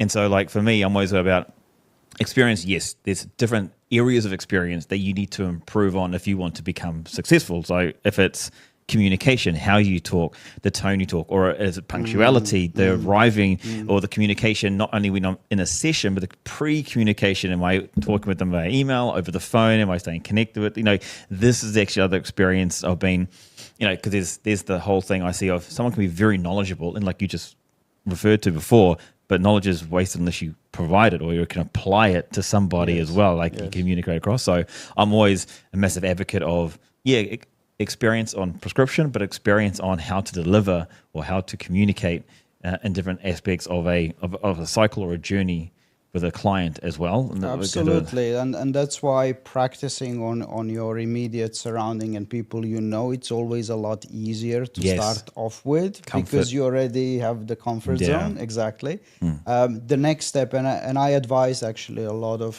fitness professionals coming out behind the benches and going out on the field. A lot of analogies. What should I do now? What's next for me? You know, for me personally, and I've gone through it, so that's why I'm advising. But I've seen the other side as well. So it's always better to get into an organized system where someone is going to tell you what are the steps, and you're going to follow the road that's already someone has done. Totally. You're going to learn from your peers who've been there before you. So there's a lot of help that you can gain if you work in a club at the beginning of your career, and you gain knowledge through not just that it's going to give you an exposure to a potential clientele, but also you're going to learn from your peers, you're going to learn from your supervisors, they're going to handhold you for certain processes to help you to get your career on the way. What do you think, what are the three main skills outside of prescription for the exercise? What are the three main skills you need? Like, what are the three main skills you're going to learn from working, let's say, like Fitness First, for example, gymnasium or something like that? What do you want? What do you think? What would you say? Learn these three things before you go into freelancing, or before you go out on your own. Yeah, I mean, I think you just mentioned the probably the single most important, which is the communication. Okay. I think I would put that on a top level. Yeah, of the priority list. Closely linked to that is coaching, so, which is actually how do you deliver and instruct people to do what you want them to do. Yeah, totally. Yeah, verbally. Yeah, Which literally. is really, really, really difficult, and oftentimes people don't realize how difficult it is, especially in the region like where we are, right? Where for most of us, including me, English is not the first language. And you have to communicate in English. It really becomes difficult to coach properly and to get people Massively. to do what you want them to do. Therefore, you become efficient, and they become efficient, and movement and the progress is guaranteed, and so on and so forth. Yeah. And also, but I think this is, I don't know if it's an overarching skill or not, and whether it's a skill or not, but I just think that passion is playing a huge role, because passion can overcome any shortcomings that you have if you really put your heart into helping people. And Sorry. Passionate about helping people, or Yes. passionate about what you do? helping people. Yeah. Helping people, because if I want to help you, I will not give up until I find the way to help you. Whether it's Which is me key. who's helping you, Yeah. or I know someone to help you, Yeah. it's a different topic. But it's just I really want to help you, and it's really about passion for helping people. See, I think, and that's a really good point. I think you've brought up, because when you say this, like, a lot of people go like, "Oh, I'm passionate about it," but like, Are you really? Totally. So for me, the only way to understand if someone's passionate about it is you have the ability and the willingness to say, I can't help you any further right now. I would recommend you see this person because they can extend your journey or take you further. Or I'm not skilled in this space. And if it's nutrition, I'm not the biggest nutritionist. I mean, I know basics of it. I'm not going to, I'm not personally going to advise anyone on anything specific. So if I do care about you, and I know it makes a massive difference, I just can't get over the fact that people don't understand. Like, I can do something really well and I can help you here. And I can really help you to a point. Someone else can take you further. And I know, and it's happened all the time throughout my career. And it took me probably a few good years to learn probably the skill trait that made me successful afterwards was, okay, I brought you to here. Now I'm saying, hey, go here. It's not about the money, but I've happy how to help them. But then later on, it's come back to, it has been about them. Yes. And that's helped build the business, because Correct. the reality of it wasn't about me just trying to bring more dollars in the door, like keep my 10 sessions a month with this client, or 3 times a week, or whatever it was, which I think kills a business for somebody, which I don't think a lot of trainers recognize or realize. Agree. Yeah. It's not just that. I think it's also the fact of you cannot be jack of all trades. I mean, the industry is not the industry. The human body is so complicated that you cannot just know everything. You cannot be the best in everything. So specializing in a certain field is a great career progression, and everyone should do it at certain point. I have a conversation with fitness professionals when it comes to nutrition that you touch base in, and oftentimes I ask them during the interview before we enroll them in Fit Connector. We obviously check their qualifications, certificates, and everything else, the background, and we do actually face-to-face interview to see whether they fit into our concept or not. And when I ask them about nutrition, and they would oftentimes reply, I give them nutritional advice. I said, okay, advice, but do you prescribe them of what they should eat in order to achieve their goals? And some of them, sadly, do. So my question to them is very simple. Okay, so you've gone into a fitness academy, you got certified to be a personal trainer, right? What was the reason? And if that's the reason, you wanted to have an institution saying that you are now entitled to prescribe, right? Then why you haven't done the same with nutrition? Then you don't need for personal training your certificate either, right? Totally. So it's completely nonsense and insane to see some fitness professionals adding value by doing this giving knowledge or giving... Which is unfortunately because of the competition in the market, and they realize that they have to give something more, even though they're not qualified, or so they're not actually helping themselves or the clients. And you're right. I mean, it's better to refer and to work with someone who's specialist in that field and keep your integrity rather than saying that you know everything.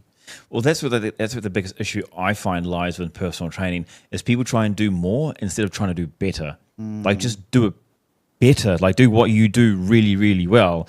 And this is what to be honest, I don't even know how to communicate this message. In fact, I've given up on communicating the message because I believe that it is about doing something better. So if you are very good at something, just keep getting better and better at it. Improve your knowledge and improve your application in it. Like, here's a good example too, is just because you know how to prescribe fitness doesn't mean you know how to run a business. If you're a personal trainer, you're a freelancer, well, you're running a solo business. You're a sole trader. So it's not that's where people go like, oh, I've got qualifications, great. But then you don't have experience in running a small business. So you go to work for a gym, you learn these other things, the business side of it, and going there. So anyway, going back to that is when it comes to trainers, if you want to be successful in this market or any market globally, any profession, is you have to get better at it. So with the trainers that you're dealing with now, I don't know if that's part of Finite Connector or not, but like, how much of it do you see in this industry of successful trainers? How many of them have like a broad base of skills or broad client base? You find they've all niched down, they've all specialized, they've all got better at what they're doing, or are they all still pretty general? Majority is pretty general. Okay. Majority is pretty general, and they are partially because the market is at the level where they're still looking for a very general concept of fitness. So when we're talking about the freelance personal trainers, self-employed personal trainers, right? You mentioned the other things, the other skills that you have to obtain to be successful in that part of the job, and I always list them down when we have the interview, and it becomes actually 1/10 of your day is focused around the client, and 9/10 of the day is everything else related to your business and business development, marketing, and all the other skills that you haven't had before. So that becomes like a revelation for them. Yeah, actually, we know that, but we didn't figure it out that's the case. Going back to the market, I think here in UAE and generally in Middle East, it's more general fitness still. However, the segmentation of the market is happening as we speak. And I see a smaller percentage of those who understand first their career path, and they figure it out which is the niche and what is the specialty that they are, again, passionate about, and they want to explore further and become really good at. To be able to deliver those specialty treatments to customers. While they understand, and this is why with Fit Connector we have tie up with fitness academies, and we have partnership with academies providing coaches an opportunity to upskill and to further educate themselves in a particular niche market that they would like to go into and explore further. Yes. Awesome. Yes. When it comes to that too, so let's have a look at the little business side of it, because it's a massive part. I mean, if you can't sell yourself, if you can't talk to somebody, what's that key bit of advice you've got? Let's go start with the one you haven't got any clients right now, but you're looking for clients, because that's what everyone says. Like, I can't find any clients. And to be honest, and this is brutal, but my first honest advice to people is because you're not good enough. That's what I tell people. It's like, you don't have clients, because you're not good enough. If you had clients, people would already asked you, can you help me? Like, that's the thing. Or if you are living under a rock, that might be the other reason that you haven't got a client yet. Or the skill set isn't about your skill of prescription of exercise. It's the skill set or experience of, how do I network? How do I get content? How do I get awareness? How do I grow exposure? How do I do that type of thing? Yeah, I mean, I'll give you a quick story on that one. I mean, this was like last year or year before, and it broke my heart. I was in a room, I think it was about 70 odd people, and this is fitness professionals, and I asked them, how much do you spend on lead generation each day? 0. Like out of 70, no one put their hand up. And then I was like, okay, how many do it like an hour in a week? Again, only 2 or 3. It was no one was doing anything to do it. Like, going, why are you not doing that? Like, why is this not part of your daily routine? They're like, oh, because I got clients. Like, they're not going to last forever. Exactly. Or if you've got 0, how do you expect to find anybody if you're not doing the fundamentals of growing a business? Because that's what it is now. It's like, as a freelancer, it's about. So anyway, where do you start? Where do you start with? Yeah, it's a vicious loop, isn't it? I mean, you're trying to get clients. So what you do is actually you trade time for work. Yeah. And it's almost, someone told me the other day, actually, it's actually the same as you're only not working for someone, but you still trading time for money. Yeah. It's still the same, except you don't have a boss. Exactly. Now you got to go work harder because someone else at the gym was doing it for you. Now you have to do it yourself. Yeah. Correct. So that's the misconception about freelance world, and you're 100% right. And like I said earlier, I mean, you have 9 things that you have to take care of that are not related to training clients. Every single day. Every single day. Literally, that's it. And if you're not doing them, and if you're focused around your clients, like you said, they come and go. And it's just a natural way of how the things are working, right? You're going to eventually lose them. And then how you're going to replace them if you haven't practiced on time. But I will agree with you. You don't have enough because you're not good enough. I 100% agree with that statement, because let's rewind the tape a little bit and start and go back to where the career started, right? As we discussed, is like practice with your friends, practice with your immediate surroundings, train some people, get friends, and so that becomes a referral machine for you, right? And this is how you start picking up your business. So it doesn't mean now everyone thinks marketing is, I go on social media and I do paid ads. That is not the only type of marketing. I think that's bad marketing. Networking, being out there, speaking to people, and referral in every business, by the way, not just our business. Referral is still number 1 and the most economically efficient, as well as the best quality. Best return on investment is 100% referrals. It's just insane how most of them are missing this opportunity, because they think, okay, how do I start? And I don't have someone who's going to refer someone. Yeah, okay, but you're supposed to have some friends, some people, and they're going to refer, and they're going to refer, and they're going to refer. And that's how you start. I'm not saying you shouldn't be exposed to social media and you shouldn't be doing that, but that's just one type of marketing that you can do. There's so many others that you can do.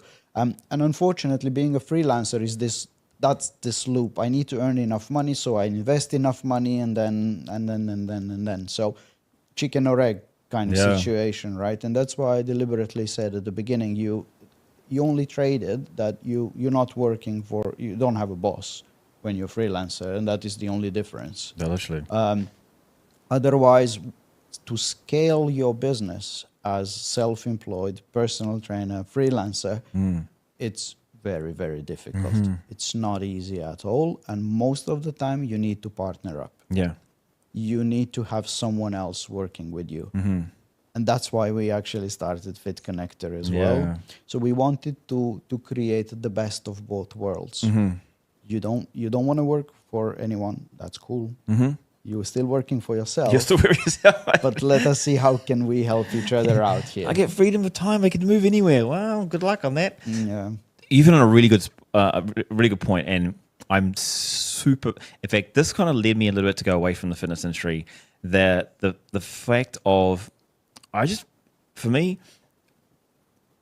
people don't understand how hard you need to work, how much time you need to put in. People just grossly underestimate what it takes. They go like, oh, I saw this person do this on Instagram. I saw this person do that. All of a sudden became really successful. And the biggest examples I can find is that someone has gone from, they started training when they were 2 years old. They went through all these developments, reps, they become a sprinter, for example. Let's say a sprinter. And then finally, when they were 23, after representing and stuff like that, they started doing training and they become successful in a month. So, yeah, because they've put in 20 years of experience and development, understanding of that specific trait before they started personal training. And that's what I hate. I hate this about the industry, is that too many people do a certification thinking, okay, now I'm a personal trainer, I'm going to be rich, I'm going to make money and do stuff like that. And it's like, no, you're not. And this is actually a great question for you, because with Fit Connector and stuff like that, and I've kind of been in the space as well, is that people come to me, they're like, oh yeah, I'm going to join your platform, great. And then they expect like just miracles to happen, so the leads just go poof, and fall into their lap, and they'll be, I joined you because, I thought you were going to make me successful. It's like,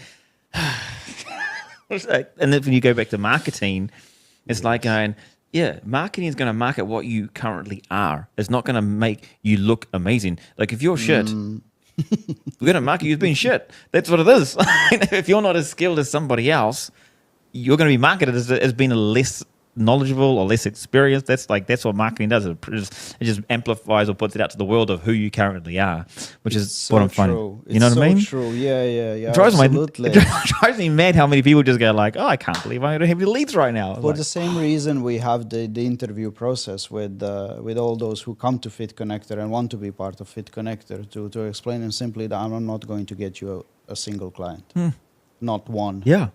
That's not our role. So that's the first shocker for them, for some of them, because from outside, obviously, everyone is looking at that we are advertising and we advertising the coaches and we show their skills and everything. And from outside, it looks like, oh, okay, so they will advertise me. Therefore, someone is going to I can sit back now, relax. Robert's going to take care of it. No worries. Far out. They're going to provide business. Please advise these people on the reality of this. No, it doesn't work that way. So we help the marketing and advertising, but definitely we are not providing you with business. We provide you with an opportunity. And that is what we are trying to get across to everyone, is that depending on what you need, because again, let's not forget, it's a career progression and everyone is at a different stage of their career. Absolutely. And therefore, we're trying to find what is that you need at that point in your career. Most of them, yes, no one is going to reject a client, let's be honest, right? So if you come and say, I have someone for you, they're not going to say, well, no, thanks. But some of them are thinking already, how do I develop this business? How do I niche? I have a passion about this. What do I do then? How do I keep clients? How do I bring in technology into helping me with the admin side of things, for which we developed the app for scheduling and all of that? Because you would know, developing an app is not I've gone through it a few times. A small investment, right? So for that, we didn't do it for the sake of fashion, but for sake of support mechanism, getting exactly the administrative part of things away, so you can focus on what you do best, and that is providing service to customer, and let us take care of everything else for you, be it directly by us or through partners and collaborators that we have, such as academies, such as other spaces, such as nutrition companies, and so on and so on and so on. So again, we as Fit Connector, we also cannot do everything by ourselves, and we have no intention of doing that. Yeah. We're good at what we're good at, and we do what we know. And for the rest, we just bring in partners and collaborators who we partner with, and that's our mission. This is base, and that's what it should be. And see, and that's great, because that's what trainers need to understand as well. Like, it's yes, you are great at this.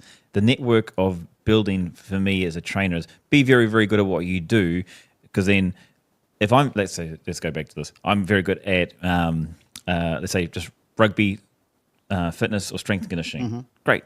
Well, I'm going to find someone else who's endurance, someone who else who's nutrition, sports specific, someone else who is rehab specific, someone else is physio, and that's building that network and that referral system.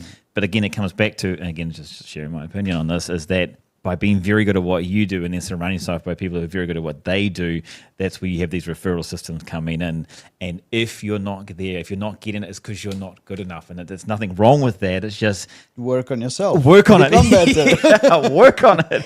I can't do this. Find your space. I agree 100%. You know what I Find your mean? space. Figure out what you really want to do. And we are happy to help you. Yeah. But you need to figure out what you want to do. Yeah, I can't figure it out for you. Yeah. What's that expression? You can lead a horse to water if you can't make him drink. 100%. You know, so, man, I think I'm going to have to bring you back in and we have to do like a part 2 on this, because there's so much in this space and area with trainers, and it, to be honest, it's one of my biggest passions is with trainers and stuff like that. Like I've always wanted. To be honest, I got hit, and I'll be very open about this.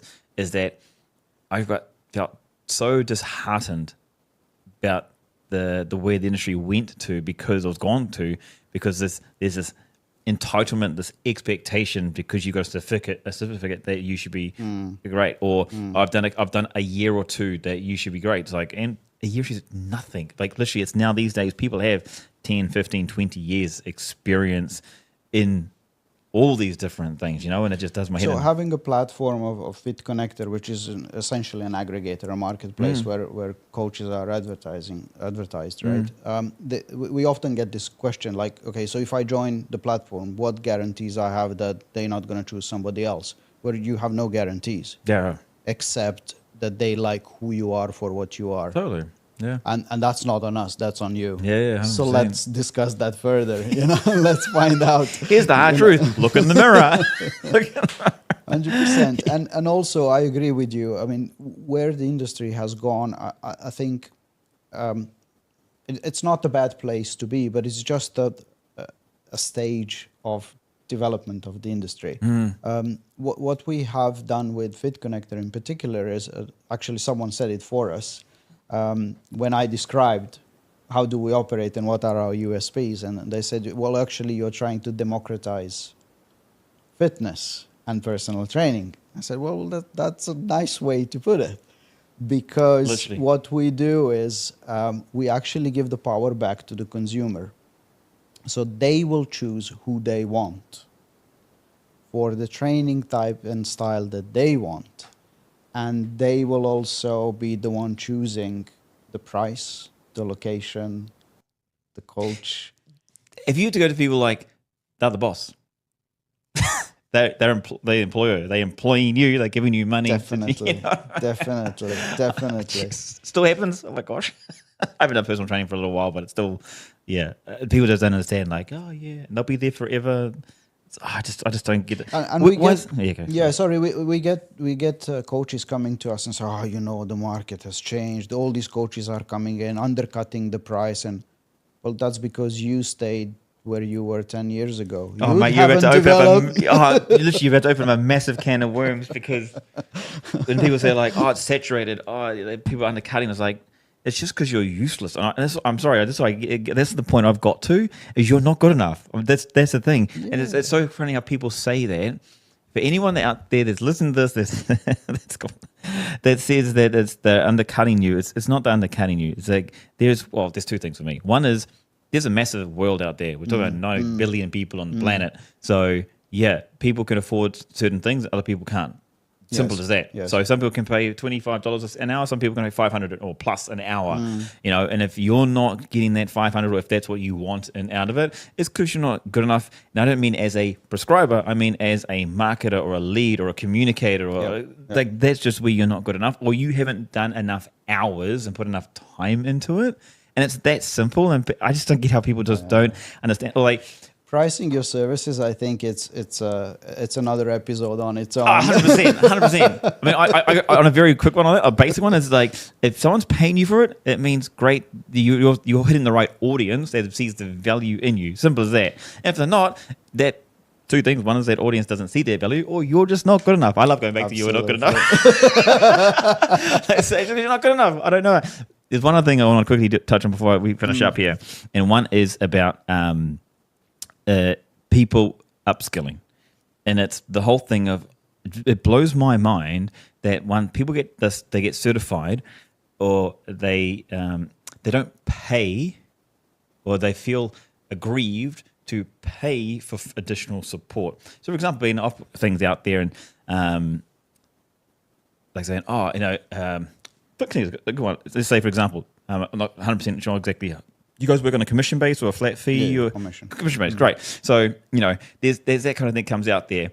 The flip side of when you say to someone, oh, you know, you pay, let's just make it simple, $100 to learn a skill, which the skill is you're missing. People go like, oh, you know, and I want your views on this. Why should I pay you? You know, because it's a personal trainers, because personal trainers have always come to me for many years, and they go like, oh man, I don't have any leads. So I said, oh, I can teach you. So okay, they want me to teach them first, and then they'll pay later, which I'm like, no. Frankly, because literally I've built a skill set over a long time. I got proof behind that I can help you. I've done the career, I've gone through it, right? So I find this stigma or this ability for trainers, especially the ones that have the excuses coming out like, oh, the market's saturated, oh, you know, we're getting undercut in the prices. They don't want to pay for support. They don't want to pay for upskilling or education. One, you can get skills and education for free, by the way. But if you want to accelerate that, then paying for it. So where do you think this mindset's coming from people to not, they want to get paid to offer their services, but they don't want to pay? I think it's a false perception of the market itself, and it begins with the getting certified. Okay, I got certified. Now the world has opened. I got the red carpet. Now everyone is going to come to me. And then they get hit by the reality of life that it's not like that. And you actually have to put the work. So the journey only begins. Yes. At that point. Yes. Right? So I think that's the false impression of where it begins for them. And secondly, it's the chicken or egg sometimes that, okay, but I don't have money to invest because I didn't earn enough. But then you take one step back and, okay, what did you do with the money that you previously earned? How did you buy the food you're eating in your mouth? Right? So then it becomes a thing of arranging your personal finances and doing all these other things and prioritizing where you're going to pay and what you're going to invest. Because at the end of the day, it's an investment for future. Yeah. Just like the education is, right? Literally. So you got certified because it's investment for the future. So oftentimes, and this is, I think, the key, what I realized over the years, not just through Fit Connector, but even before as running our own business for past 8 years now, is that the pain point is not painful enough. Yeah. Literally. That's why they're not investing. 100%, mate. Tell you what. Oh, okay. It doesn't hurt enough yet. Doesn't hurt enough. So go away. When it hurts enough, come back. Fuck. Oh, man. We're going to talk about this on another episode. I tell you what, because we're going to wrap this one up because literally there's three main key points here, and I love talking about trainers and the lack of effort, the lack of understanding, the mindset behind trainers at the moment. And we're going to do another episode on this, mate, because for trainers out there, the bluntness is you aren't good enough at something, and it's not that you can't do it, it's that you need more time in the saddle. And more time does not mean, oh, give me an hour, give me a day, give me a week. It means 5 years. It means 10 years. Like, that's the reality of it. And it's not... we talked about the off camera before we started talking about this, is like we've got brands like FFP Travel, we've got Fit Connector. It's not going to happen overnight, and it's a grind. It's a daily push. It's going over barriers. It's how many barriers can you get over today or this month or this year, and just get that incremental progression forward, right? Yeah. So, mate, I'm going to bring you back on in a later episode. We're going to talk about just what people need to do to have some an understanding about becoming successful as a trainer. But otherwise, thank you very much for today. I mean, it's been an absolute pleasure, man, to talk about it. Let people know, look in the little lens there, let them know about Fit Connector. Where can they connect with you on Fit Connector? So we are pretty much on every social media platform that you can find. The easiest way is to reach out through Instagram, YouTube, or directly through our website. You have contact number, you have contact form, so whichever way you like it. It's Fit Connector, one word. Awesome.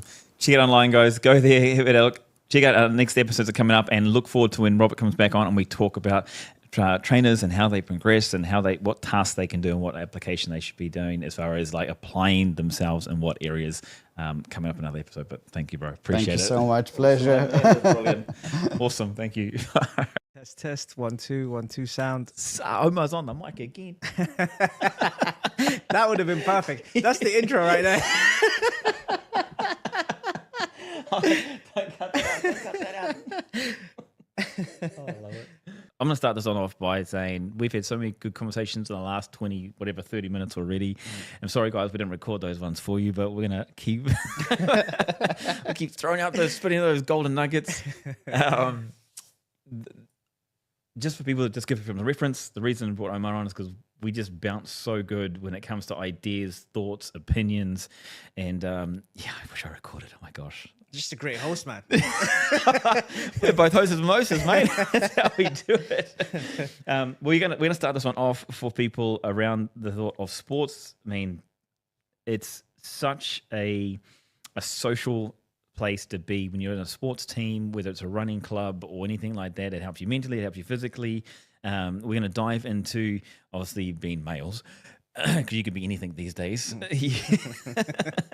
We're going to talk about mental health too and the challenges that men go through too from the sporting aspect. And bro, that's where I want to start with you, my man. I want to start with you on those lines of you can either share personally or anything on sports and men's mentality.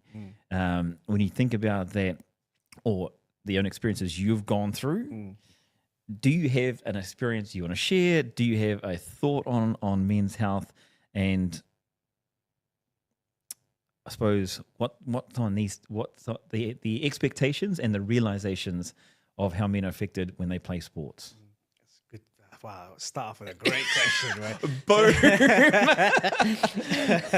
No, I think it's a good point. I think the first thing that starts off is identifying why you're doing what you're doing, how you're doing it, and then the accountability factor, right? When you're actually in silence, when you're actually not around people.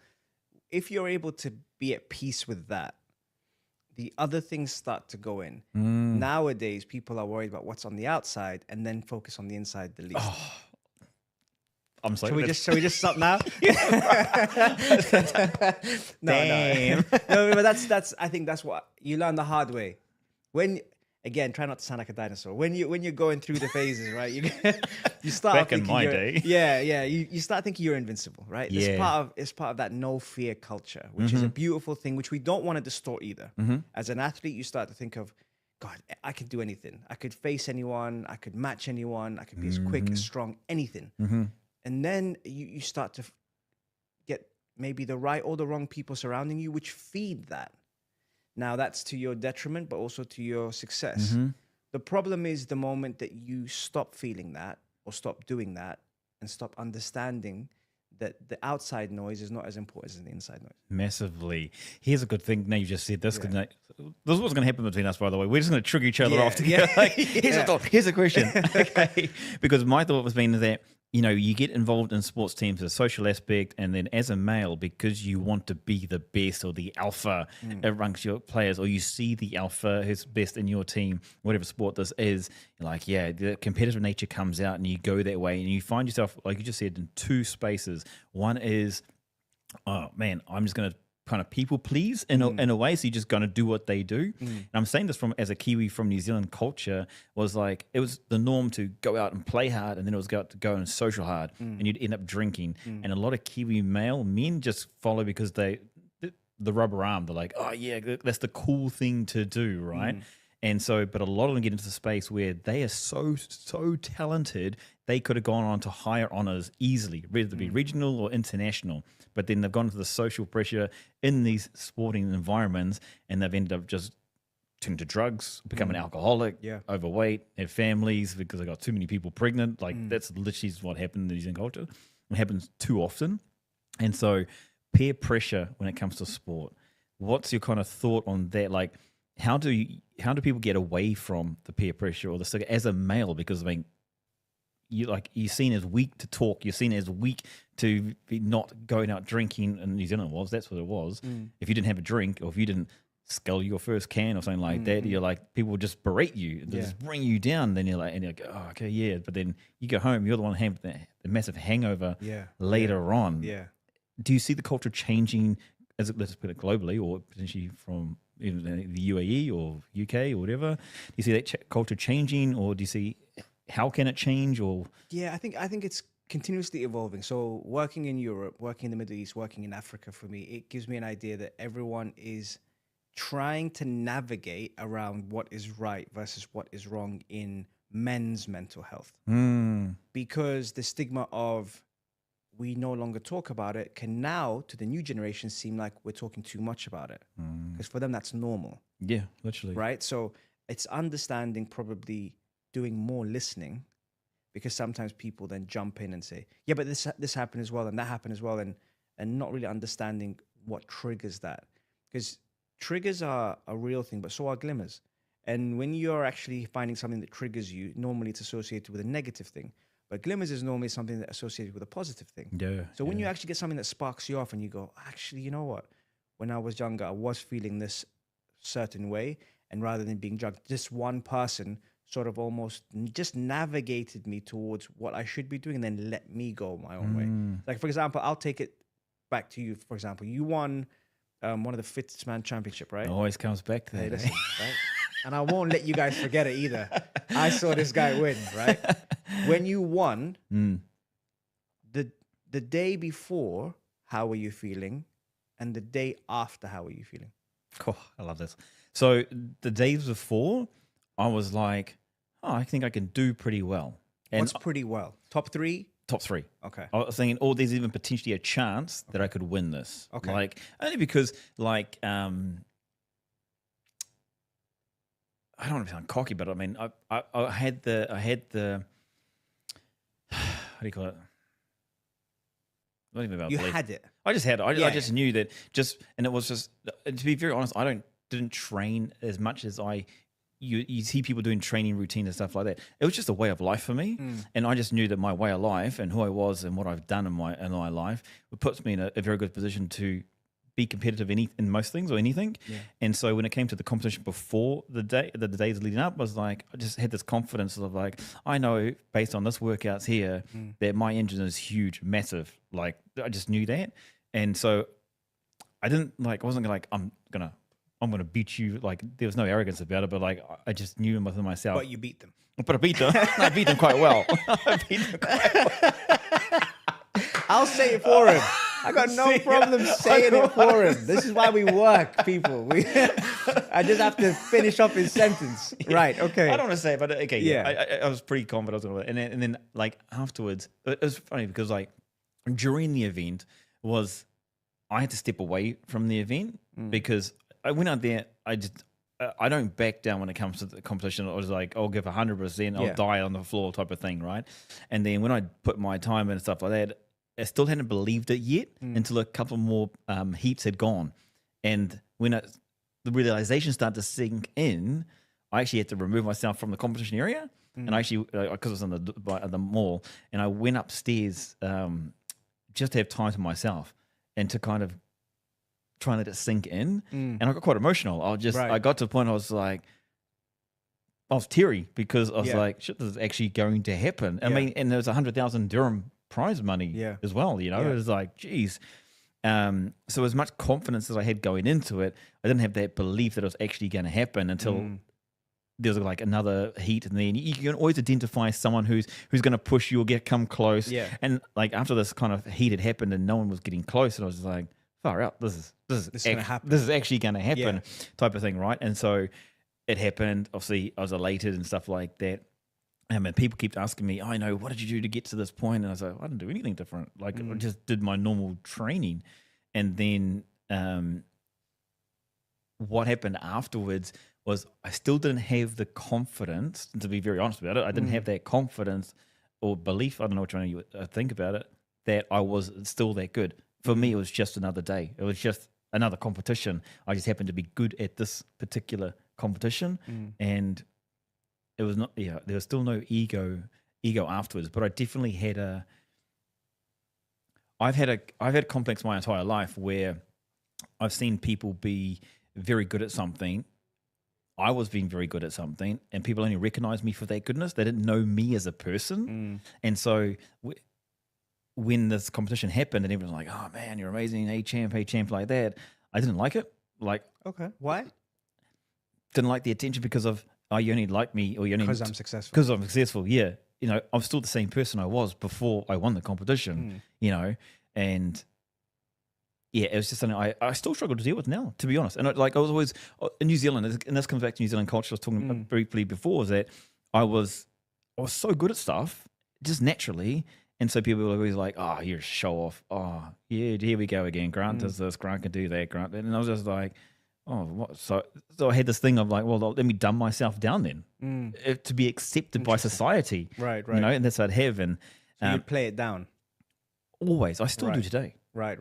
Literally, people even now, like I'm 44 and I still do things like naturally, and they're like, "Oh, how do you do that?" And it's like, I just do not. Like, this is just my lifestyle. Is who I am. It's not because it just comes to me. It's because I do things on a daily basis that keep me this healthy, this fit, this active, and I've always done that. Yeah, you know.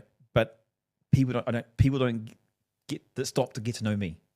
You know what I mean? And that's what I feel is a massive void in my life, to be very honest. Yeah. And that's where the competition, the same thing happened. Right. From the mental health point of view, it was just like, I'd be depressed. I'd be just like, yeah, but you only like me because I won some competition and it's because some status and stuff like that. Yeah. Had to deal with. Yeah. And people wanted to know me. Oh, you know, it's like, but where were you before? Yeah, where were you? You know, you didn't pick up the phone then, type of thing. And I understand that it's part of life too, that, you know, these things happen and that puts you in front of people. And, you know, there's another side of it too that I had to really, really put time into learning, was to not, what do you call it? I had to show appreciation. Like someone said, "Oh, you're awesome at it." I had to learn to go, say thank you. Or, "I appreciate you saying that."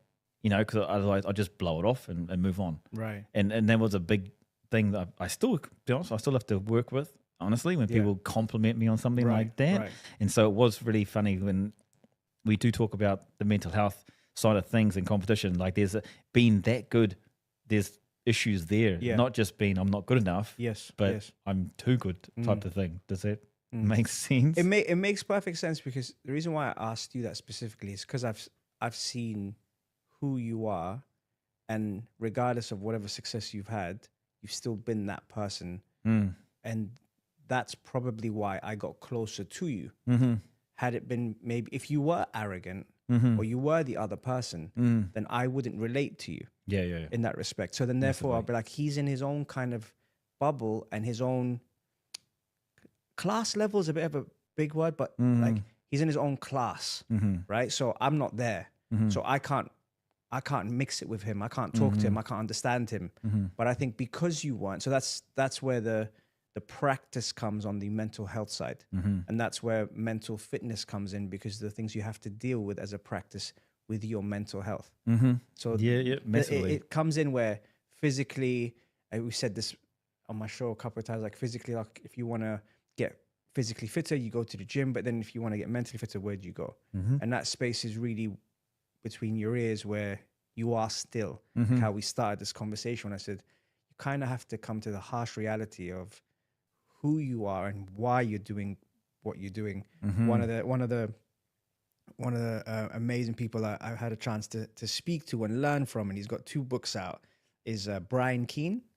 You heard of him? Sounds familiar. The Fitness Mindset. And he's brilliant, because he said something where he was like, Omar, for all your life, you've been looked at as a jack of all trades, as we spoke about off air, right? But he's like, when he realized what his why was, he realized he had to remove the ladder off that wall and put it on this wall. Okay, yeah. Because then he had to start climbing the ladder again. Yeah. Whilst when he was teaching as a PE teacher, he was earning good money, he was at school and everything, but he wasn't feeling like he was adding value. So then he switched to fitness and then moved up that ladder, and then that became his wall. So I think when people start to realize what their why is and whether they're climbing up the right wall is when it makes a massive difference. Yes, is when your mental health starts to get stable because you're kind of moving in. Sometimes you don't know how far you can go, but you're moving in the direction you want to go to. Yeah, massively. When it came to, I'm going to flip this back around on you. Because you went down the pathway to become a professional sportsman. Yeah. And then it was injury, right? That's to prevent you from going there. Yeah. And this is going to happen for a lot of people, especially youth trying to be, because now it's professional sports representation is far more accessible for people now. It doesn't have to be international anymore. You know, there's a lot of regional university-based, like people who have been paid, even here in the UAE at low levels in different sports, are getting paid to play sport now. So like you can start to not necessarily make a wealthy lifestyle, but have supplements for your lifestyle. Correct. Because you get paid. So what was the journey with you when you're going through that? When you went through the injury, the mental, how do you deal with it, or how have you ever got through it as well? By the way, probably not. Probably not because, but for me, establishing that it happened very young, so I didn't go through playing for pro clubs and traveling the world and fly. I went through that as a coach. I didn't go through that as a player, but I faced the harsh reality that teenager's gonna feel when you are not going to make it as a pro. Not because someone told me, because I looked at the standard and thought, all right, how can you still impact and influence a team without being a player? And then that's where my first coaching badge was at 19, where normally until you're in your mid-20s, you'll probably think I can still make it as a pro. Yeah. Again, not going back to the dinosaur days, but the realistic times are you don't have social media, you don't have the links, you don't have people that are going to be coming down to spot you. If someone wants to, no one's going to message you on your mobile and say, where are you at? Okay, I'm coming to watch you play. It's not going to be like that. It's very different. It's old school. It's, you are up against some of the best ballers in the UK. And so I understand and I empathize with athletes, but I also understand it's a different time. There's that, we've almost got that sense of entitlement now that overrules the sense of doing things and being present and being part of a team, which is irreplaceable when you're in the changing rooms, when you're with your teammates, when you're traveling on away games, when you sometimes have to go through the crappy pitches and surfaces and weather to be able to experience something like a brotherhood. And I know your culture, which is actually why I really loved your culture before I met you. One of my best friends, who's Zion, I don't know if I told you about him, he played for Samoa. Okay, yeah. And I met him when he was playing pro rugby in England. And we had something very much in common in terms of like the mindset of an athlete, but the transition of a coach. And when I saw how rugby players were doing the conditioning side, I was like, wow, this is a different level. And then when he saw the footballing side, he thought, is this what you guys are doing? I said, yes. Then we met in the middle through boxing, where that was kind of like a mid-passion where it was like, okay, we can both excel in this. Let's help train each other. And we went from that. So that's where those muscles are coming from, right? I was like, dang. It's also Ramadan. So just kind of absorbing the different nationalities and different cultures and understanding, I think more than anything, that all athletes are people first. And like you said, when you won your championship, they skipped the people part. Yeah, massively. And they started looking at, you know, Grant, the athlete, the fittest man, the competition. And then because you had to dumb it down before and you had to kind of be like, nah, listen, it's all right. I just, you know, that's what I do. It almost, in today's world, right, it takes the shine away because the shine is the first thing that attracts people's attention to it. Totally. Right? The chicken and the egg kind of thing going on. Yeah, literally. And the first thing they will look at is, okay, like we talked about this again off air, like the likes or the follows. Should record? Yeah. The likes or the follows or the views, rather than, wow, how did he get here? What did he have to do? What's he like when the cameras are not around? How is he with his closest people? Yeah. You know, massively. is he? I saw something a couple of days. I won't mention the organization, but I saw something a couple of days ago, and it was all about giving to charity, right? But there's so many cameras around. Yeah, I've seen this for the TikToks and people going like, why don't you do that without the camera around? Why are you doing this? Because you're not getting in front of your... Yeah, but, And I have to remind myself, because I always stay more on the half full rather than half empty. I have to remind myself that at least they're doing something for charity. Well, it brings awareness. Yes. If I also have to remind myself, when you're giving to someone or when you're doing something for someone, do you need the cameras there? Mm-hmm. Do you need people to see you giving? If I give to someone now, or if, for example, I did something nice today and I put it in my 24-hour, 3-a-day gratitude journal, right? It makes one of those. Mm-hmm. But then I have another 24 hours to do something else. Mm-hmm. I don't have to record every day I do something good. Well, see, that's I would say that's where the balance is. If you've done it before the cameras are rolling, or you do it after the cameras are rolling, Yeah. cool.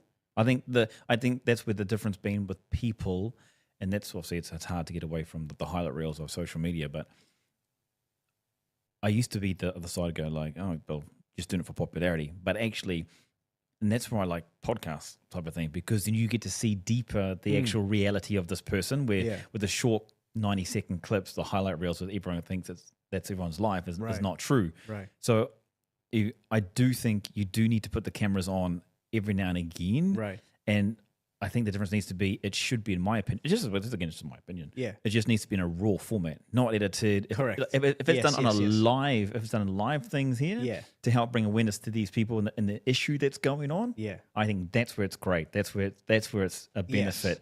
You know what I mean? But if it's just done as an edited clip of the highlights of, I gave this person money, or I did these things, then that's where I have this 50-50 of like, I don't pay as much attention, put it that way. I want to see it. I do want to see it. Like, to be honest, I do want to see someone do it, but then I also want to hear that I've done more and more and more. Yeah. Behind the scenes, without the cameras having to be there. Yeah. You know what I mean? And you it's like anything. If you hear it from a second person, well, you like, if I say you do something, great. But then if I hear someone else say, oh yeah, I did this as well, and he did it again, and doing it multiple times, then there's like, well, that's just love and respect from what you're doing. So that it takes away the he's not doing this for popularity because he hasn't recorded everything. Yes. Does that make sense? Yes. But still, there's an essential side that you do need the camera there to. It's a proof that you've actually done it as well. You actually, like, you know what I mean? Yeah. I like the idea of the awareness. I like the idea of raising awareness on something that is worth something. I'm just at this stage, probably in my life, I'd say, and actually I spend more time indoors than outdoors, even though I'm in the media. Then when you tell someone, actually, no, I just like to chill or do this or do that. Like, really? Yeah, but you're everywhere. You're so active. You're so talkative. You're doing all this stuff, right? And then you're thinking, no, not really. Need a timeout. Yeah, but the stuff that I'm not doing, I'm actually trying to work on myself. Because you always say, put your mask on first on the plane if something goes wrong.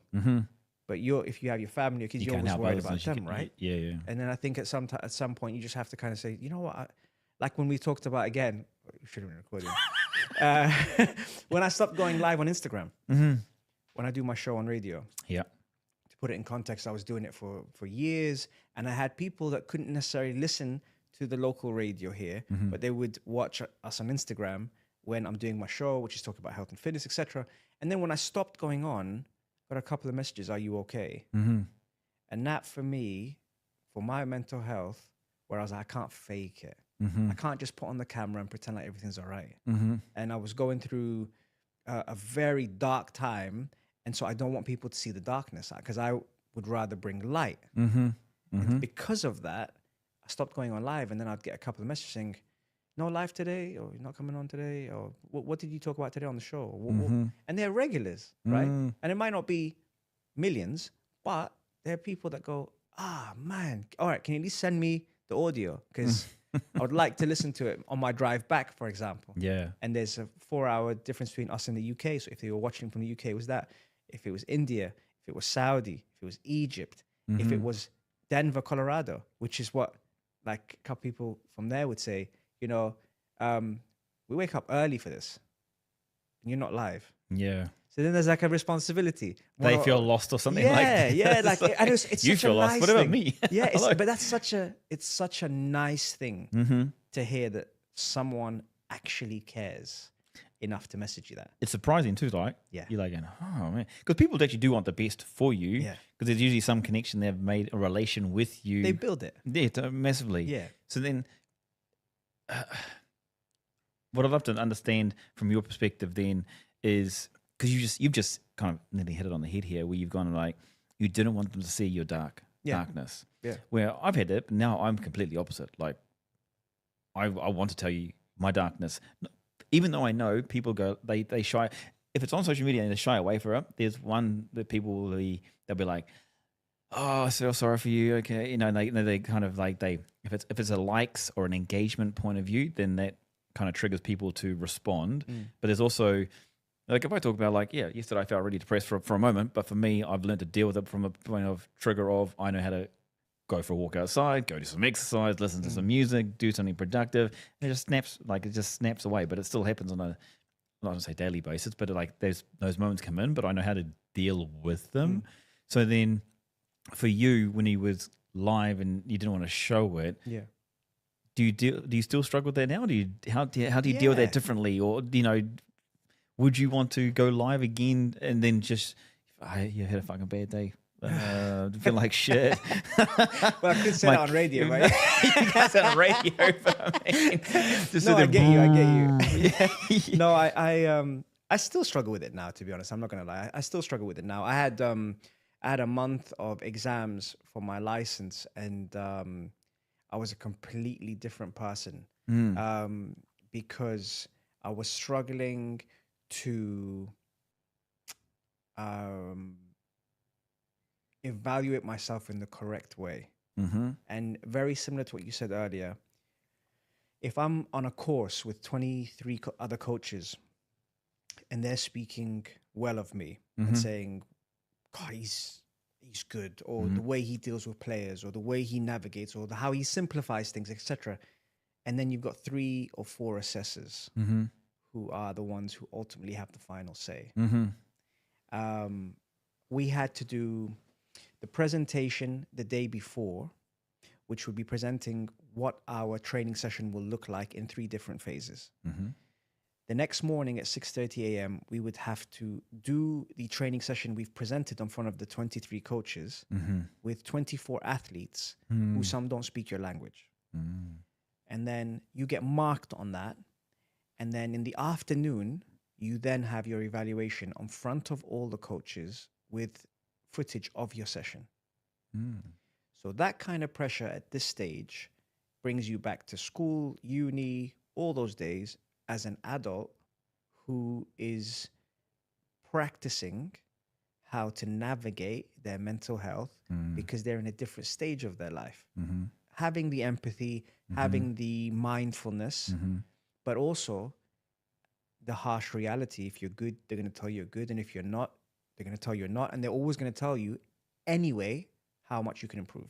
Yeah, how you accept that and how you navigate is another thing. So for me in that month, seeing people that are maybe 10, 15 years older than me shaking was something.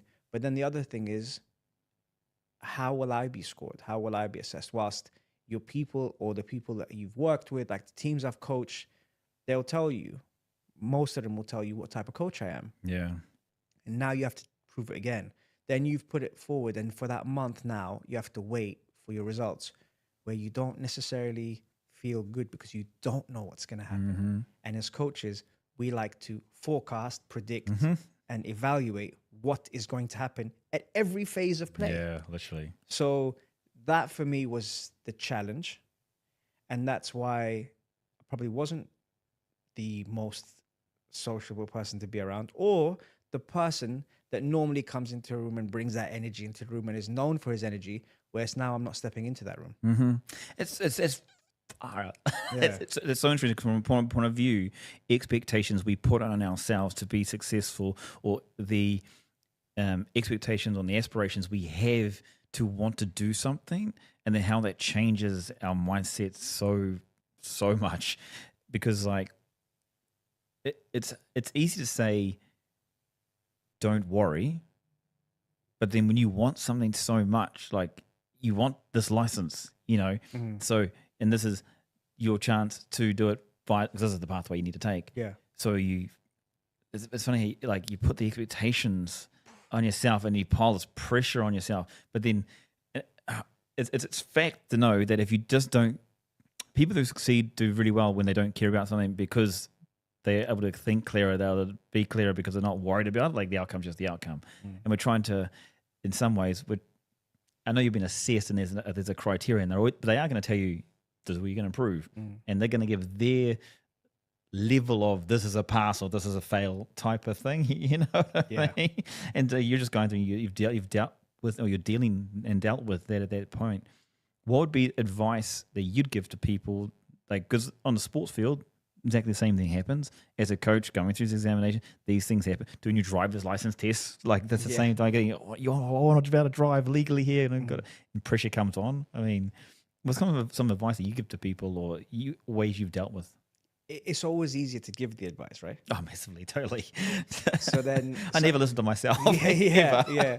Something that a coach said to me once, he said, "How would you speak to yourself?" And then he said, "How would you speak to someone else?" Totally. Yeah. And then that kind of stuck with me a bit, because I thought, yeah, you're right. The way I speak to myself is different. But then you're not a hypocrite. It's just the way you deal with things. But I think the level of trust is super important normally when you're coaching. And at the same time, the accountability factor is so important, so you can't divert the things that you need to learn onto things you can't control.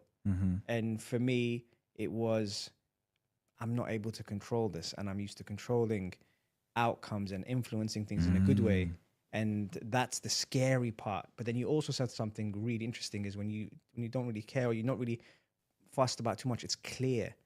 So based on what you just said now, my answer would be to clear that pathway and not to have any distractions or shadows on that pathway, because you're going to have someone looking at you, chasing you, in front of you, behind you at all times. Totally.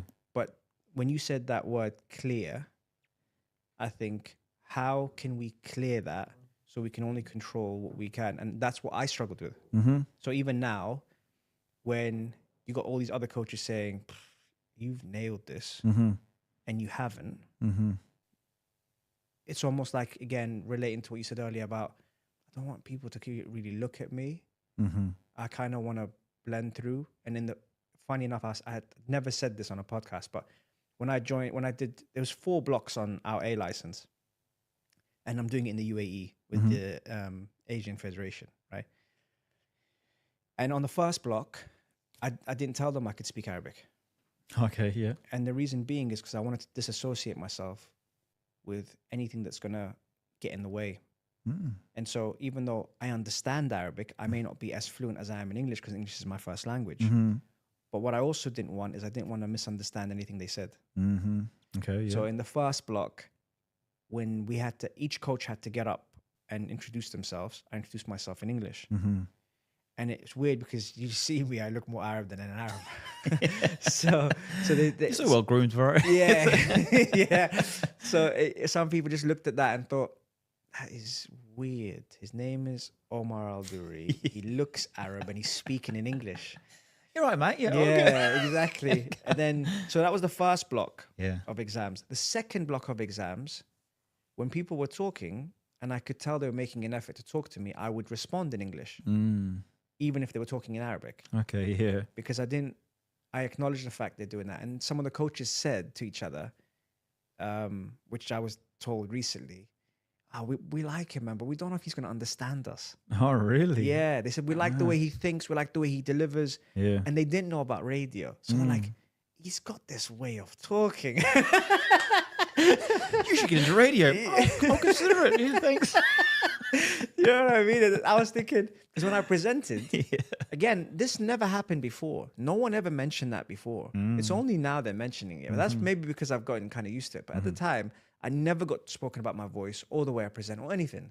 So when now people are saying it, it's funny, because then later on, when you have these conversations with them, they say, this is what we thought of you. This is what came out. This is our first impression. And it's nice to mix it up and match it with them, because then by the third block, I was translating for them to the athletes we were dealing with in the morning. Oh, well, there you go. Who speak French, African, but some of them understand Arabic.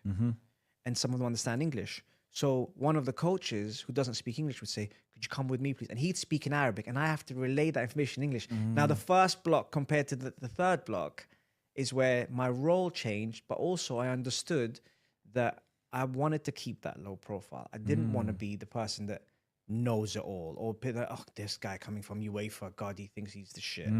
I wanted to be like, no, I'm just here to learn, and I'm going to take as much as I can. And what happened is some of the assessors would say, doesn't talk much, that one and the English guy, you know, he doesn't talk that much. But then when I ask a question or I answer a question, I'm not answering it to show people that I know. I'm answering it to see if I am right, and that's the difference. The internal side of it, Yes. more than anything else. It's weird how we deal with things, and you know, it's not just about being on the sports field or on the playing field. It's what we're doing outside of other things as well. It's because like when you were talking about that stuff thing, I was like, I perform best when I don't care, and I got to a bit of a point that happens so regularly, and this is what I do. People go like, "Oh, Grant, he doesn't even warm up. He isn't prepared. He's so lazy. I'm chilled out before it happens." But that's because I literally, my routine for me is I don't care. What's the difference going to make if I start worrying about this? I can't change anything that's going to happen here, so I'm going to go out and I'm just going to. I have this mentality of I'm going to go hard, but I don't care. Like literally, that's how. And then that's where I've always performed best in anything. Never mind athletics or anything like that. Even when it came to speaking and presenting, I remember the very first time I presented with Les Mills in the class. It was in Auckland, and there's like a couple of 100 people in the class, and I made it out to be, this is my shop opportunity, and of course I blew it. As far as like, just got nervous, forgot what I was doing. You blew it. Well, I didn't. I blew it in the fact that first time I was like, I just forgot what I was doing. Oh, okay. I didn't, like it was like, Yeah. and then that was a good lesson for me from the point of view that afterwards I was like, why I've done this 100 times before, and why did I make it out to be something that it was just there's another session in class. And from that moment though, I learned just to go like, well, who cares? Doesn't matter. I'm not going to change it. Let's go. Yeah. And so that was my mentality for everything else, and that's what made me do better at whatever I was doing, whatever I'm doing. It's podcasts and stuff like that. I have the same kind of mentality. Like the conversations that come out is just because like, this is just how I think. This is my thoughts. Is not anything else. So if I'm going to go play a sport, it's like, this is what I know, and I'm just going to do like this. I can't change anything, right? And so it helps me deal and perform so much better in anything mentally or physically. What I want to go down with you with here is that, like you said, we're the hardest critics on ourselves, but we're also the hardest person to teach ourselves. Where are you finding the spaces that you have to teach or learn or be open to learning from yourself? Like, because I think that's a key for a lot of people, especially with males, that we keep a lot of things to ourselves. We don't want to share. We don't share things out with people because, one, we don't want to burden someone else. Two, we think if we do this, maybe I'll get massively judged or whatever else. You know, there's different reasons we don't share. What is it? What are you learning? Because you wrote Reset the book as well. So like, there's dealing with mentality as well, the health mentality. So what is it that you've learned from there? What are you learning or trying to learn to teach yourself and how to deal with stuff? It's a good question. I think I haven't told anyone this either, but I'm actually working on the audio version of Reset now. Oh, awesome. And the difference is when you mention learning, since 2019 when it was published till now, there's been a lot of learnings. And so when I read a lot... Part two? No. No, but actually I was influenced by Goggins' Audible. Okay. So when he had his audio version, he summarized each chapter since he had published the book. So now what I'm working on is putting together my learnings with each chapter, whether it's the mental side, which has probably been the most popular domino in the book, to the recovery, to the physical, to the environment, to the training. But I also realized that I don't know where I read this, but I have this thing where it's 3 letters. It's GAS. So it's gratitude, appreciation, and self-reflection. And I think you start to reach a point where you start to think of, okay, what am I grateful for from this experience or this learning? Sometimes it takes longer to understand that because it reveals its own time. When you go through something, at the time you think it's the worst thing ever, and then eventually you think, actually, it's a blessing in disguise. So that's G. The A, the appreciation, is more along the lines of, I still have these things, and I still have this knack of having good people around, for example, to jump on a call, to have a conversation, to do things. And I may have not always had that. So what has that kind of taught me in that respect, where you can have a lot of people around you, but have no noise. Yeah. And you can have one person around you, but have all the noise in the world. And I think that's the appreciation part. And then the S from the 3, self-reflection, is more along the lines of just reflecting on yourself so you don't get complacent about certain things, whether it's appreciating things, whether it's being grateful for things, or even whether it's just appreciating the moment. I think understanding, like, okay, how could I have done this better? Where did I go wrong in this? Did I not anticipate the situation properly? And being reflected on something that it's coming out of your eyes, not no one else's eyes, because it's easier from people's eyes to tell you what you need to do. Yeah. But they're not feeling what you're feeling. 100%. And so those 3 things in terms of GAS, GAS is how I see things. So what have you learnt then? When you're applying gas to yourself, and you're thinking, in the last, probably 6 years is a long time. Yeah. But what is it that you're going on a daily basis? What's something lately you've learned, or you're still trying to learn and apply to yourself? Is not to live in your past. It's not to let your past dictate your future and affect your present, because then it takes over everything. So can I ask, what did you learn from the experience when you went through you put the pressure on yourself from the test, from the license? How would you, now you go through, let's say you had to do that again. Yeah. What would you do differently? I think I wouldn't do much differently from the first part of how I did it, but the way I handled the month of Ramadan actually now, where not knowing the results, then thinking to myself, you'll be fine. And then realizing that I'm not in the past section and I'm not in the failed section, but I have one thing I need to retest, even though I've passed 2 out of 3. All those things, I beat myself up so badly over it, right? So my learning of it was to be able to trust the process, not to let it affect me spiritually, because I'm quietly spiritual. I don't really preach about spirituality and religion and stuff, but then to myself I am. And so I think maybe the last part where I did beat myself up for a couple of weeks, where I wasn't a good person to be around, where normally I'd like to think that I am a good person to be around and that I have a responsibility to do so, where you bring a certain light into any room. I probably would have dealt with that differently. Can I ask what you think? What would be one of the 2 things you'd... In what sense, sir? What would be the 1 or 2 things you would do differently? Because, like, for me, I'll give you a quick example, is that when I get into a position that I'm not, like, a learning for me would be to step away and isolate myself. That's kind of my first response. Just take time for yourself. But the reality is that when you need help, sometimes you need to be around people, because the idea gets sparked, the conversation comes up, or just it breaks you out of... Because when you get stuck with yourself in isolation, you start going down this massive rabbit hole of just going, blah, blah, blah, blah, blah, and it's just these wild thoughts that come into your mind that have no reality behind them whatsoever.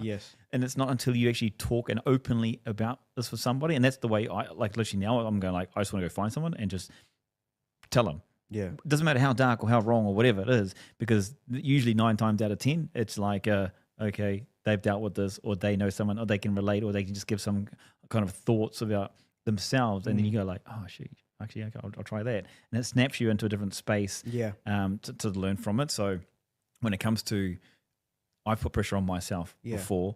All the time I've done that. I know that doesn't work for me. I've always gone into isolation when that happens. I wish I'd done this better. I wish I'd done better. But living in the past, like you said, doesn't help. So literally now it's about, I just express what I felt in that time was to somebody else. That's how I deal with it now. And I just learn from it and go like, cool, next time it comes across, I'm going to do this better. So when it comes to, I used to be nervous talking in front of a camera. And it wasn't until I talked to other people that had the same experience as I going, oh yeah, well you experienced it too, so doesn't matter anymore. You know what I mean? People, and because people like now in the space, people always talk about they get shy in front of a camera. It's like, yeah, but if the more people you talk to, what camera? Yeah, literally. the more people they talk to, they literally everyone goes through exactly the same, and there's still people that are famous that still get nervous before they go talk. And so the more that I go and talk with people about this stuff, the fear just disappears, and it keeps dissipating all the time. So for me, I had to learn to just quickly. The faster I do this, the faster I go talk to someone and just tell them exactly how it made me feel in a moment, the faster I get rid of it. And that's the learning I get. That's how quickly I get a learning. See, I think you said it perfectly. I think speaking to someone and then not attaching the fact that if you speak to that someone, that you're failing them by not achieving the result they expected of you. Mm-hmm. Yeah. And your closest people are normally the ones that are your biggest supporters. Mm-hmm. So when I reached out to, let's say, my cousin, and I told him, yeah, I've got to retest one of my modules. He's like, didn't you pass your practice? I was like, yeah, no, I passed the practical. Isn't that the main thing? I was like, yeah, it is. But they still made me retest. So there's surely, and they didn't put me in the failed block, but they didn't put me in the pass block either. So I'm kind of in the middle, which I hate. The gray zone. Yeah, the gray zone. And then when I spoke to someone else last week, Derek, who's one of my best friends in the UK, he said something to me that then, again, relating to boxing, really, really resonated with me. He said, I've seen you go through some things that we probably thought you wouldn't bounce back from. Mm-hmm. And you got up. This is just a body shot.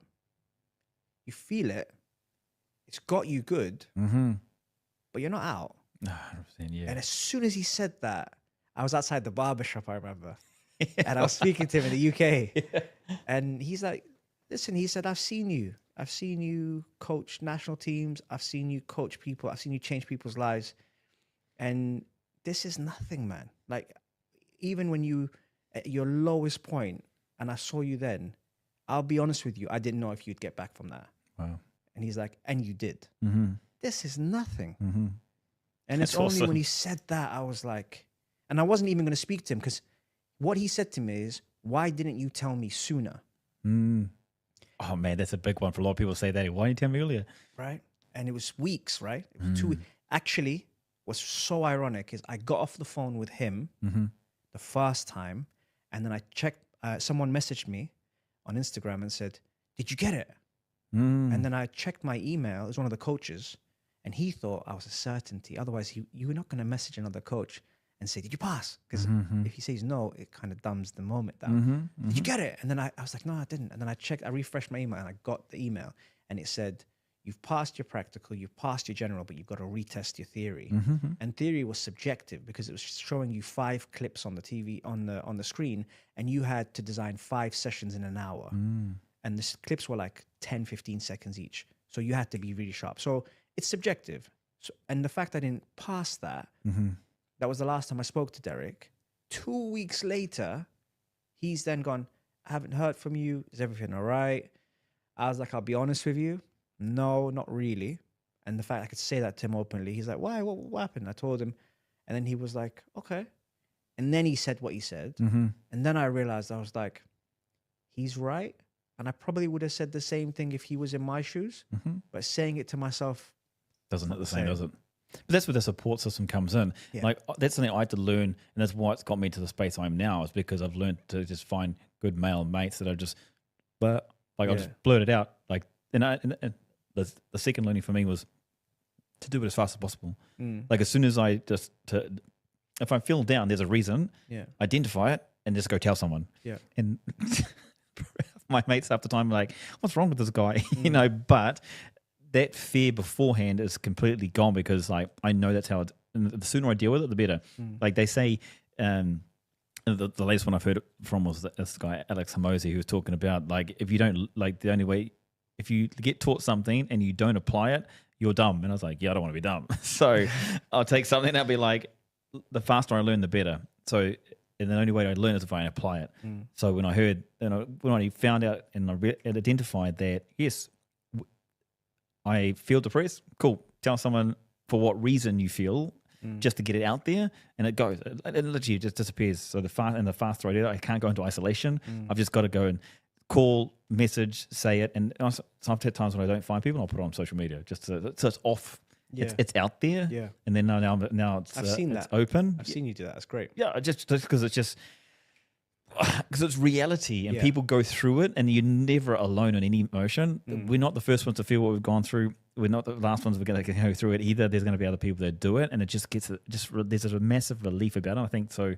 Having a support system of other males to just let it out, or just to be get very comfortable with letting it out is I think the learning I've had to take from it, and then it's been applied into a lot of different spaces and places as well. So when you talk about gas as well, that Jed, that's like I don't have an acronym for it, but I mean I know definitely that's something that also is some second part of it I have to go back to.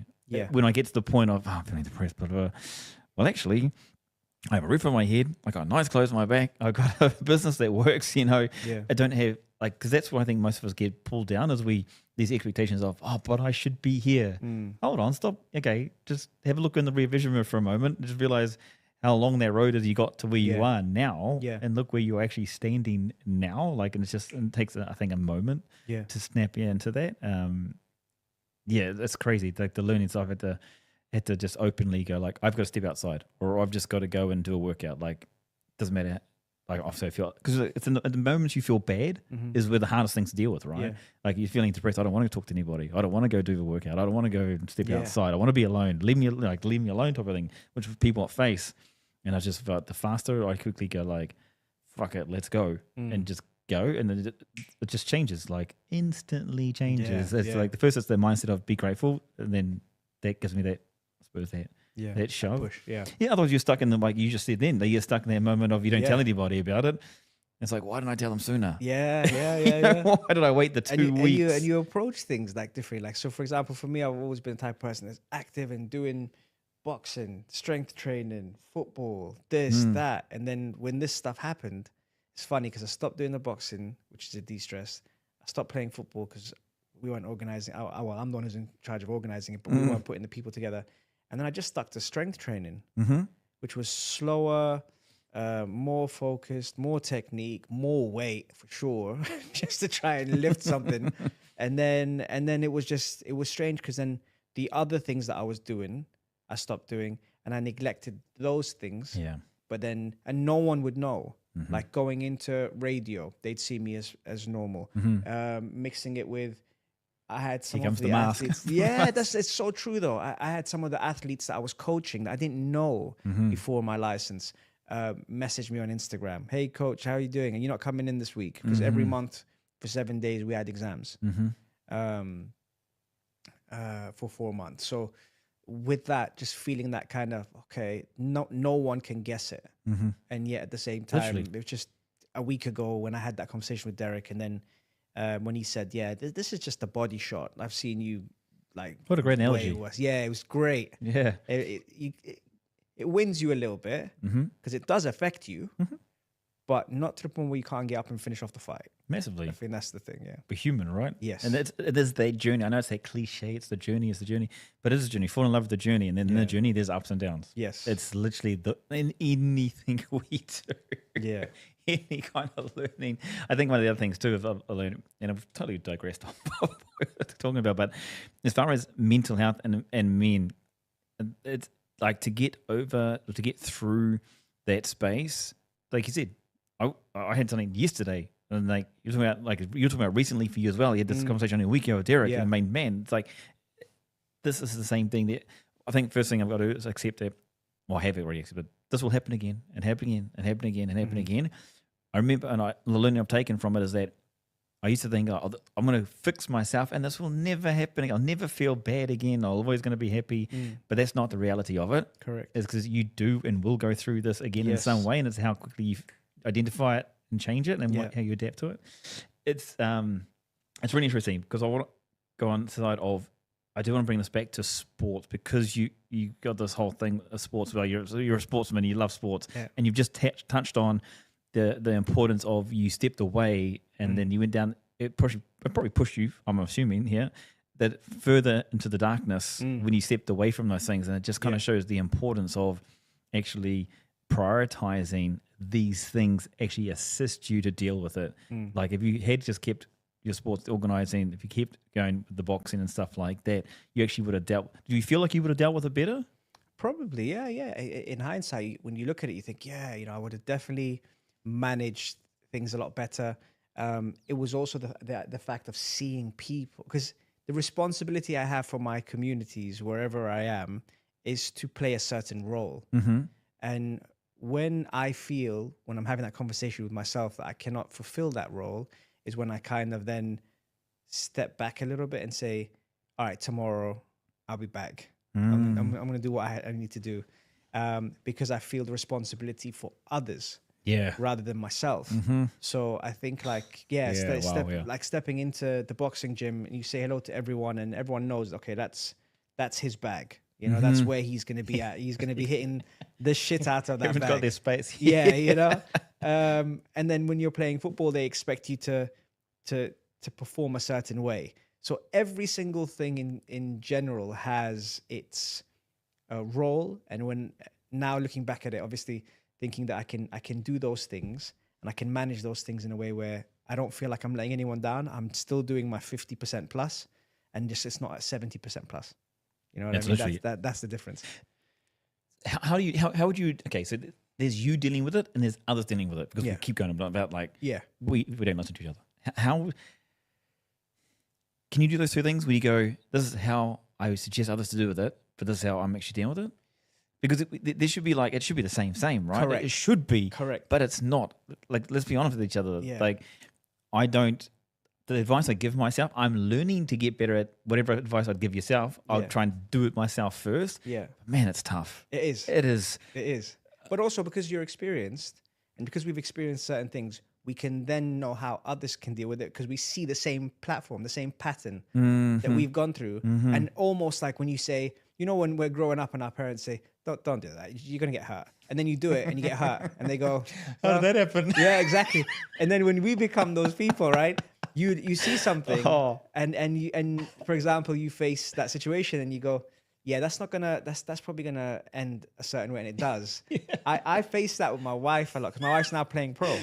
Right? She's also actually different story, but I'm going to bring her on to talk about this. She's playing pro at the moment. So we're in her stage of her career, she goes, what do you think of this situation? And rather than me telling her what the situation is going to be like, I will tell her about all the tools that she might face when she has to experience those things. And then when she does, she goes, did you know that was going to happen? And as a coach, normally, like I said, you forecast, you plan, etc. So I go, yeah. And if I don't, I'll be like, nah, no chance. I didn't see that one coming. But because I've been through that, whether you've been burnt, whether you've been supported, whether you've been lifted, whether you've been dropped, all these things, I've been like, yeah, I can kind of see how that person's thinking.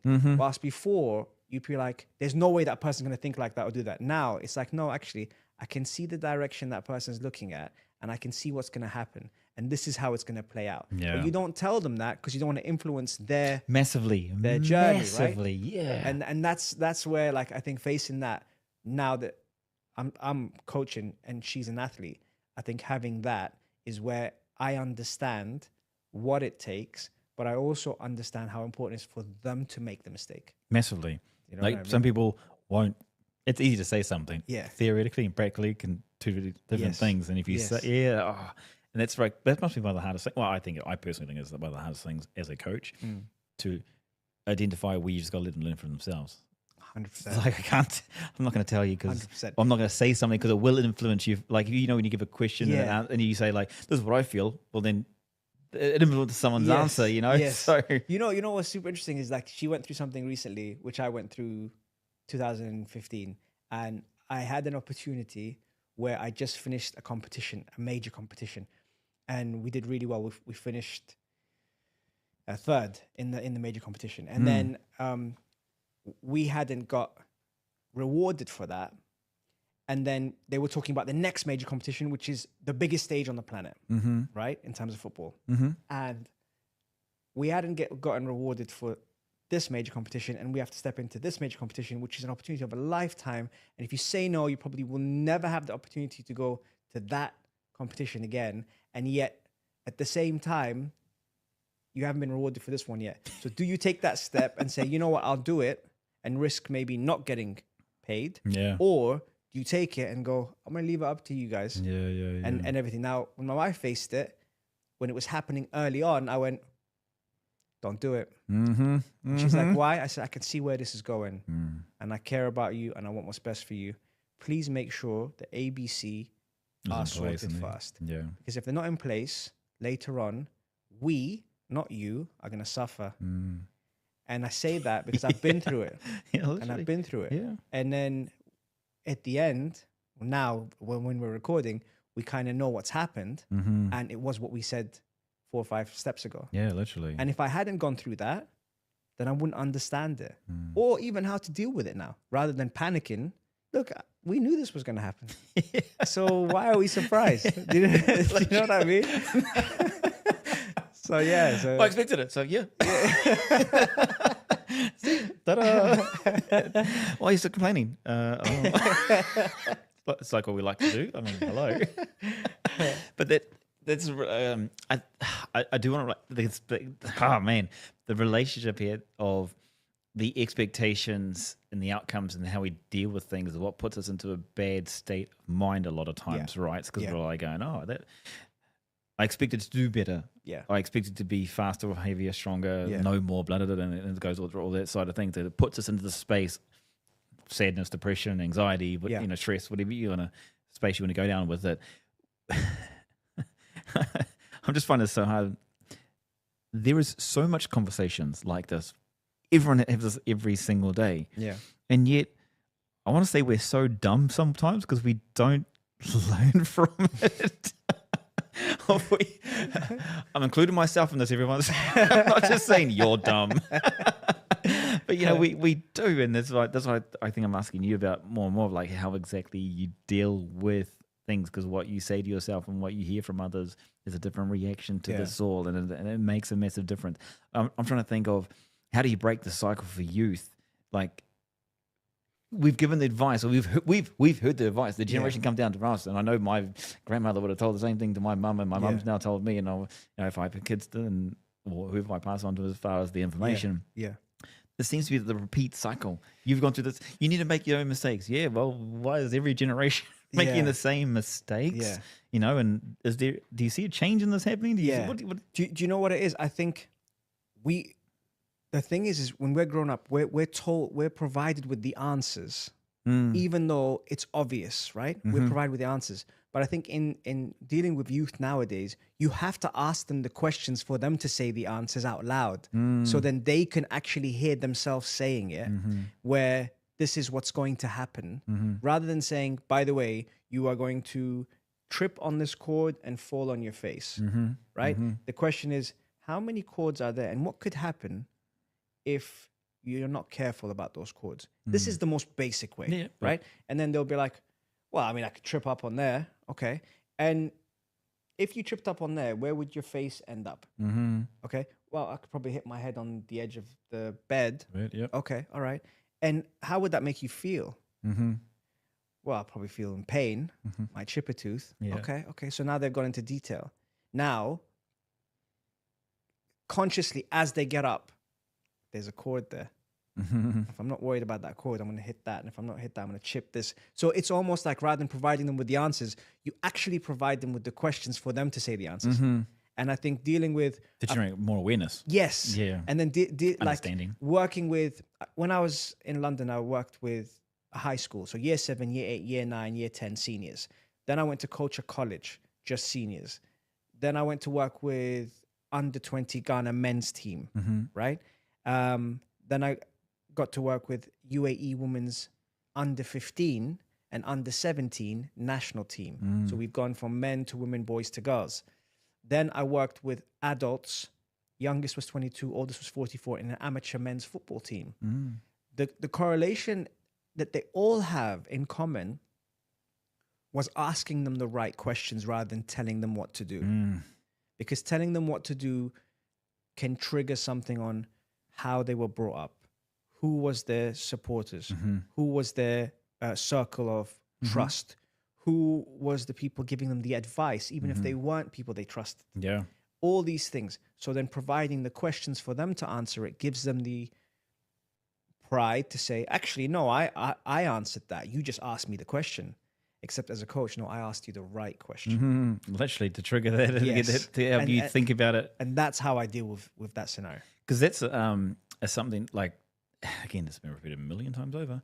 Like people don't want to be told what to do. Correct. So that's the rebellious side of things. Or Yeah. the people take information differently as well. So Yes. you know, if you are someone who takes in from different words that are said or different ways that it's said Yeah. and expressed and stuff like that, then that's the thing as a coach. Then again, on the mental side of it, when it comes down to, because now this is the space you want to go further with too, as the coaching side of things as well. So you're dealing with these emotions of players that either have a massive ego or don't have the confidence in themselves to do it.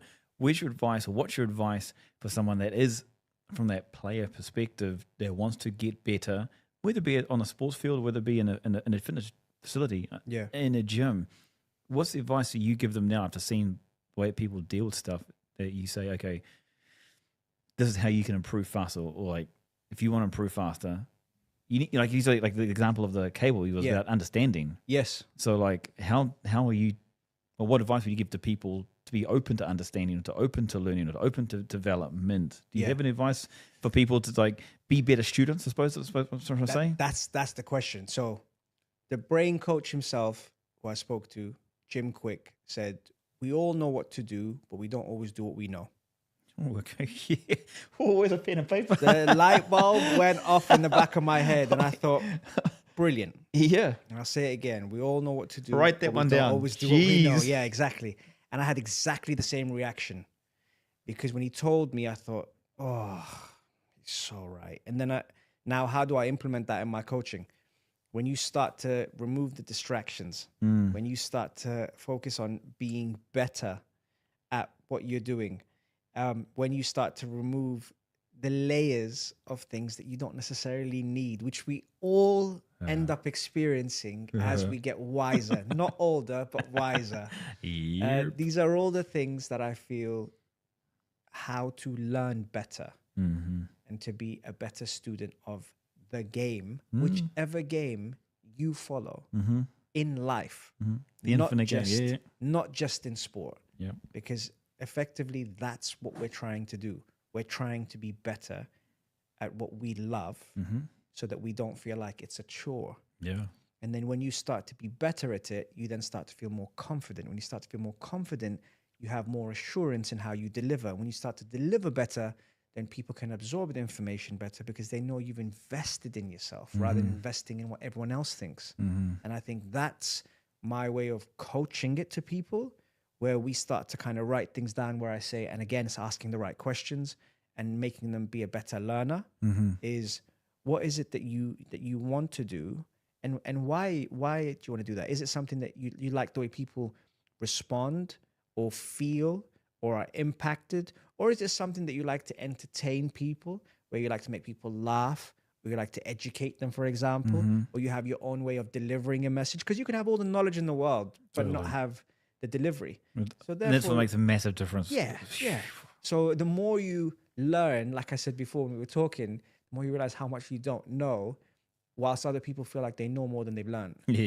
And that's the danger, right? Yeah. But that's not my concern, nor should it be anyone's. That's up to them. That's their why. They might be even, that we spoke about the ladder being on the wrong wall. It might be on the wrong wall. Then they realize later on, that's not what I want to do. And then they switch it and they start to climb. And then they start to realize, God, I want to be here. I want to be chatting to Grant. I want to learn from him. I want to understand why he does things. And even then, when we were talking, all of a sudden, we were both going, yeah. Like when you were speaking, I was saying that. And when I was speaking, you were saying that. And it was just, that's what it should be about. Yeah. But it reaches a certain level for us to have the awareness of understanding, I could learn a lot from this guy. This guy, it's not even about the age. It's more about the fact that he went through ABCD. He shared this with me. I could relate to that. And I could probably deal with this next time better because he's mentioned that. Oh my! And that's a summary. True, but that's exactly it. Yeah. I feel like people are missing out.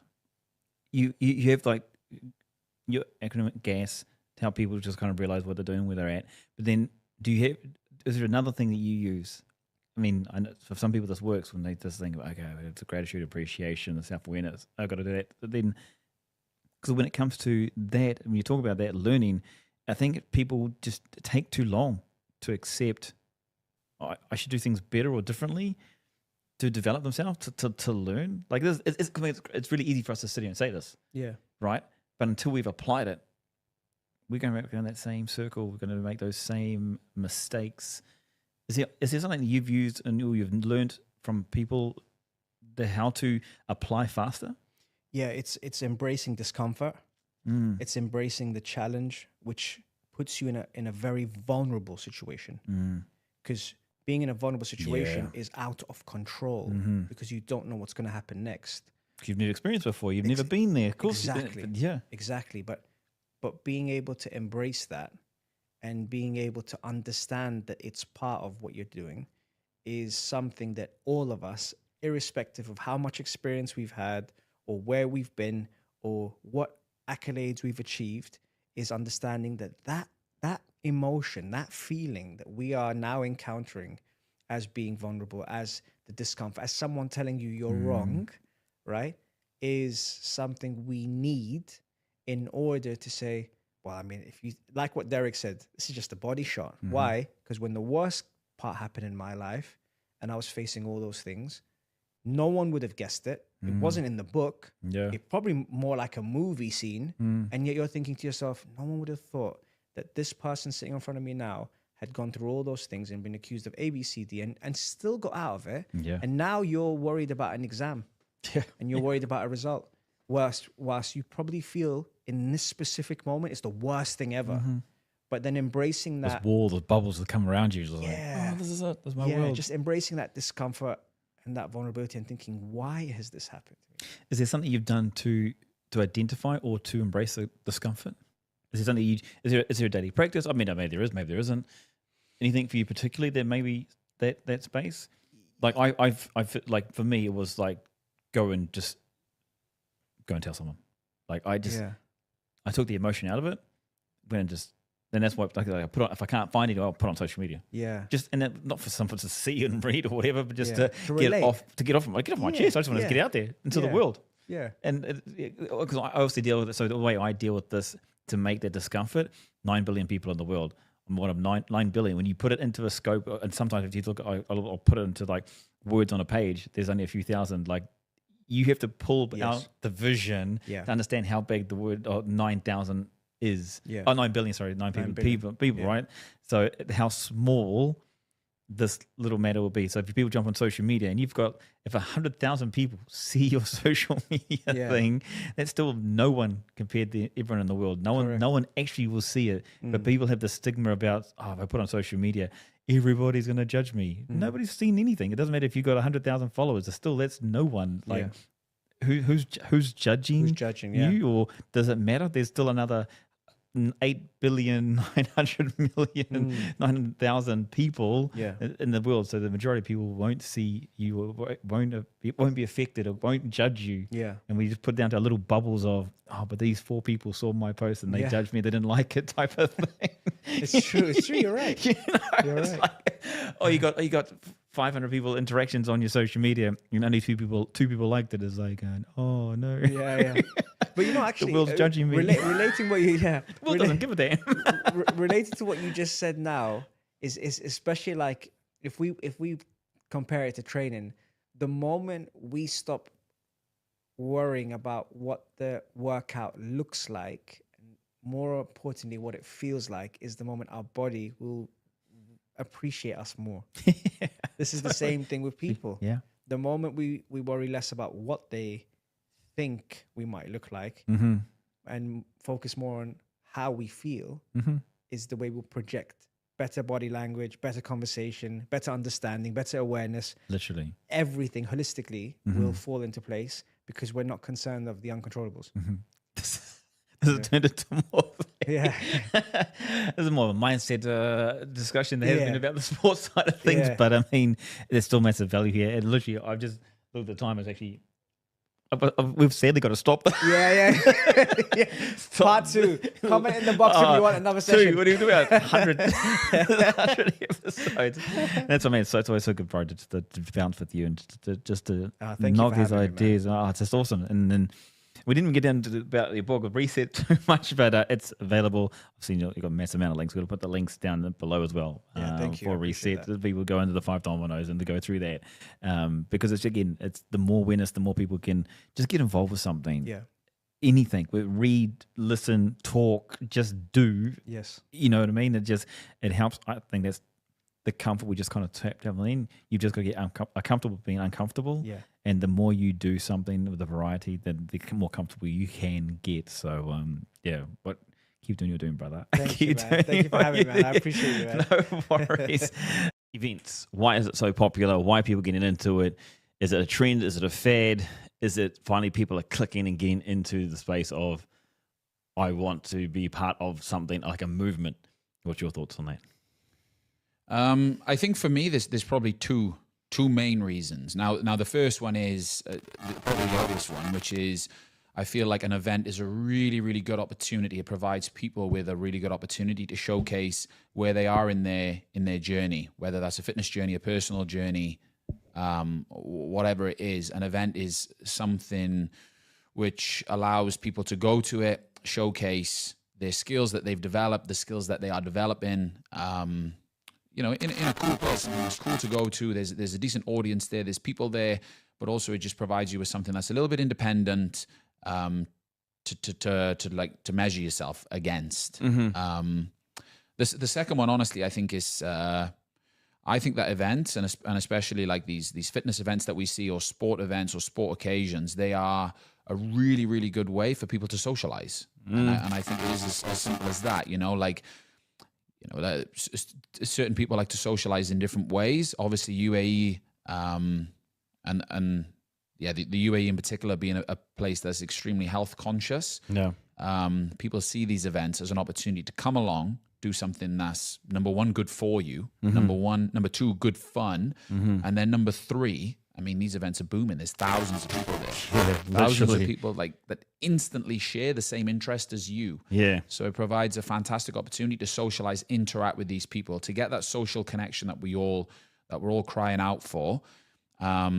Is it chicken or the egg? Is it the egg or is it the chicken? Because is it because there's so many more events now because the demand was there and people were crying out, or it was that people put the events on and there's more the awareness that, actually, let's go to an event? I don't know. It's tough to say, like when we first started in this business, I mean, we got into it through the corporate angle, we do a lot of corporate events still to this day. It's extremely rewarding. We focus on the wellness angle and enhancing the wellness within workforces, which is brilliant. We still do a lot of this work and we'll still continue to do a lot of this work. We kind of then just saw that there was a demand for the events at the community level for the general population, to just run them for the general population. We ran a few of them. They seemed to go well. They seemed to be filling a hole that people, or a demand that people wanted. Unfortunately, if you deliver a good product and you're fulfilling a demand, they will just grow. That product will grow and it will expand. So that's kind of where we're at the moment. The product is continuing to grow, is continuing to expand. So we are constantly trying to provide people with even better experiences. What do people like at these things? They like working out. They like pushing themselves really hard. They like the social connection. They like enjoying themselves. They like getting good photos of themselves doing something fairly unique, fairly special. So we've doubled down on all of those things that people enjoy and like so much about the events. So our goal is to always continue to do that, to always continue to explore and find out, why do people do these things? Where does the demand come from? And then to hopefully fulfill the needs of the people that come along, Is it because they're, like you said, like there's a social aspect to it, there's a competitive aspect to it, there's a we call it a comparison or a competitive test, I suppose, for the individual of it. And when you talk about the experience compared to just the fact of wanting to belong, does that, how much is it?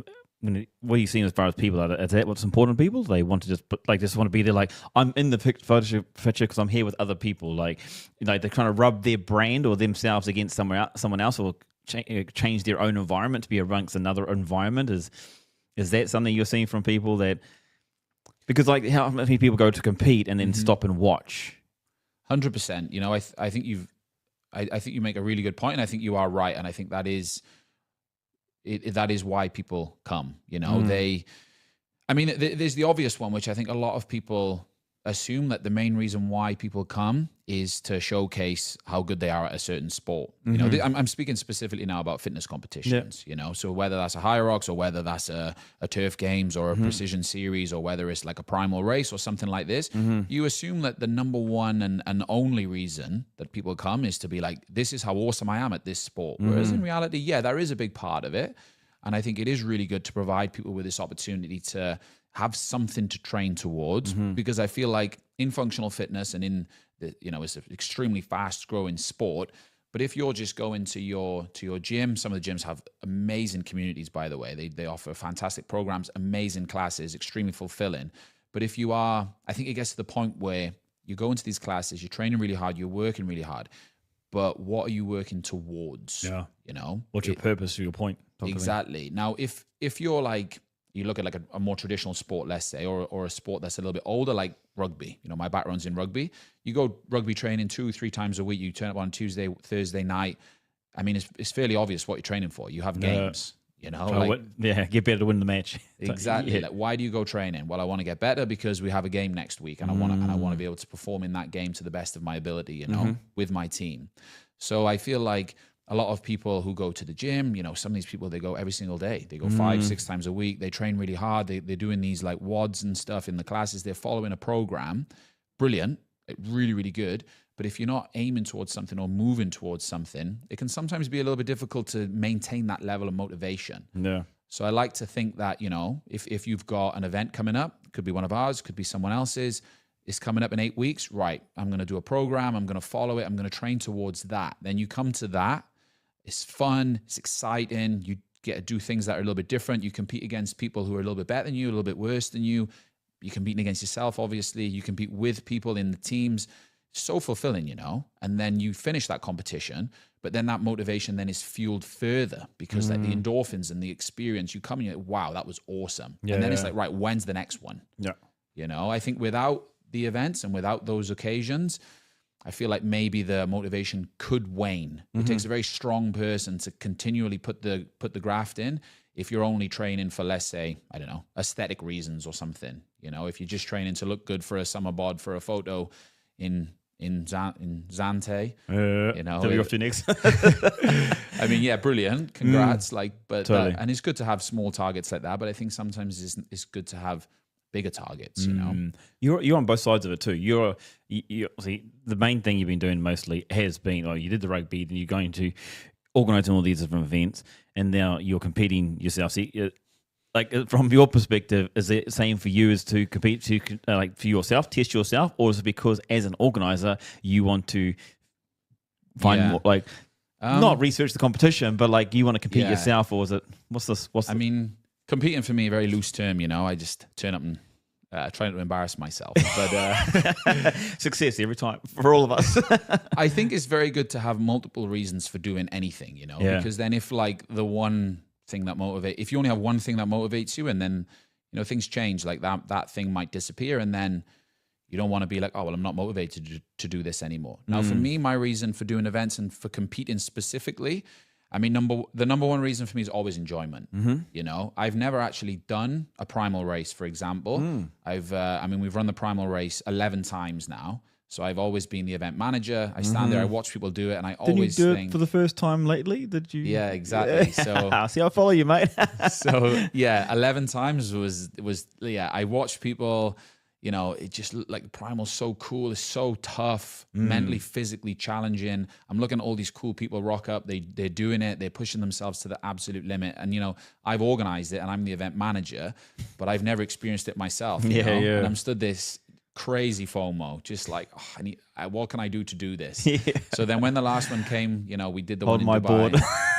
I was like, right, I don't care what's going on. I'm going to make sure that like my role, I've planned it as diligently and to the T as much as I can. And I put myself in the final heat of the day and I was like, I'm doing it. Awesome. I did it. Nice. Absolutely loved it. Yeah, like, brilliant. Absolutely loved it. It was so good. Like, and yeah, but for me, I would say, like, honestly, the number one reason for me to do these events, because I've done a number of other events as well. I did the Mind Games, the Warehouse competition the other weekend. I thought that was really, really cool as well. But I would say that the number one reason for me doing them is for fun. But I think you do need more than one reason, you know, like I said. So the number 2 reason for me is I think it's so important to have something to train for. I've been extremely guilty. You need direction. You need it. Like whether you want to be like the best in the world at your sport, or whether you want to just like be the best version of yourself you can. I feel like it reminds me of something like Arnold Schwarzenegger says, you know, like if you're like driving a boat, but you don't know where you go and you're just going to float around the ocean and end up nowhere, you know? So I feel like having direction or having something to train towards is just so important. What I've always been guilty of in my training since I retired from professional rugby was I was just like extremely non-specific with my training. It was like, I'm going to go in this week, I'm going to do some cleans. I'm going to go in next week, I'm going to do some hybrid stuff. I'm going to go next week, I'm going to do some running. Then the week after, I'm going to play some touch rugby. Then I'm going to do some boxing. Then I'm going to do some BJJ. And I end up just being very average at everything, not really making any progress, not really making any like aesthetic difference to my body.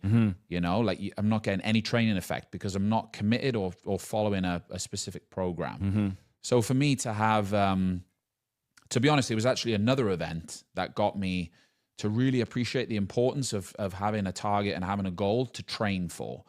And it was actually the Crucible, you know, the event that they did down in Abu Dhabi a couple weeks ago. Super cool event, very clean, very nicely run, like quite a nice event to train for because the movements were all like very specific, you know. So you like, knew you know, the 5 exercises you had to do the 5. Yeah, that was exactly. It was like front squats and pull-ups and something. I embarrassed myself on the pull-ups, but we Sprint, live and bike learn. and press. It was cool, you know. And I trained for about 4 or 5 weeks, Nice. Which, like, upon reflection, just wasn't obviously long enough. But for me, the whole experience of just having something to focus my mind on, turn up, and then obviously compete in something that I'd been training for, it was extremely rewarding, you know. I mean, I didn't do as good as I would have liked to have done, but I learned so much about myself. I learned so much about my body. I learned so much about like how I like certain things, certain types of training have like a certain type of training effect on my body. And I thought I knew my body really well. You know, I was fortunate enough to play professional rugby for 12 years. Like trained every day, had like an S&C coach, all this. I thought I knew my body inside and out. Turns out, no, I don't. You know, and your body's always changing as well. So I may have known my body when I was 25, 26. I mean, I'm a little bit older than that now. So like my body's a little bit different. And it was really good to follow a relatively specific training program, to train for something pretty specific. Like I said, turned up, my main competition was myself. I didn't, like my performance, I wasn't happy with it, you know. But did I enjoy the event? Yeah, I loved it. Absolutely loved it. And I loved the experience of training for it as well. Well, that's something that I think that's really good for the listener side point of view, is that when you are training for something more specific, that's obviously gives you direction because it allows you to hone in on a particular skill or set of skills that you require for the outcome. Like a big thing people get to is running races and cycling races and stuff. When it comes to fitness events, though, like you said, the thought of it before was train to train, aesthetics and movement, right? I think now, though, and you're the perfect guy to ask about this, is because people are wanting to move more later in life. They're not looking to be as competitive, but I think fitness events specifically, you have to go with a mindset of, I'm there to beat myself. I mean, if you beat other people, it's a bonus. It's just an added on, a cherry on, because you can only do what you can do. And the only thing you can only what do you call it? The only influence you can have on this competition is how well you as an individual perform. Like, you know what I mean? So it's not like you can go in there and all of a sudden be lifting heavier or running faster or cleaning more. Like, you pretty much know how many reps you're going to do or how much weight you're going to lift before you get to this kind of event, right? I think you make a really good point there about actually like fitness and these sort of events specifically, because generally in this game, there's much less variables than if you compare it to something like, I'll compare it to rugby again, basketball, football. There's so many variables in those sports, those games, you know, because every single football game that's ever existed in the world ever is completely different. Literally, you know.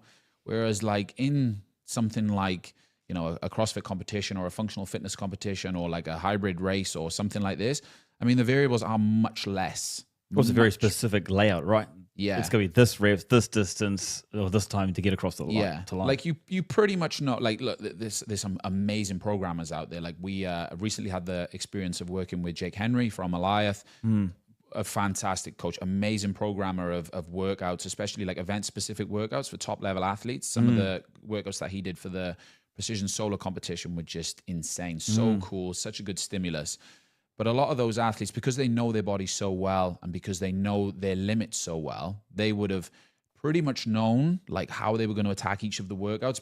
You know, and then they do the workout. And so I think that's a really good point of like, yeah, there's less variables. So you can. It's not like someone's going to come and lift it for you. You know. Yeah, I guess the point I'm trying to make is like there's not really, which is the really cool thing about this sport is there's no really any hiding places.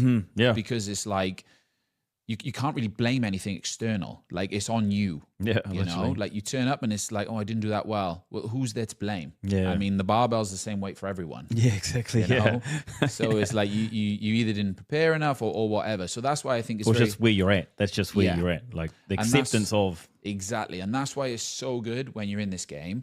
The biggest competition always has to be yourself, you know? And then that's I think that results in that leads to like healthy mindset when you approach these competitions, when you approach a workout, when you approach a challenge. If your biggest competition is always yourself and you're just trying to be better than you yourself were yesterday, that's very powerful. Well, that's what you get from a lot of, and this is what I imagine you're seeing too from the events that you do. I mean, you've just kind of tapped on it yourself that it was, you know, you really enjoyed the event. Okay, you were upset with yourself. And it was just funny. I think literally every single person that goes into a fitness event, or 99.9% of people go like, happy I did it, enjoyed it, but I could have done better. Like, I think that's the same thing that everybody kind of thinks. I remember when I was doing these competitions and I was winning them and I was still like going, but I could have gone faster. I could have done better. And so I think the part of it being in breaking this too is when it goes into fitness, the event side of it, even when you're doing it as a team, like, okay, that's another element when you think of it as a sport. Like, I still don't consider fitness events a sport yet, because it is competitive from the fact that you got to try and lift more, you got to kind of run faster, you got to complete this quicker. And when I think about running events, like there's a massive psychology game because it is about, I don't need to go out fast at the start, you know, or I'm going to push a little harder so that they push and maybe they burn themselves out. And, you know, there's quite a big strategy there. Yeah. And I know they're trying to do it with CrossFit as well. But do you see it with the competitions you're running with Precision? Do you see that strategy of how people are trying to potentially take out someone else? If it is an event where it's across the line first, because that's not as often as it. There's not as much of across the line first in these fitness events. It's here's my time that I've set up.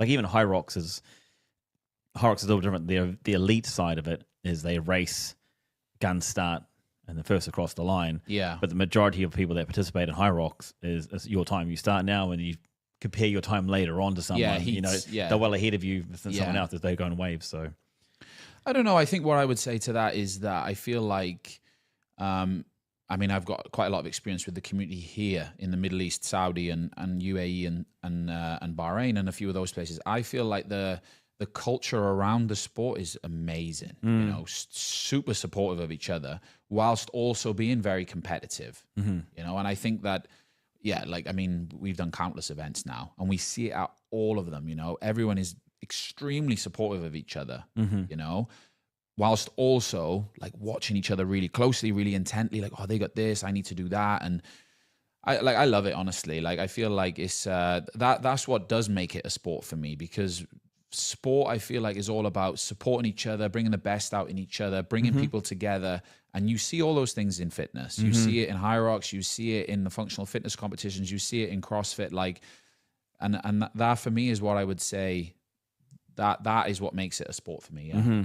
What about the side of it from, any thoughts on this one too? Because in fitness, I feel like there seems to be a smaller number of people at the top of a game. So, for example, if they come into a fitness event and you know someone, there's just less people at the top. You know, like, oh, if they're there, they're going to win. It's going to be one of 2 or 3 people, or it's going to be one person. So everyone else is fighting for second down or fourth and down, which means, in my perspective, it makes it more of a participant or participation orientated focus. Then that's why I think it becomes more compete against myself and better myself type of thing, because I know a lot of events are also trying to put the whole, here's prize money, but reality is that prize money is literally for, again, 2-3 people. Yeah, the top 1%. Usually max. Yeah. Well, even 0.101% isn't. Yeah. I would never go to an event now these days expecting to win. It'd be like, you just look around and be like, straight away, it's going to be this one. Even if it's divisions, it's going to be, because they just stand so far above the rest. You seen that, or seen that? Or I don't know. I feel like the one thing I love about our events, this is what I would say, because to be honest, we have incredible athletes come to the events. Our events, some of the events I go to, like, I think that people outside of the UAE would be, not everyone. I mean, a lot of people are very knowledgeable with the standard of athlete we have here, but the standard of athlete here, even the average athlete, is very high, I feel. Yeah, like obviously standard of athlete in Australia is very high. Like when you look at like the CrossFit Open and stuff, extremely high. UK, obviously America, very, very high. But here is very strong. You've got some, even the top 1% here, they're competitive globally, and they can do some incredible things. And then I feel like the average standard as well is also improving all the time. What for me though, what I love to see is, like, we've been doing these events now. We founded Precision back in 2020, so we've been doing them for quite a few years. We're in our 5th year of operation now. Some of the people, we've seen them, like, they came to our first ever event, functional fitness competition, Precision Games, teams of 4, come along, like a very accessible workouts. And like some of the people were coming, like they struggled like with their form on a barbell, struggled to like really push themselves in a workout. But then you see them now, 4 or 5 years later, the progress they've made is just amazing, you know? I'm not taking credit for that, by the way. I think, but it's an instigator too. Instigator gives people direction to improve themselves, right? If I played 1% of a role in that, I'm very happy with that. Because I feel like sport, fitness, like they're gateways to all the best things in life. They're gateways to better health, better social connections, a better version of yourself. They develop skills that are applicable across all facets of life, whether that be resilience, determination, hard work, delayed gratification, all these things that are so applicable to like life, business, relationships, all that. Yeah, massively. So like I said, even if we played 1% of a role in helping, this lady become a little bit better at these competitions now, like that's amazing. Yeah. But I think that, big shout out to the amazing gyms, facilities we got here. Like, we're very lucky, we're very spoiled. The coach is next level. The average coach, you go into a gym, like a normal coach that you walk into, they're world class. They are world class, good coaches, amazing personable skills, amazing like emotional, social intelligence. And like, the coaching that you'd walk into like any of these gyms and you see taking place on a day-to-day basis, it's just like, wow, look, like that's just insane. It's so good. It's one of the reasons why I think that, being a lover of sport, fitness, and health and stuff is one of the reasons why the UAE is one of the best places in the world to live, isn't it? 100%. And it's feeding itself. Like, it's feeding from sports to fitness and fitness to sports. Like, it's literally like people like yourself, gone from a professional background in sports, now doing, like, you organize well, but I mean, you compete as well. It gives you another reason to keep moving or keep training towards something, and so that side of things. Yeah. I want to go dive into with people like the best kind of protocols or the best kind of way to set themselves up to be someone who is, I'm into this. Let's start with the person trying to get into fitness and what kind of maybe potentially mindset or what things you recommend after what you're seeing with people, what they do to get into fitness. Because I have a lot of people say like, I want to go to an event, but that they don't because whatever reason. There's multiple reasons why they don't go and do it, but where would you be recommending people start off with when it comes to competing in a fitness event? The one thing that we're striving to do now, so obviously we've got Precision Games coming up, so this is a little bit of a plug for the business. Do it. www. One of our biggest targets for Precision Games is to make it the most inclusive event that UAE has seen to date. And then hopefully we'll see other people trying to emulate what we've done. Which I think is brilliant. We want to have a youth competition with 2 different age groups, catering for all of the youth divisions. We're going to have our intermediate category, which will most likely be our biggest division. We're going to have the elite category, which will be super cool and the one which everyone will kind of want to watch. We're also going to have the masters. So 35 plus. So we're going to cater to that audience, which is huge because there's so many really, really good athletes that are 35 plus in the country. Massively. And then we're also going to have the everyday division. So the everyday division will be pretty much exactly the same workouts that all of the other divisions have, just scaled back and made much more accessible. So even if you are a fit guy or a gal, Guy. That's but very you know, American. you maybe don't have some of the movement patterns. Maybe you're quite new to this sort of thing. Maybe the barbell's a little bit intimidating or the rig is a little bit intimidating. No worries. Come down, do the everyday division. You can still work really hard. Yeah. You can still access everything. And you can still have a great time. And it's like a dipping your toe in the water type thing, you know? And still competing against yourself ultimately anyway, right? So Exactly. So, you know, we're going to have all of those different divisions at the Precision Games. And we're really, really, really proud of that. Wicked. And hopefully there'll be someone for everyone, whether you're like I was talking about earlier, one of the top 1% in the country, something for you guys, brilliant. Come down, you know, demonstrate your skills, showcase what you can do. Or whether you're like a little bit older and you want to compete against people who are the same age as you, or whether you're a kid and you're like looking for a sport to get into, or you're looking for a sport which is going to enhance a sport that you're already in, or then, like I said, whether you're sort of like in the space, you know, you have a normal job like a teacher, but you are pretty good. You train 2, 3, 4 times a week. Yeah, jump in the intermediate. There's a good opportunity for you to push yourself. Or whether you are like brand new, a little bit intimidated, no worries. Come down, get in the everyday. what are the most common exercise movements that are used in fitness competitions? I guess like functional fitness, a lot of functional fitness is based on body weight stuff, you know, so you'll have a lot of like body weight movements, burpees, always, we see a lot of burpees because they're hard and you're moving your full body, obviously running, stuff like that. And then I guess it depends on the event provider, you know. We're very lucky now with Precision. We've got some really, really good partners, so we can pretty much do everything. You know, we've got access to all of the equipment, including rigs, lifting platforms, barbells, all the different machines. So I think, you know, you come to a Precision, you'll see pretty much everything. You know, you'll be stimulating your body in every way possible across the 5 workouts in the event, which is really, really nice because that's what you want. You want to have the full body training effect, you know, testing different strengths, weaknesses. So I think, yeah, which one do we see most commonly? Burpees. I'm going to throw it out there. Throw burpees, like down up. So some people call them. Yeah, just getting. Yeah, you get someone to move their full body. Like, I mean, it's going to be hard. Yeah, you know. 100%. The reason I'm asking that one is because of the line of, you know, people. If you got stronger legs, you tend to usually do a lot better in a lot of fitness. Because they are running based, lower leg based. I mean, if it's carrying, pushing, working, jumping, like there's a lot of thigh glute stuff going on. Well, yeah, So this is something I pinched off a podcast, but they were saying something like, so the 3. I'm paraphrasing now, but it was like this super expert on health and fitness and stuff. Simon Sinek's one. Maybe it was, yeah. Heart, lungs, and thighs. Heart, lungs, and thighs. Yeah, the 3 most important body parts, like as predictors of longevity, right? Yes, that's one. Yeah, and it was obviously heart, lungs, because of movement, and then it's like your thighs, you know, which dates all the way back. Like I'm again digging deeper into what he was saying, like strong thighs, social connection, because obviously like our ancestors would have walked a lot more to like interact with people and stuff, but even only 10 years ago.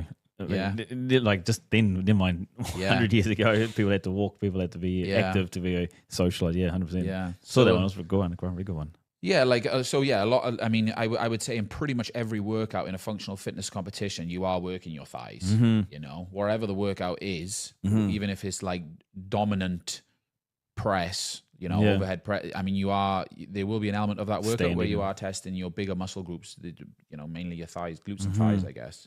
Yeah, 100%. When it comes to the preparation side of things, advice on how people can prepare better for an event. Okay, they've done some training. That's great. Now it's like, okay, like showing up. Like a lot of people, because overtraining is a massive thing as well. A lot of people have this stigma, the mentality of, if I'm going to get better, I've just got to keep doing more and go harder and go harder and go harder. What would your advice be to someone to when they can prepare for a prepare for a competition? What do you do to start with, and then does it work for you? Can you advise someone else to do it? Well, I finished last in. No, I think it comes down to the 1%ers. Yeah. You know, and it comes. For me, the first thing I would say is this, you know, if it has to be like huge, drastic things, which just become an inconvenience for your day-to-day life, I mean, it's probably you do the thing that you're trying to do is too big. For an example, if you're working all day on Friday and your competition's on Saturday, but you have a normal job, you're working 9 to 5 on Friday. Don't stress that you haven't eaten like 7 meals and gotten in your 5,000 calories, you know, because the negative effect of you stressing about that is going to be way more detrimental to your performance the next day, totally. You know. So it's like, you know, little 1%ers that you can seamlessly inject into your routine. You know, so things like, okay, if you do have a competition that weekend, you probably need to make sure you are fully hydrated. You know, we live in the desert, it's very humid, even inside with the AC and stuff like this. Being hydrated is extremely, extremely important, not to be underestimated. Like the effects of dehydration or even being slightly underhydrated on performance is huge. And obviously lots of stats to back that up too. And the hydration process, I think where a lot of people maybe not aware of, but this is something that I learned from my own performances in competitions like this, and from seeing countless athletes and talking to countless athletes at these competitions. The hydration doesn't start the morning of the competition. No, you know, not at all. It starts like neither the fueling. 36, 48 hours before, even more. You know, your cells need to be full. Your glycogen stores, they need to be full up as well. Obviously, being hydrated, it's very important, and it starts days before the actual event itself. So just getting into a good routine of like constantly sipping on good quality water, you know, so that's not the unfortunately a lot of the mainstream water here is just not great at hydrating you. You know, you need to be getting in like your Evian mineral water type stuff, or getting electrolytes in your water bottle. So I think that would probably be like a pretty easy one that most people could quite easily integrate into their routine leading into competition that weekend. Overtraining is really important. Like really important not to do. So just to play that one up. Like we see recovery, like rest before the event. This is actually I'm taking someone else's advice, because I don't, you know, I'm not a coach. Like I don't have my CrossFit level 1 or anything like that. I just like, this is things that I pick up from other coaches. And one thing that coaches say to me when like Precision Games is coming up or something, what they see a lot of in their gyms is that people are practicing specific workouts, which I think is brilliant. Okay, you have to practice specific workouts. We do make the workouts quite interesting, quite complex to test people mentally, physically, strategically.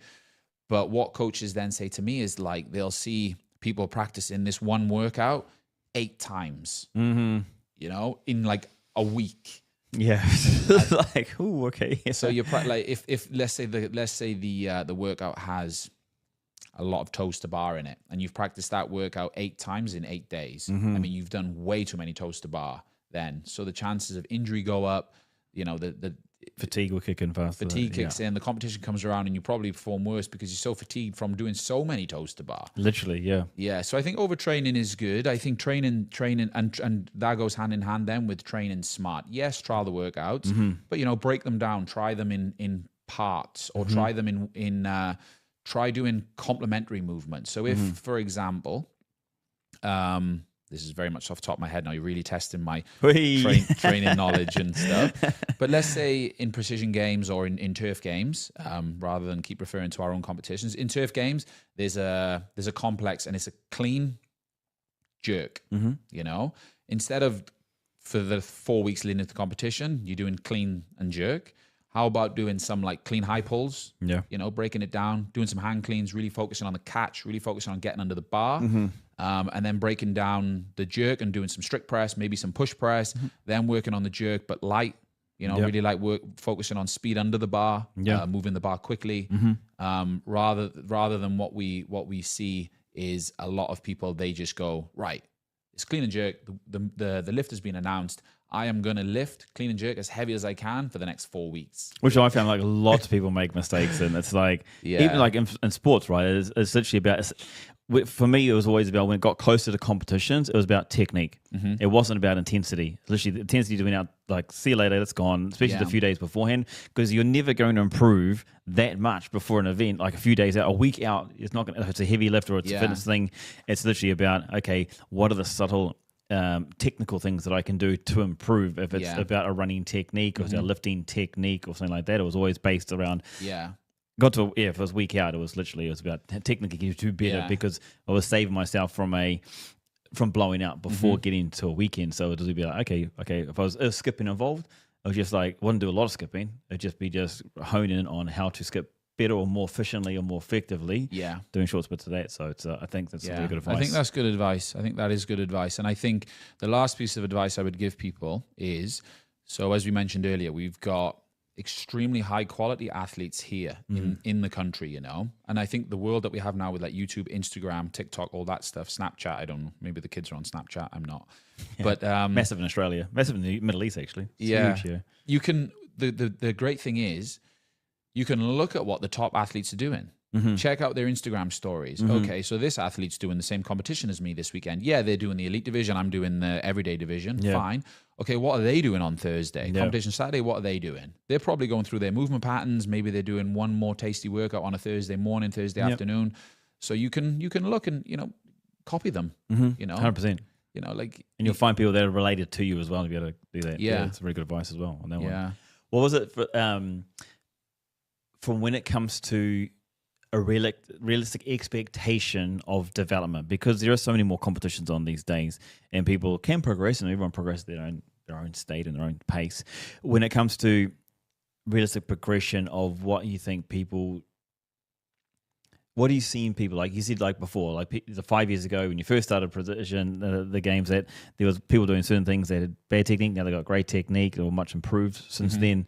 You know, is it a slow longevity progression around the space, or is it you see people accelerate in the space, or because what should be people expecting when they come into events, right? Like, yeah, they're going to participate, but there's always that mindset of, I could have done better. I wish I'd done better. Yeah, I'm going to go away. I'm going to train, and I want to get better.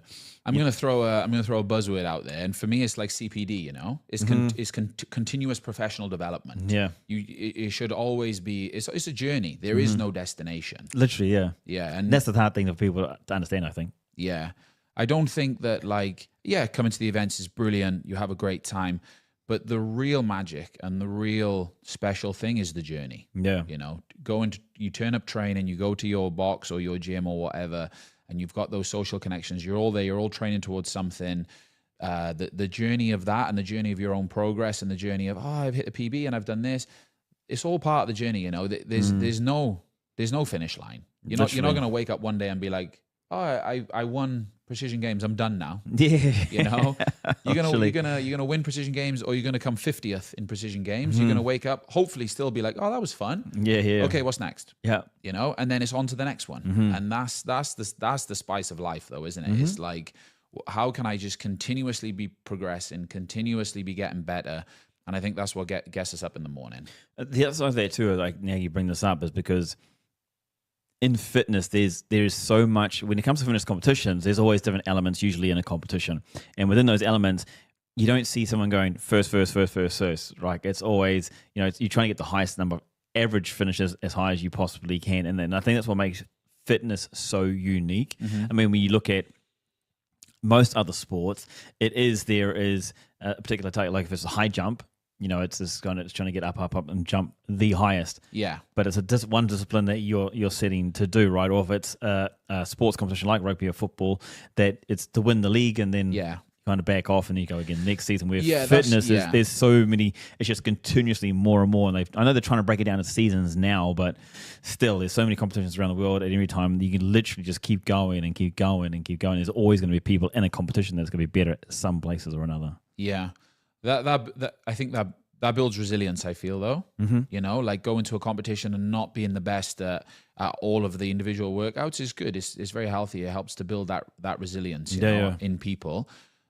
We did a competition in Saudi at the start of this year, and it was really, really cool. And the team that won, I was actually like secretly, even though I'm not supposed to have favorites, I was so happy they won. Oh, yeah. You know, because we had the elite male division had good numbers. There was like 30 teams in there. Teams of 3. And the team that won, they finished 5 workouts. I think they finished 6th, 11th, 5th, 3rd, and then like 12th. Okay, well, But they were consistently pretty good at everything. You know, like these huge guys came. Like the one guy lifts for Egypt, Olympic lifter, amazing. They won the lifting workout, fine, but then they came like last in like 3 other workouts, you know. Then this other team, they came and they were endurance athletes. You know, they won the endurance workout, obviously came like last in the lifting workout, and then middle of the pack on the other ones. But the team that won, you know, and this is one of the other things I love about this sport, as in functional fitness, you know, is they were just like balanced, you know, they weren't like super one thing. They were very well balanced. They were pretty good at everything, which is very transferable to life. You know, functional fitness. Which is what's so good about fitness, right? Because here's the thing too, when you're someone, and I've recommended this to a lot of people too, when you go into fitness events, there's going to be certain fitness events will have a discipline or a workout that would better suit you. And as an individual, maybe you're not going to win it, but if you put your analysis around, I want to be good at this particular discipline, movement, this particular event, you know, you go out and win that event, and like, you know, great. There's wins without wins. That's true. You know what I mean? You're giving people multiple opportunities to win. Literally to be the top of the thing. And I think that's what a lot of people, when it gets into competition, I think that's the difference between when you participate and when you are elite. It's like you just become more well-rounded at a lot of different things, where fitness, I think, opens up that space to go, look, an endurance athlete is great at these running events or these high-volume lifting events, you know, or the strength athlete is better at. And I think a lot of, because you get in fitness, you get tend to drawn towards what you enjoy doing more. If you enjoy lifting a barbell, then you're just mostly going to, you don't want to go on the road and run, or vice versa, you know, or it's the circuit workouts. If you enjoy circuit, I think, what I mean? I think that's a big part of fitness and why people get into it. On that point as well, so another thing that I think, like on your point earlier of like, is it a sport, is it not a sport, all this, I feel like, again, another reason why it probably is a sport is because it demands that, you know, it demands you to be well-rounded. You know, you can't just focus on one thing. So I think, like that's another thing that I love about it. Another thing that I think makes it a great sport is the fact that it demands you to be well-rounded. And then if you want to be genuinely like really good at it, you have to work on your weaknesses, you know? And if you don't work on those weaknesses, then you are only ever going to be so good. It's really funny you talk about that, because I literally had this thought, and I had this thing about, it was around CrossFit, and I was like, cool. And it wasn't a bad point. Like, it was Tanner Shook and I forgot Ryan Fisher, I think I was talking about it. Just with how, because like fitness competitions are always a variable, right? But then if you think about sport's a specific set of rules, a specific outcome. Like, there's always, like, it's the goal, it's the points, it's the score, it's the amount of shots you make, stuff like that. And so, like, I do see fitness as a sport, but I see it as a different type of sport, which is where I have my...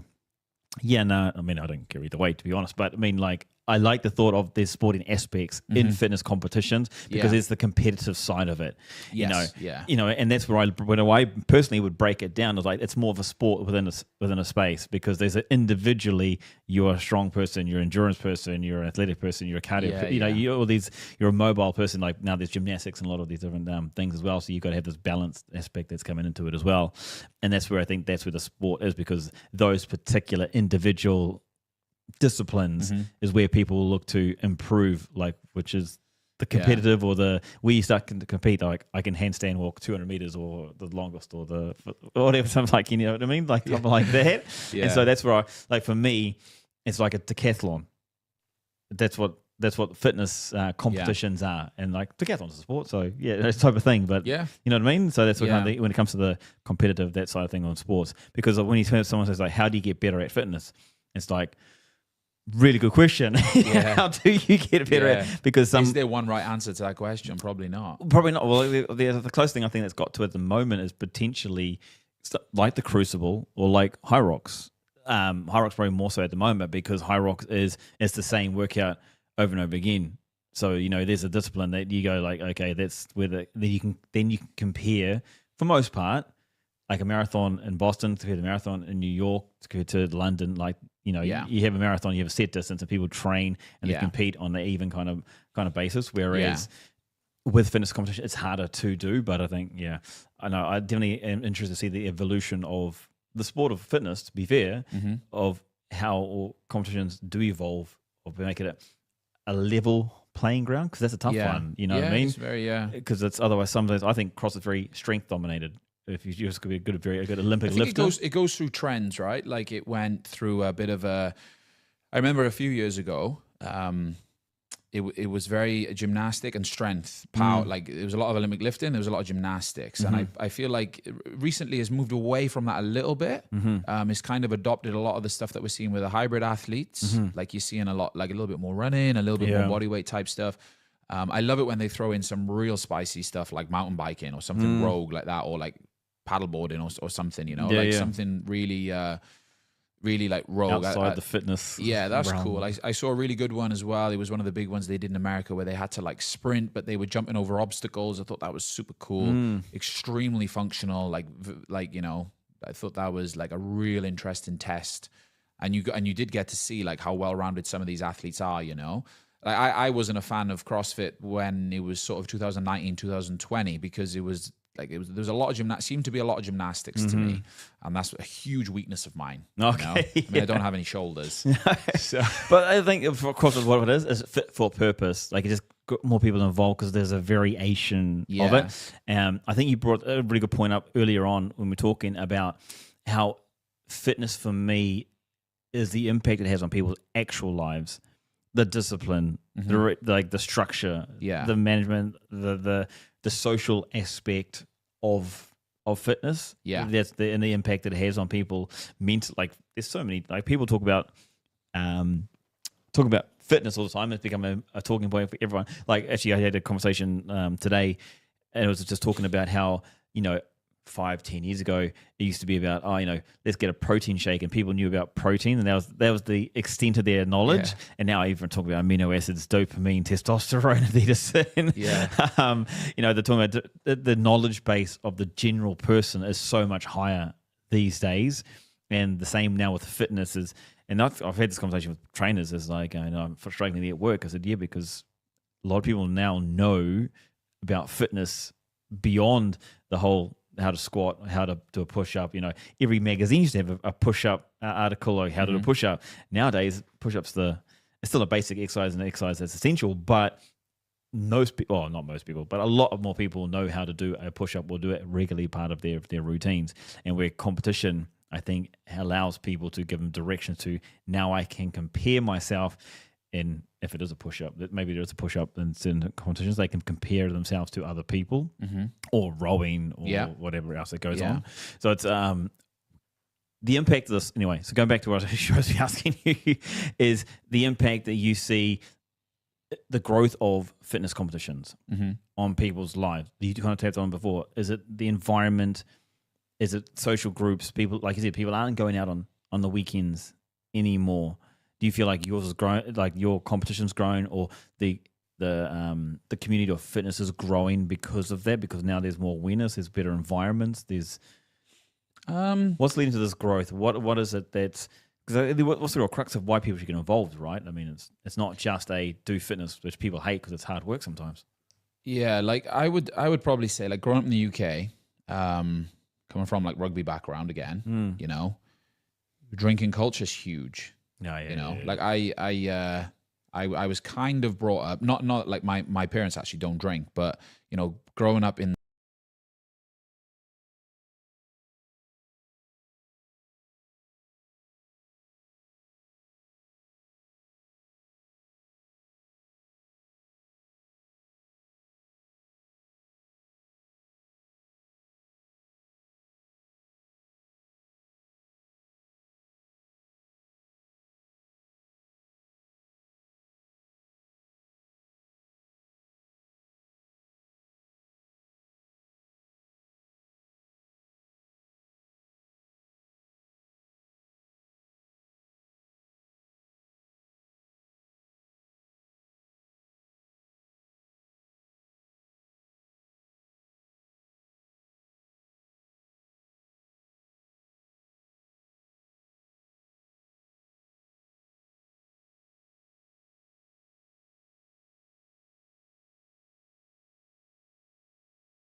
Hey guys, today we're going to talk about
you guys are watching us kind of play around with this with these hats and the brand Ultra.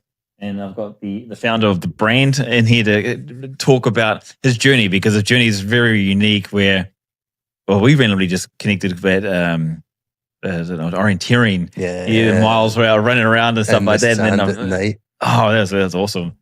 But then you have this endurance thing about you that you're addicted to, and you're about to tell us a story. So, so we can start there by jumping into that story. Yep. I'm happy to. So it all started 2021. My father-in-law, me and him are quite competitive with football, with everything, just in life. So after COVID happened, he was doing 5Ks, and he's slightly older. Obviously, he's my father-in-law, and I went round Town Square where I used to live, and around the villa community right next to the apartments at Zara. It's 1.5 exact kilometers. Yeah. So I would go out, run, literally throw my shoes on, no socks, grab a t-shirt, run it twice. Thought I was amazing. I'm like, 3K done, less than 15 minutes, done, and sweating, it's everything. He would message, well, I done 5K. I wouldn't get out my bed for 3K.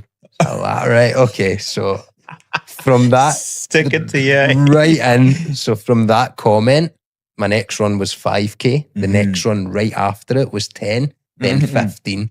Doom. So literally with 3 runs, I went from running from 3K to 15K. Jesus. And then in the pace, I mean, it was maybe an average of 6 or something. And then the bug sort of hit, like, I want to challenge myself. So that was around the February into March. Oh, because did you have some background in running before? I mean, to football, rapidly increase that. Football of when I was younger, I done cross country in like primary, early secondary school. And then I just used to run before school, but just like a local run of maybe like 3 or 4K when I'm 14, 15. Then nothing. Okay. So, I mean, it's just from that back in Glasgow, or just outside of Glasgow, all you done when you were younger was play football. Wow. So like school finished, you went out with your friends, you're running around, you're playing. So just general fitness, and then got into the gym, powerlifted for a while, but wasn't into cardio. Didn't enjoy it at all. Didn't do the treadmill. I thought cardio was, and we spoke about it earlier. It's like the muscles and whatever. And then after COVID, my father-in-law with these comments, and just I got COVID, what I thought was pretty bad. Like, I was completely covered in rashes. And so then that just spiked this interest. And as I said, that was around the February, March time of 2021. So I said, okay, in April, I want to run 5K every day for the full month of April. Okay, yeah. So I done that. I've got that same kind of challenge, yeah. Same challenge. So I'm like, okay, I've done that. And then it was signed up to a half marathon for the October. So ran through the summer in Dubai, which, is very extreme. Extreme. I think the maximum I pushed out was like 17K or something. I'm like, right, no, I'm done. Was it late nights or early mornings? Early mornings on the weekends, late nights on the weekdays. So after that time, I had one son, so I've now got two. But he would go to bed, I would go my run, and you know how it is. Try to juggle this. Well, I don't personally know, but I know I've seen it. You've probably seen it and have friends. My brother goes through it, so. So, and then in this time, from training for the half marathon, I stumbled across a podcast from Scotland, which was talking about ultra running, which I had no idea. I thought it was a marathon, and that was it. Like, nobody went further. And probably on a lot of podcasts, people have said the exact same thing, and then they dabble in, and you find that there is further distances. So I'm like, right, where's the nearest and where's the next ultra marathon in the UAE? And it was Al Marmoon, 50K in the sand. Oh, the 50K then. I thought it was 60. It was, I think that year, the 2022, it was like 50, I think it was 52K or something. Oh, okay, yeah. So I'm like, okay, I need to start running in the sand. Yeah. So I signed up to that straight from the half in Festival City. I went from a half to 50K in less than a year. So what made you jump away or jump beyond that traditional marathon? I just thought the 50K was more of a challenge. Mentally, I thought, okay, if I can do 50K in the sand, then a marathon's like, yeah. And I know it's probably the complete opposite type of training that you do. And I know that a marathon, for me to run at a pace for 42K on road is still a challenge, and it would be probably harder to train for than any ultra that I've done. But because you think it's shorter, so it's faster, you give the intensities. But that's what I feel. I mean, I'm not. I look at myself as a middle of the pack guy. I'm not too fast, not too slow. Like always in any race I've done or timings, it's like I'm in the middle. Like, I'm happy with that. Like, it gets me by. And that probably speaks volumes for the training that I do as well. Because got a job, got my business, got my family. So a lot on the plate, or the few plates to balance. Exactly. I've got a starter, main, and a dessert, and I'm like, where do I fit this this training in? You know, it's a nice to have. So yeah, it's just from there on, I done the Al Marmoon, and I just said, okay, right, I've done that. I've done the race. What's next? Yes. So humble or blasé about it. I don't know which word it is, but because like no one just goes along and just does. Yeah, not sure. Like, okay, I've done that. Yeah. Like, what about the build up to this? Because there's nerves. Because there's going from 21 to 52. Like, you're not just you're like more than doubling the distance. Yeah, I mean, I got in contact with someone that had done the race before. And Miles as well. So I contacted Miles. He's an absolute animal at these things. And so I got some insight before the race, and I ran with these guys before it as well, just to understand how the race. Yes. just to understand how the race itself will be. Mm-hmm. So it's like I had mentally prepared for it, but my body hadn't prepared for it. I went flat out. As I always do every race, I'm like, boom, flat out, run. Like I was running like less than, I think, 6-minute kilometers over the sand dunes. Still not front of the pack, but further back. And my groin and everything just was like it was pulsating. And I remember phoning my dad like halfway through, phone my wife. Oh, yeah. Halfway through it, my dad took you got the those two phone. confused, huh? Yeah, no, my dad took the phone from her because she was, my wife said, just quit, you've done amazing, don't worry, because I was like 30k in or less than 30k. Babe, what's going on? My dad took the phone, finish it. Yeah, we'll see you at the finish line. Right, okay. So I think I get the strong mindset from my dad and what. You already started, I mean, geez. Yeah, so he's like, you'll do it. Yeah, and if I ever feel like I get into those dark places, I feel like I drop him a message or a call during my runs or my races. And it's not an if too, it's a win, right? It's not an if. Everyone gets to those dark places, no matter how many times. Get there. If you need to crawl there, it's like, just do it. Because what was it after that when he said that too? What flipped? What changed? What was the... my outlook of the race. So I was thinking I need to run constantly. Whereas when he said that, I'm like, no, I can walk. Like I can take these breaks in between and it's okay to take the breaks. Like if I want to run and eat, walk and eat, I can do that. If I want to run for a section, whether it's 100 meters or a kilometer or whatever, I can do that. Yeah. And I'm only racing against myself. Yeah. What I had done though is set out to do it in under 8 hours. That was my own mental challenge. I done it in 7 hours 56. Hey. So I literally like rang the bell in my own mind. Like, happy. Very cool.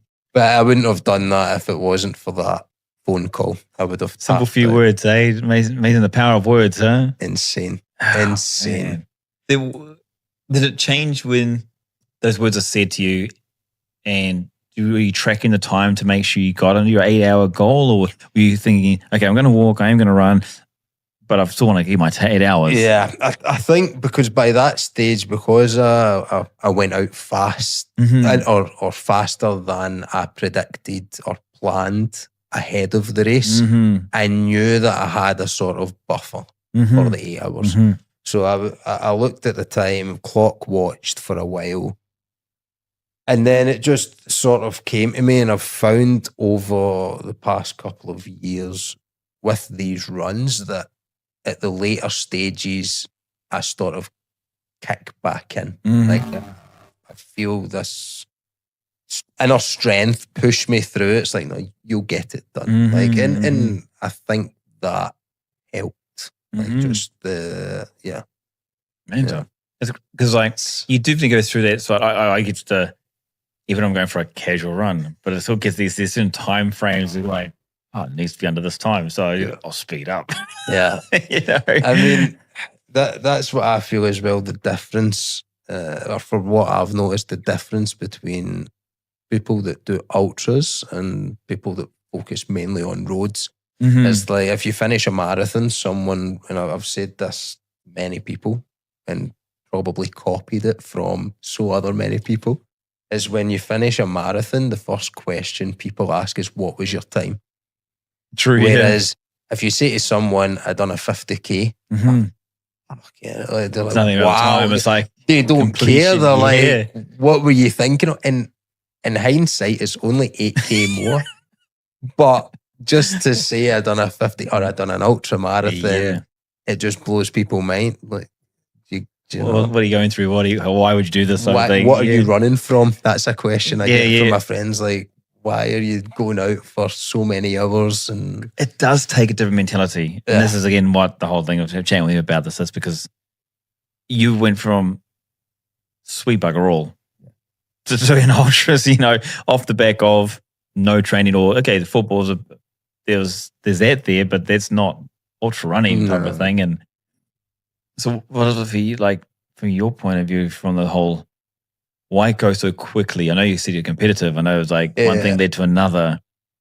It was just, I just like to challenge myself. So I feel that it's more for myself, not to look good on Strava or social media or whatever. It's just for me, like, okay, you've achieved that, tick it off. And as I said, this podcast, I really took to it. And I was like, wow, I like I can relate in a way to some. Like that, and they get in people that's experienced like some of the world's toughest, like Marathon des Sables, rated one of the most difficult, I think. And they had people on this talking about that, and it's on my bucket list. I'm like, why can't I not do that? Yeah. And I mean, it's. So you've got a mentality there, because there's not many people that, like, they go around the point of, I can do that. Yeah, it's you know what I mean? A like, complete perception is completely different and changes. Yeah, it takes a different mentality, because a lot of people look at that and go like, I need to take a year to get from 3K to 10K. Like literally, even if you're athletic, like there's just you feel like you've always had that mentality, or you feel like, so you just mentioned about your dad's got the same mindset as well. Yeah. Do you do it with everything as well, or is it just comes to running? Or no, I think that there is parts to play, like in everyday life, whether it's in work. When I was younger and training in the gym, like I wanted to push the heavier weight. I wanted to. I saw the 50 kilo dumbbells on the rack, and I'm like, I want to get to that. So I would always like push myself. And I'm a small guy, like not really heavy during that time. But I mean, baggy t-shirt and stuff. But at that time, it's like I'm challenging myself to do it. And whether it was 1 rep, 3 reps, 5 reps, like I would then continue to push myself. Yeah. And I just think it's something that I've just had, and it is just maybe natural for me to. I think it's there. I was born with You're crazy though. I've just been born with this mental crazy gift. Yeah, I say gift, mate. But then you've gone on this one because what's so fascinating I find about your story is that it's such a short, compacted time frame that you've done this, and then you've done that 50K, and then you've done next. I've done So the next one after that, I wanted to run from Edinburgh in Scotland to my hometown, which is just outside Glasgow. This is the first time, right? You're talking about the first time? Yeah. So this was 71K. Yeah. And I raised money for a children's hospital in Glasgow for that. So I thought, right, if I'm going to challenge myself mentally, why not do it for a good cause? Yeah, totally. And since that, I've followed the same. So I've done the 70K Edinburgh to Glasgow almost, and then pushed myself on to do several 50Ks in the mountains with more elevation. Sorry, overseas or over here? Here and in Scotland. So I done one called the Devil of the Highlands, which is the second half of the West Highland Way, which is 100-mile sort of path from one part of just 50 miles or 50Ks? This one was 70Ks. Okay, 70Ks, yeah. So it's split in two. One is 40 miles and one is 50 miles, more or less. So I done the second part. And that was fun because... How long after... Like you're talking about, what's the time? Yeah, sorry, time frame. So we're talking 2022 here. We're talking like 3 years now. 2022, I done the Almer Moon in the February, and then when I travelled home in the summer, I done the Edinburgh to Glasgow. Which is which month? Which was August. Okay. July, August time in 2022. And then I think I had my next race in the October back in the UAE in Wadi Shauka. Oh yeah. So I done a 50K that's ran by Peak Sports in Wadi Shauka, which again it should have been a 50k, and I done 57k. Okay. With a group of 5 other people that get slightly misdirected because, again, out like running a race I shouldn't have ran, left a friend behind. Okay. We were supposed to do it together. I ran on. First 500 meters, did it? Exactly. But at the first 500 such a good friend, meters, mate. I tell you what. I didn't realise he had I think his vest had a malfunction in it, and he had stopped. But we were flat footed. That's your excuse, is it? Well, yeah. He finished an hour before me, so he had the last laugh. Oh yeah, fair enough. But yeah, so that was fun. And then we go into 2023, and I set myself a challenge to run 2 kilometer loop in Town Square. I set myself a challenge to do 50k. I done 45k because after the second loop, my water bladder and my hydration pack had burst. Oh, geez. So I ran almost 40k without water. Luckily, it was early morning. I started at like 4 a.m. My wife had been out the night before. Oh, yeah. She woke up quite tender. Yeah. She went to the Spinneys, got me a bottle of water. Yeah. But as the sun started to come up, I could myself, I was like, right, I've ran this loop so many times. I don't want to do it. I saw my wife slowly deteriorating as the sun got hotter. So I was like, okay, let's call it a day. Time out, but yeah. So I done 40, I think it was 45 or 46. What makes you go through something like that from, it's what's the difference between an ultra, which you go in one route, you're going out, you're going back, whatever, and then a small loop over and over and over and over. It's more challenging. Yeah. So I've actually done the loop twice. Not the same loop. When I moved to Damac Hills 2, where I stay now, in my community, there was a small 900 meter loop, part sand, part gravel. It's on the old golf course. It's demolished now, like they've dug it up. Okay. But there was like part gravel. It's obviously around one of the fairways or something that was there from 1919. And I'm like, right, I'm going to do 50k on that as well. Okay, what? Yeah. And yeah, so these straight away, it was a 90k. 50k, 50 and 900, sorry. So again, I done 45. It's just that last 5k, I was like, I had a cool box, I had my crackers, water and electrolytes, everything in this cool box. And I'm like, I can't be bothered. Like, I'll just keep going, walking, running. And again, my wife came, my son came. It was nice to see them, but at that point, I'm like, I'm happy with what I've done. Like, let's just go home. And I had like 20 meters to walk to my house. Oh, really? Done. Yeah. So most recently, you done a little back and forth one, didn't you? As well? Yeah. So I've a new challenge I've started and it was training.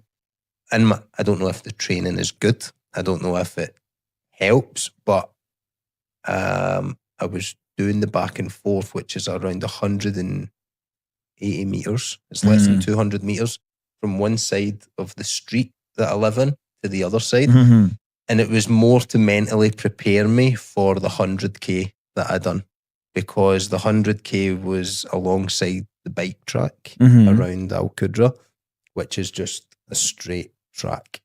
So I'm like, right, let's mentally prepare for not seeing much change at my feet for a while. So I done a half marathon up and down my street. The next challenge for that is to do it barefoot. Oh yeah, so I've been running barefoot as well. What was before we get to that one? Let's go on the mental prep. Yes. Is it like, are you trying to fight demons? Are you trying to identify triggers? I just to prepare myself. I mean, so many people ask, like, you've got all that time out there that you're running. Like, what do you think of? Yeah, literally. nothing. Yeah. Like my head is just a bubble. It's like nothing passes through it. The odd occasion I'm like, I need to text and check in to say I'm okay or I'm alive, Apart from that, I don't fight. It's just time with me. Mm-hmm. It's just me to enjoy it. I'll look at the scenery, take it all in, sweating, out of breath, but I take it all in. I'm like, this is enjoyable. Yeah. So because people always often ask, many people, endurance runners and stuff like that, can like, obviously, what are you thinking about, and how can you think like this? Like, how can your brain just disappear? Or on the opposite side, like people that do running or even just running 10K, people that have this love, this affiliation, this connection, what's going on, and I think you need to make yourself enjoy it. Like, there's no point in going and running, even if it's a 5K. If you're like dragging yourself out the door, putting your shoes on, like, I get people look at it to get fit, but you should enjoy it. So if you're having to drag yourself, you're maybe pushing yourself that bit. In my mind, I think you're pushing yourself that bit too far, that when you're finished, you're completely out of breath, you're not wanting to do it again, and it's like, F this. You know, whereas if you enjoy it, like if you maybe run at a pace or walk at a pace or change the route that's going to make you enjoy it that little bit more, then well, that's how I've felt. You see this slight change, like you start to appreciate it more, and then your body benefits from it. You get fitter, so then maybe your times get faster. Or without even knowing, like without you, just by going out enjoying and, what's happening there in the moment, right? And that's the way I treat it. Like, I don't treat it as if it's a task, which most people might do. That's how I feel it benefits me as a person. Like, if I don't think, I need to go out and train tonight because my schedule says so. No, if I miss the night, I'll sit with a tub of Pringles or chocolate or whatever and watch junk on TV. Like, I'll catch it up tomorrow and I'll burn off what I ate the night before. So that's and I'll enjoy doing it because I've had fun. Totally. Spice of life, right? Enjoyment. That's the whole thing. Exactly. So from Edinburgh and doing the runs there, the 50 mile, have you done 100 kilometers before? No. So my first 100 kilometer was in the summer there, 2024. Again, this was when I raised money for the same children's hospital, and it was a route that it attracted me because when I was younger, we had a caravan in the Trossachs in Scotland, so it's slightly north of the Central Belt, but not in the Highlands, not in the massive. And the route ran past it, and it was called the Rob Roy Way. And Rob Roy, from history, basically used this route and like ravaged the villages that sit alongside it. So there's a bit of history to it. And you pass his grave, and it's a different where I started from is I don't think I've ever been there in Scotland before. Like, it's north of where I've ever been from memory, like as a kid. So this 100K, the planning I done from Dubai. I'm like, okay, I went on to Route Planner and it looks runnable. So I plotted some dots. I had to work Here comes the theory. I had to work out the logistics of getting there, which meant 3 trains. It is all solo? Solo. Fully solo. I went and bought a AirTag because there's not much. Well, first of all, I bought an AirTag so that my wife could track me like a live tracker. Didn't realise that they... Can't believe she didn't come with you, mate. Yeah, I know. I mean, it would have been good. The company would have been good. But because I was running through the night, so I didn't... The end of it was supposed to be 126K. That's so I look at it as if I failed it because I've done 100k. But I'll get to that part. So the 126k, when I planned out the time and for my wife and family to meet me there, I wanted it to be a reasonable time. I didn't want it to be like 8 in the morning because it's like an hour and a half drive from where we live. And that was the finish point. So I said, okay, for me to get to there for midday, I need to start the run at 4 p.m. the night before and run through the dark. What was the average speed you're looking to? I think it was maybe like 10 minutes a kilometre or something. So I climbed the equivalent of like 3 Munros. In Scotland, a Munro's like a hill over, I think, 880 metres. So I think I done like 2,700 metres of elevation over this 100k. So I thought, right, I've never ran this route before, apart from a very, very, very small section from where we had this caravan. I knew, like, okay, if I get to there, I sort of know my way. Okay, yeah. Everything but that. So everything was on this plotter route. I had to download the GPX, get it on my watch. It never uploaded. Oh, shit. So from the get-go, I had to orienteer back. So that was partially why my time, I think it was like 10:13 average, something like that. But I got lost several times. I had to run 3 kilometres back on myself to get to a pub because there was no, it's not like Dubai, there's no shops open 24 hours. No Taliban or Kareem, you can just order a quick Exactly. one. There's nothing. The villages I was running through were so rural. It was like 5 houses on the side of a hill. That's it. Oh, well, geez. So that in itself was, a challenging first 100k. And first 100k. You had to backtrack 3k. Yeah, you know what I mean? Which you don't want to. Yeah. And there's so many lessons I learned from that. First and foremost, lubrication. Yeah. Make sure you get the inner thighs with the Vaseline or the nut butter or whatever. Because I went into a dark place. It must have been a tough lesson to learn. Maybe shake this shiver like chafed everywhere you can imagine as a meal, which is not a nice thing to have. How far in when you got there to that point? I would say I was maybe like 70, 80k in. Wow. And I was like, I need to push through. Even if you walk, right? You're walking like a cowboy trying to. The majority I was walking after that. And just nothing was fixing it. Yeah. It's red raw, it's burning, and you like it's not nice. And especially if you're sweaty, you've had no sleep. Fighting demons mentally if it comes up. Mentally fighting demons. So yeah, that was about 70, 80k in the middle of nowhere. And then the route sort of takes you onto an old railway track. So I'm like, right, this is more or less flat.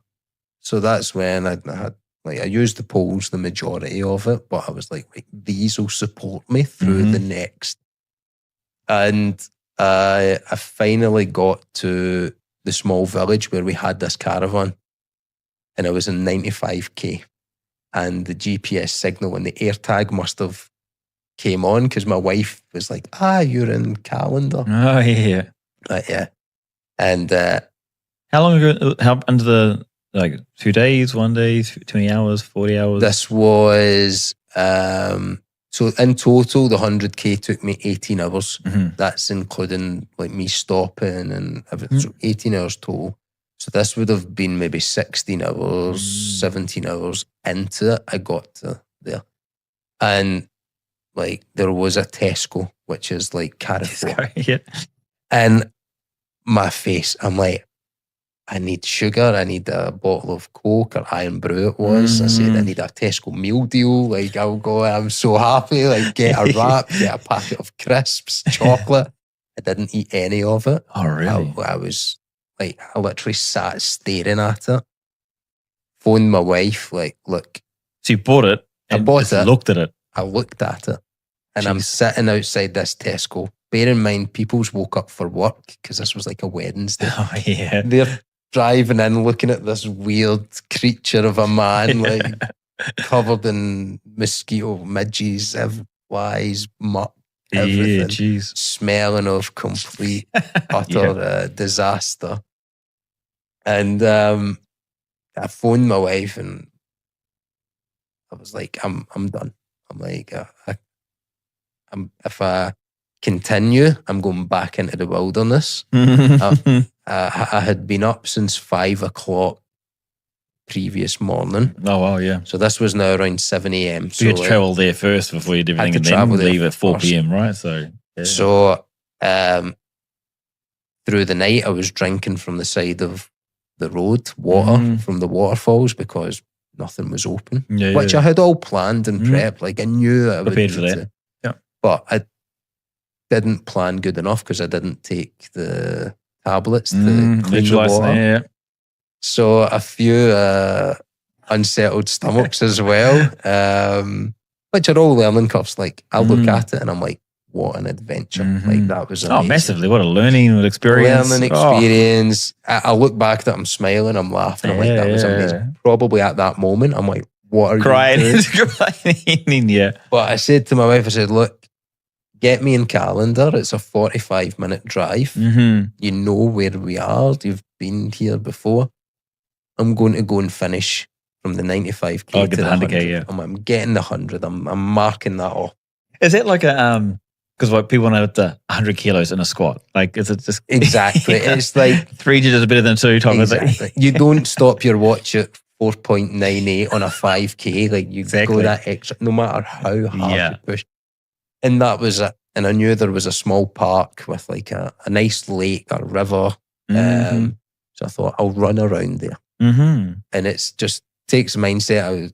And at that point, my mind was just remembering like me as a childhood, spending my summers there, being with my family, enjoy it. So that in itself makes it better than doing the 120K. Because I'm like, this means something. Yeah, massively. And so that was the first 100K I had done. And then fast forward, I think 6 months maybe, I done the second. Oh, so only 6 months difference. Yeah, so that was in the August, and I finished the 100K in the 1st of March. So what was the thing with our quadrant in 100K? I mean, it was kind of convenient to say that DeMarc Hills 2 to go up and then up and around that loop there 90K. It's like, so it's like a meant to be nearly kind of thing. You know? There was several plans put out. The first one was to be, I had signed up to 100K in Jebel Jays. Oh, yeah. Through Peak Sports again. Really great event. I'd done the 50K the previous year. And this was the first they'd done the 100. So it was 100 kilometers, 7,000 meters elevation. So I'm like, right, that's a challenge. Like, I'm pushing myself to do it. But unfortunately, I had to go home for a funeral. So I thought, okay, I had to miss out on that. But I had put in a bit of training. So I was a bit fitter. And I thought, right, I'm not just letting this go. I want to do something myself. So there was, the initial plan was running coast to coast. So running from Corsican to Kite Beach. So I thought K and K, like, sounds cool. Okay, I could market that in a good 100 way. kilometers, was it? 160. Oh, wow. So it'd be like, a little bit more. It's slightly more. I wish I would. Slightly, mate. It's more than slightly. It's nearly double. I wish 60%. I wish I had done that, but I would have needed to depend on someone to bring a car. Yeah. And my brother, in all fairness, he backs me at every event I do. Like, he's always there. I'll talk about another event called Last One Standing. Like, he was my crew.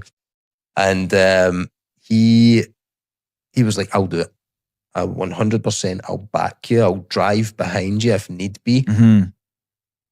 I just thought having the car and the hard shoulder behind me. I don't know how the authorities would take it, and trying to plan that in such a short period of time. I thought, damn it, Al Qudra cycle track. It's on my doorstep. I can start and finish. It's convenient if people want to come and see me. It's convenient if I fail.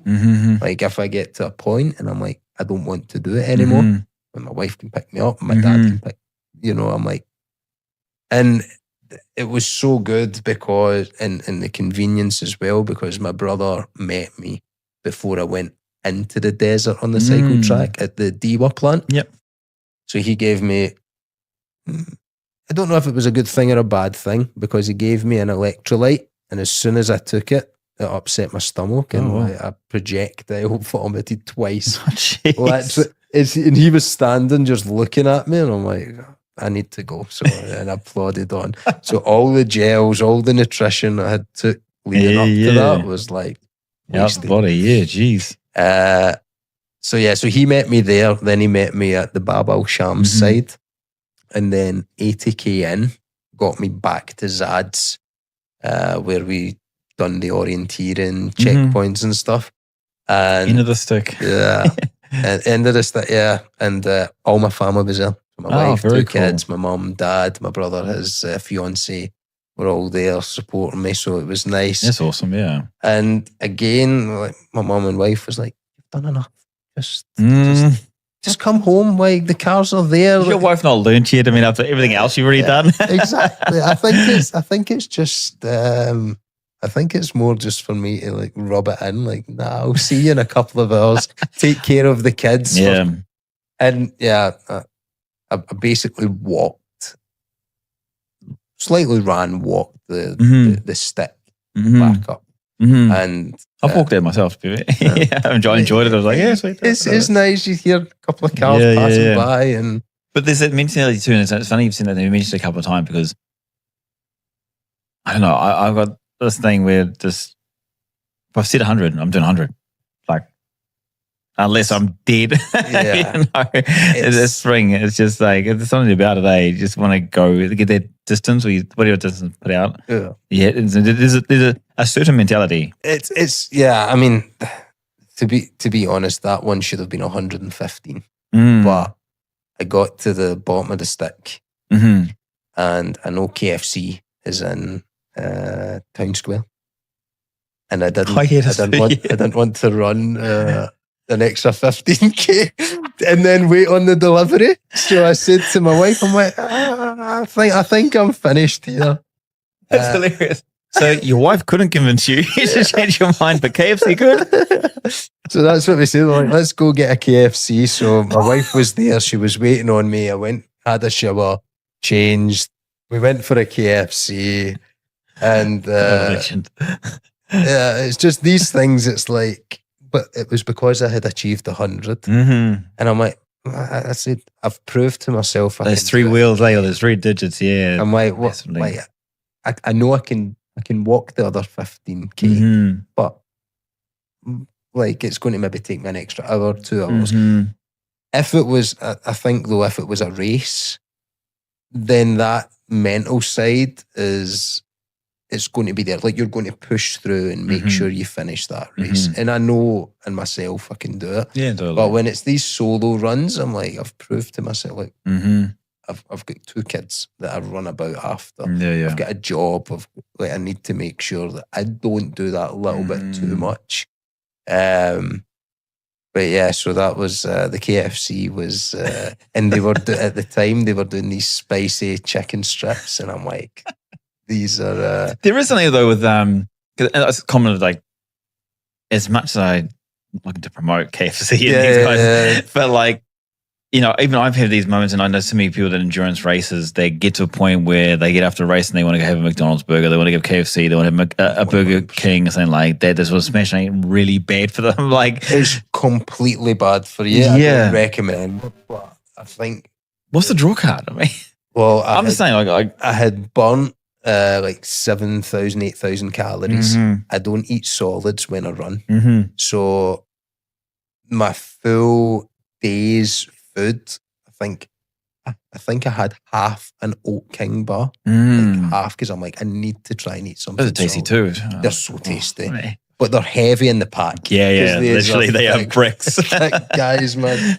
And I had gels, and you know, you're like, if you eat gels constantly, you're like, but yeah, I mean, it's just, I don't know if it's just the drink that you get with these fast food ones, because they put the ice in it and it's cold and it's refreshing, and you're like, so I'm like, I don't know if that's more attractive. Like, I want the Coke or whatever, but the KFC, as much as it smelled amazing, I ate one strip and I left the rest. Yeah. Well, see, because you look at Iron Man and stuff like that. They've got pretzel stations, they got lolly stations, they got Coke stations. Yeah. Like, this is deeper into the race, but I mean, literally, because you've done these 7, 10, 15 hours of freaking endurance, right? So, I mean, it's in these endurance, you should carb up. Well, maybe not necessarily always carb up, but you should eat like constantly, because the energy that you use during the runs, whether there's elevation, whether there's not elevation, that amount of time on your feet and what you're putting your body through, like you need to refuel. 700 calories around about average of an hour, like, and you think about over 10 hours, 12 hours. I mean, japers. Like, and I'm no coach, I'm no nutritionist. What I base myself on is my experience on my body, and I'm like, okay, what does the average person take, or what is the average recommended amount? And it's like, I think 60 grams per hour, something like that. So I try and buy the highest, most dense carbohydrates. The highest gel. Like, okay, I think it's like 44 grams or something like that. Okay, so I only need to eat maybe a couple of nuts and some dried fruit and this to get me that 60. And I never do.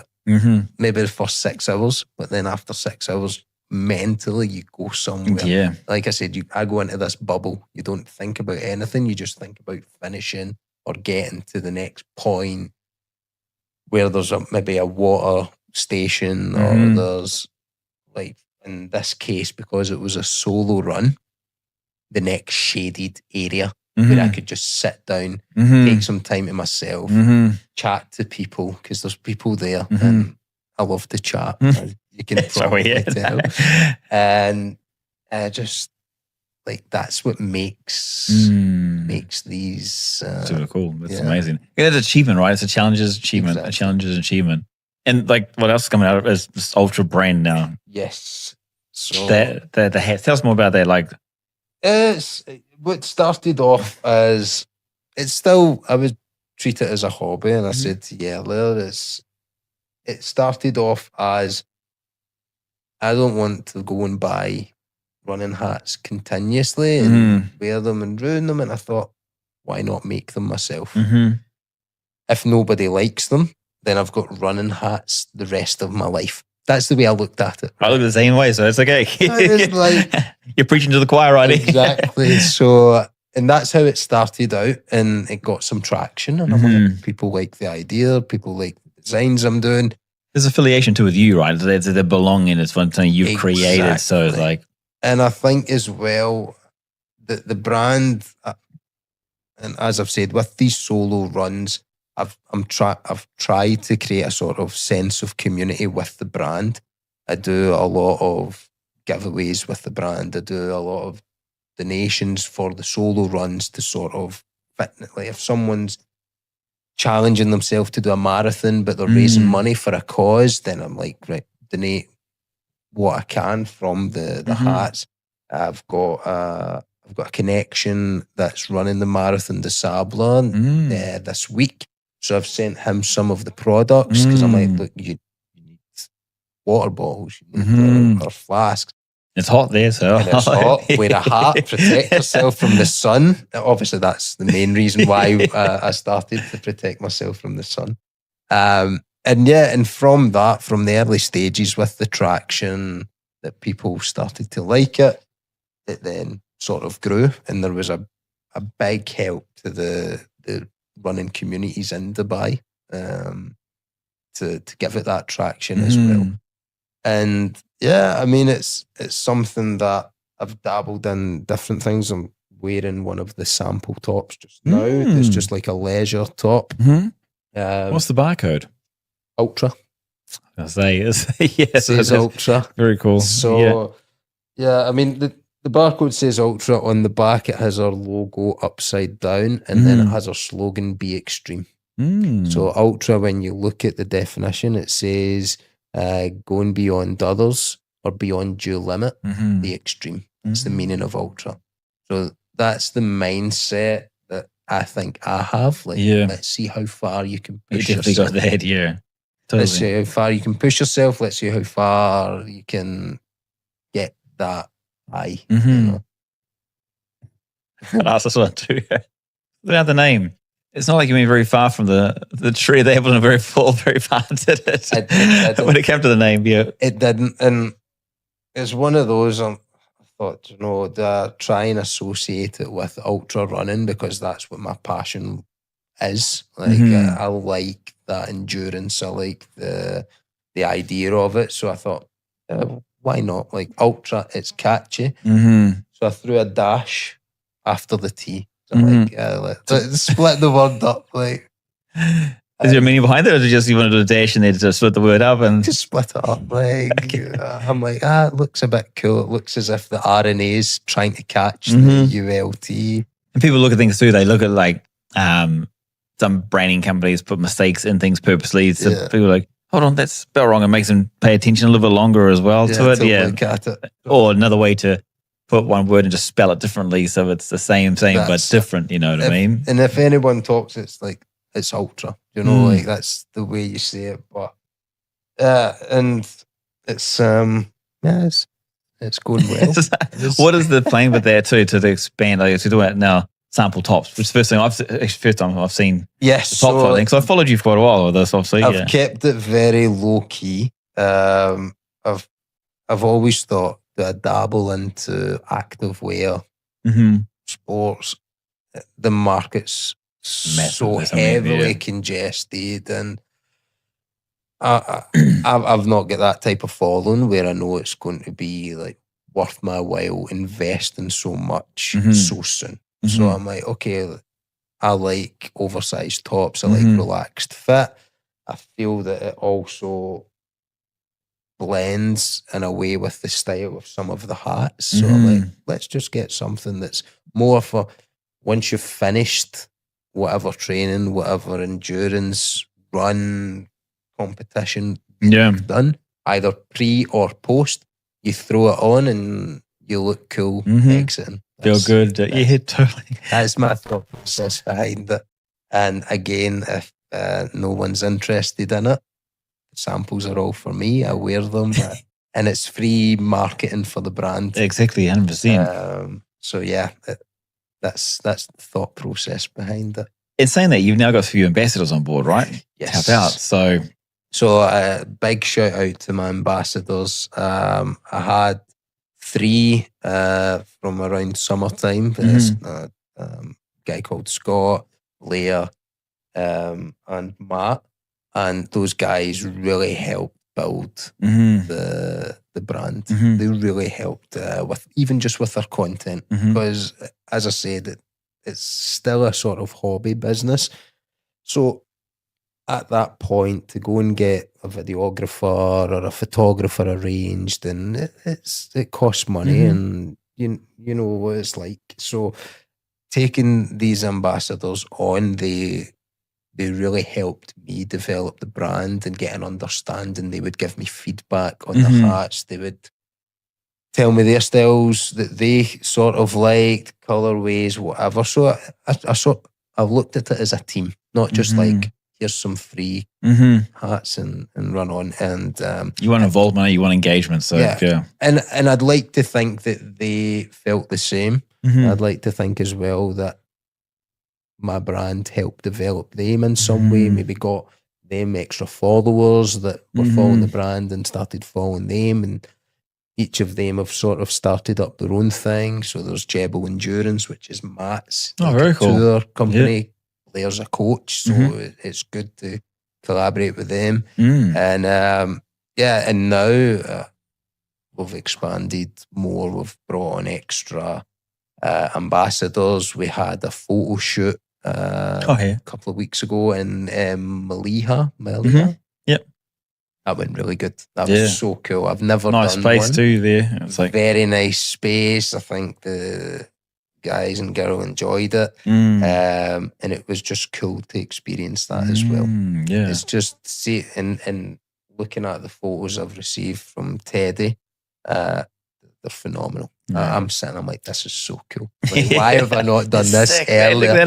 And I'm like, this is going to bring my social media so cool and get more followers. And so, yeah, it's slowly growing. Like, and I think, like you said, the ambassadors are raising awareness of the hats, the brands.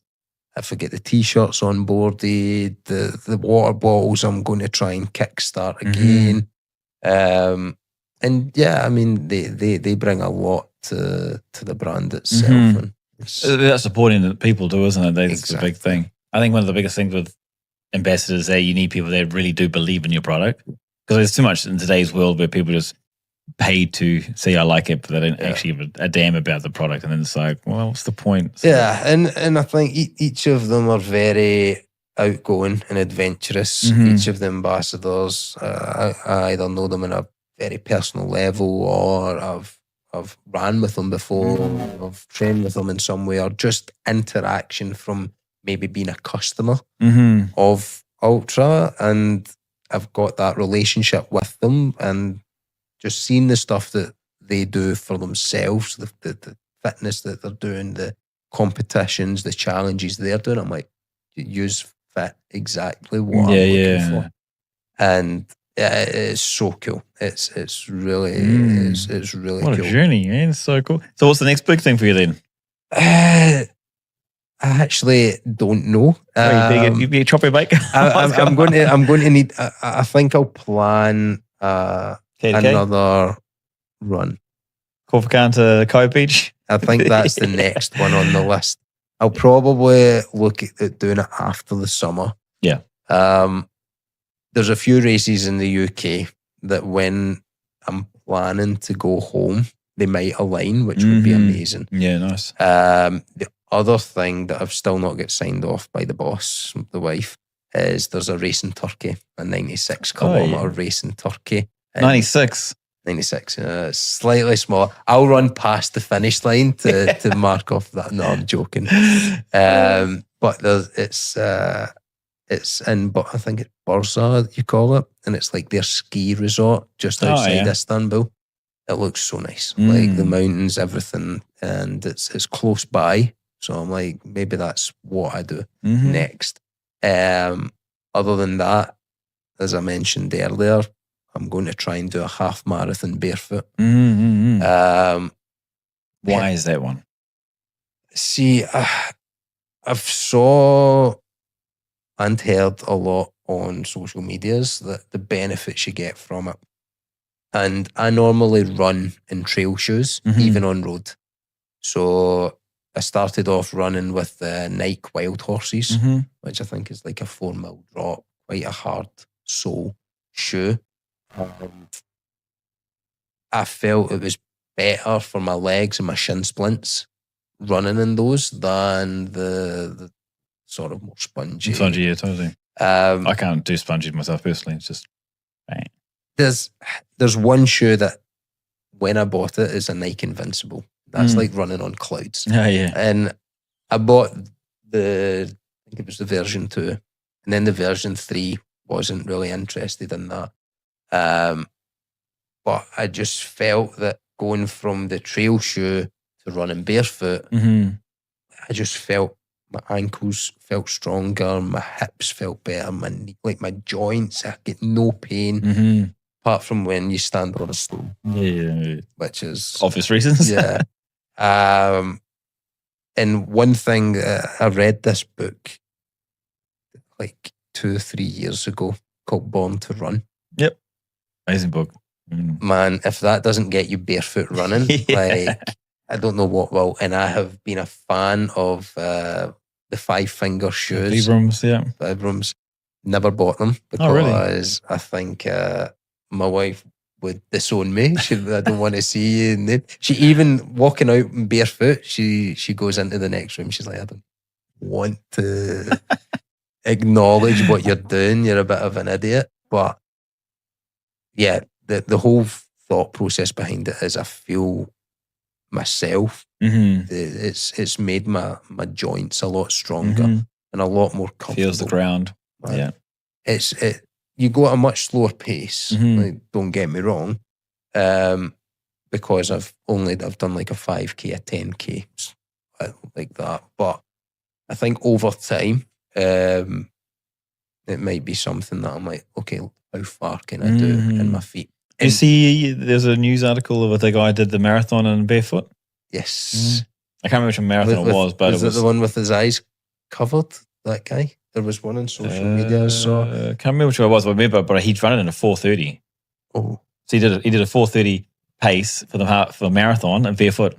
Wow. Yeah, 4:31, whatever it was. Yeah, but I mean, I was just like, ooh. I mean, I've done a half marathon before in Vibrams. I've done that, and that was like, yeah, fine. I didn't gain too much of it, to be honest. But then I would have done barefoot, like the skin on the ground, because I've done 10s and 15s like that, and to be honest, my feet just don't like it, but Vibrams were fine. But then when I saw this one, that he'd done this, I was like, at that speed and time, I was like, whoa. Insane. But then go back to the Born to Run book, I was going on cultures and stuff. Yeah. And there's I'll be reading the book, laughing at the book. Yeah.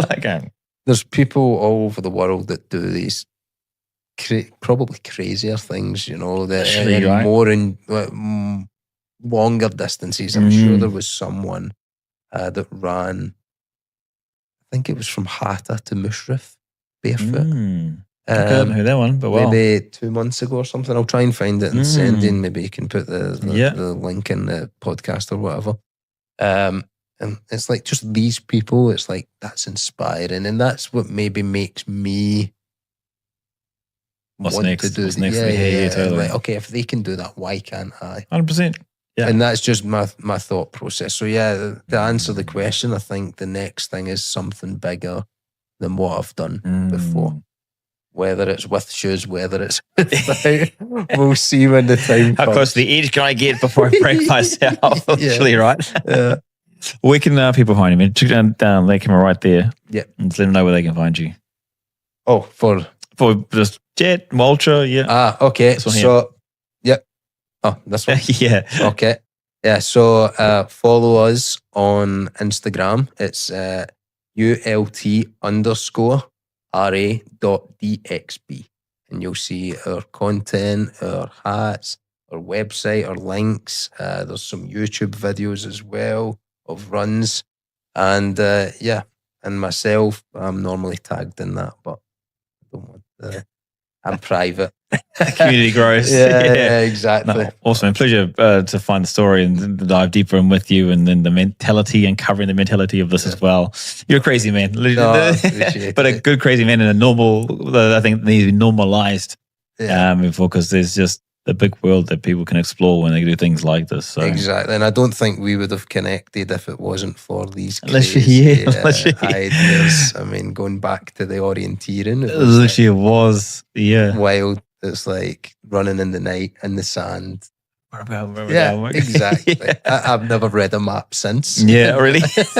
So, no, it's been a pleasure, and thanks very much for having me. Appreciate it, bro. Appreciate it. Thank you so much, man.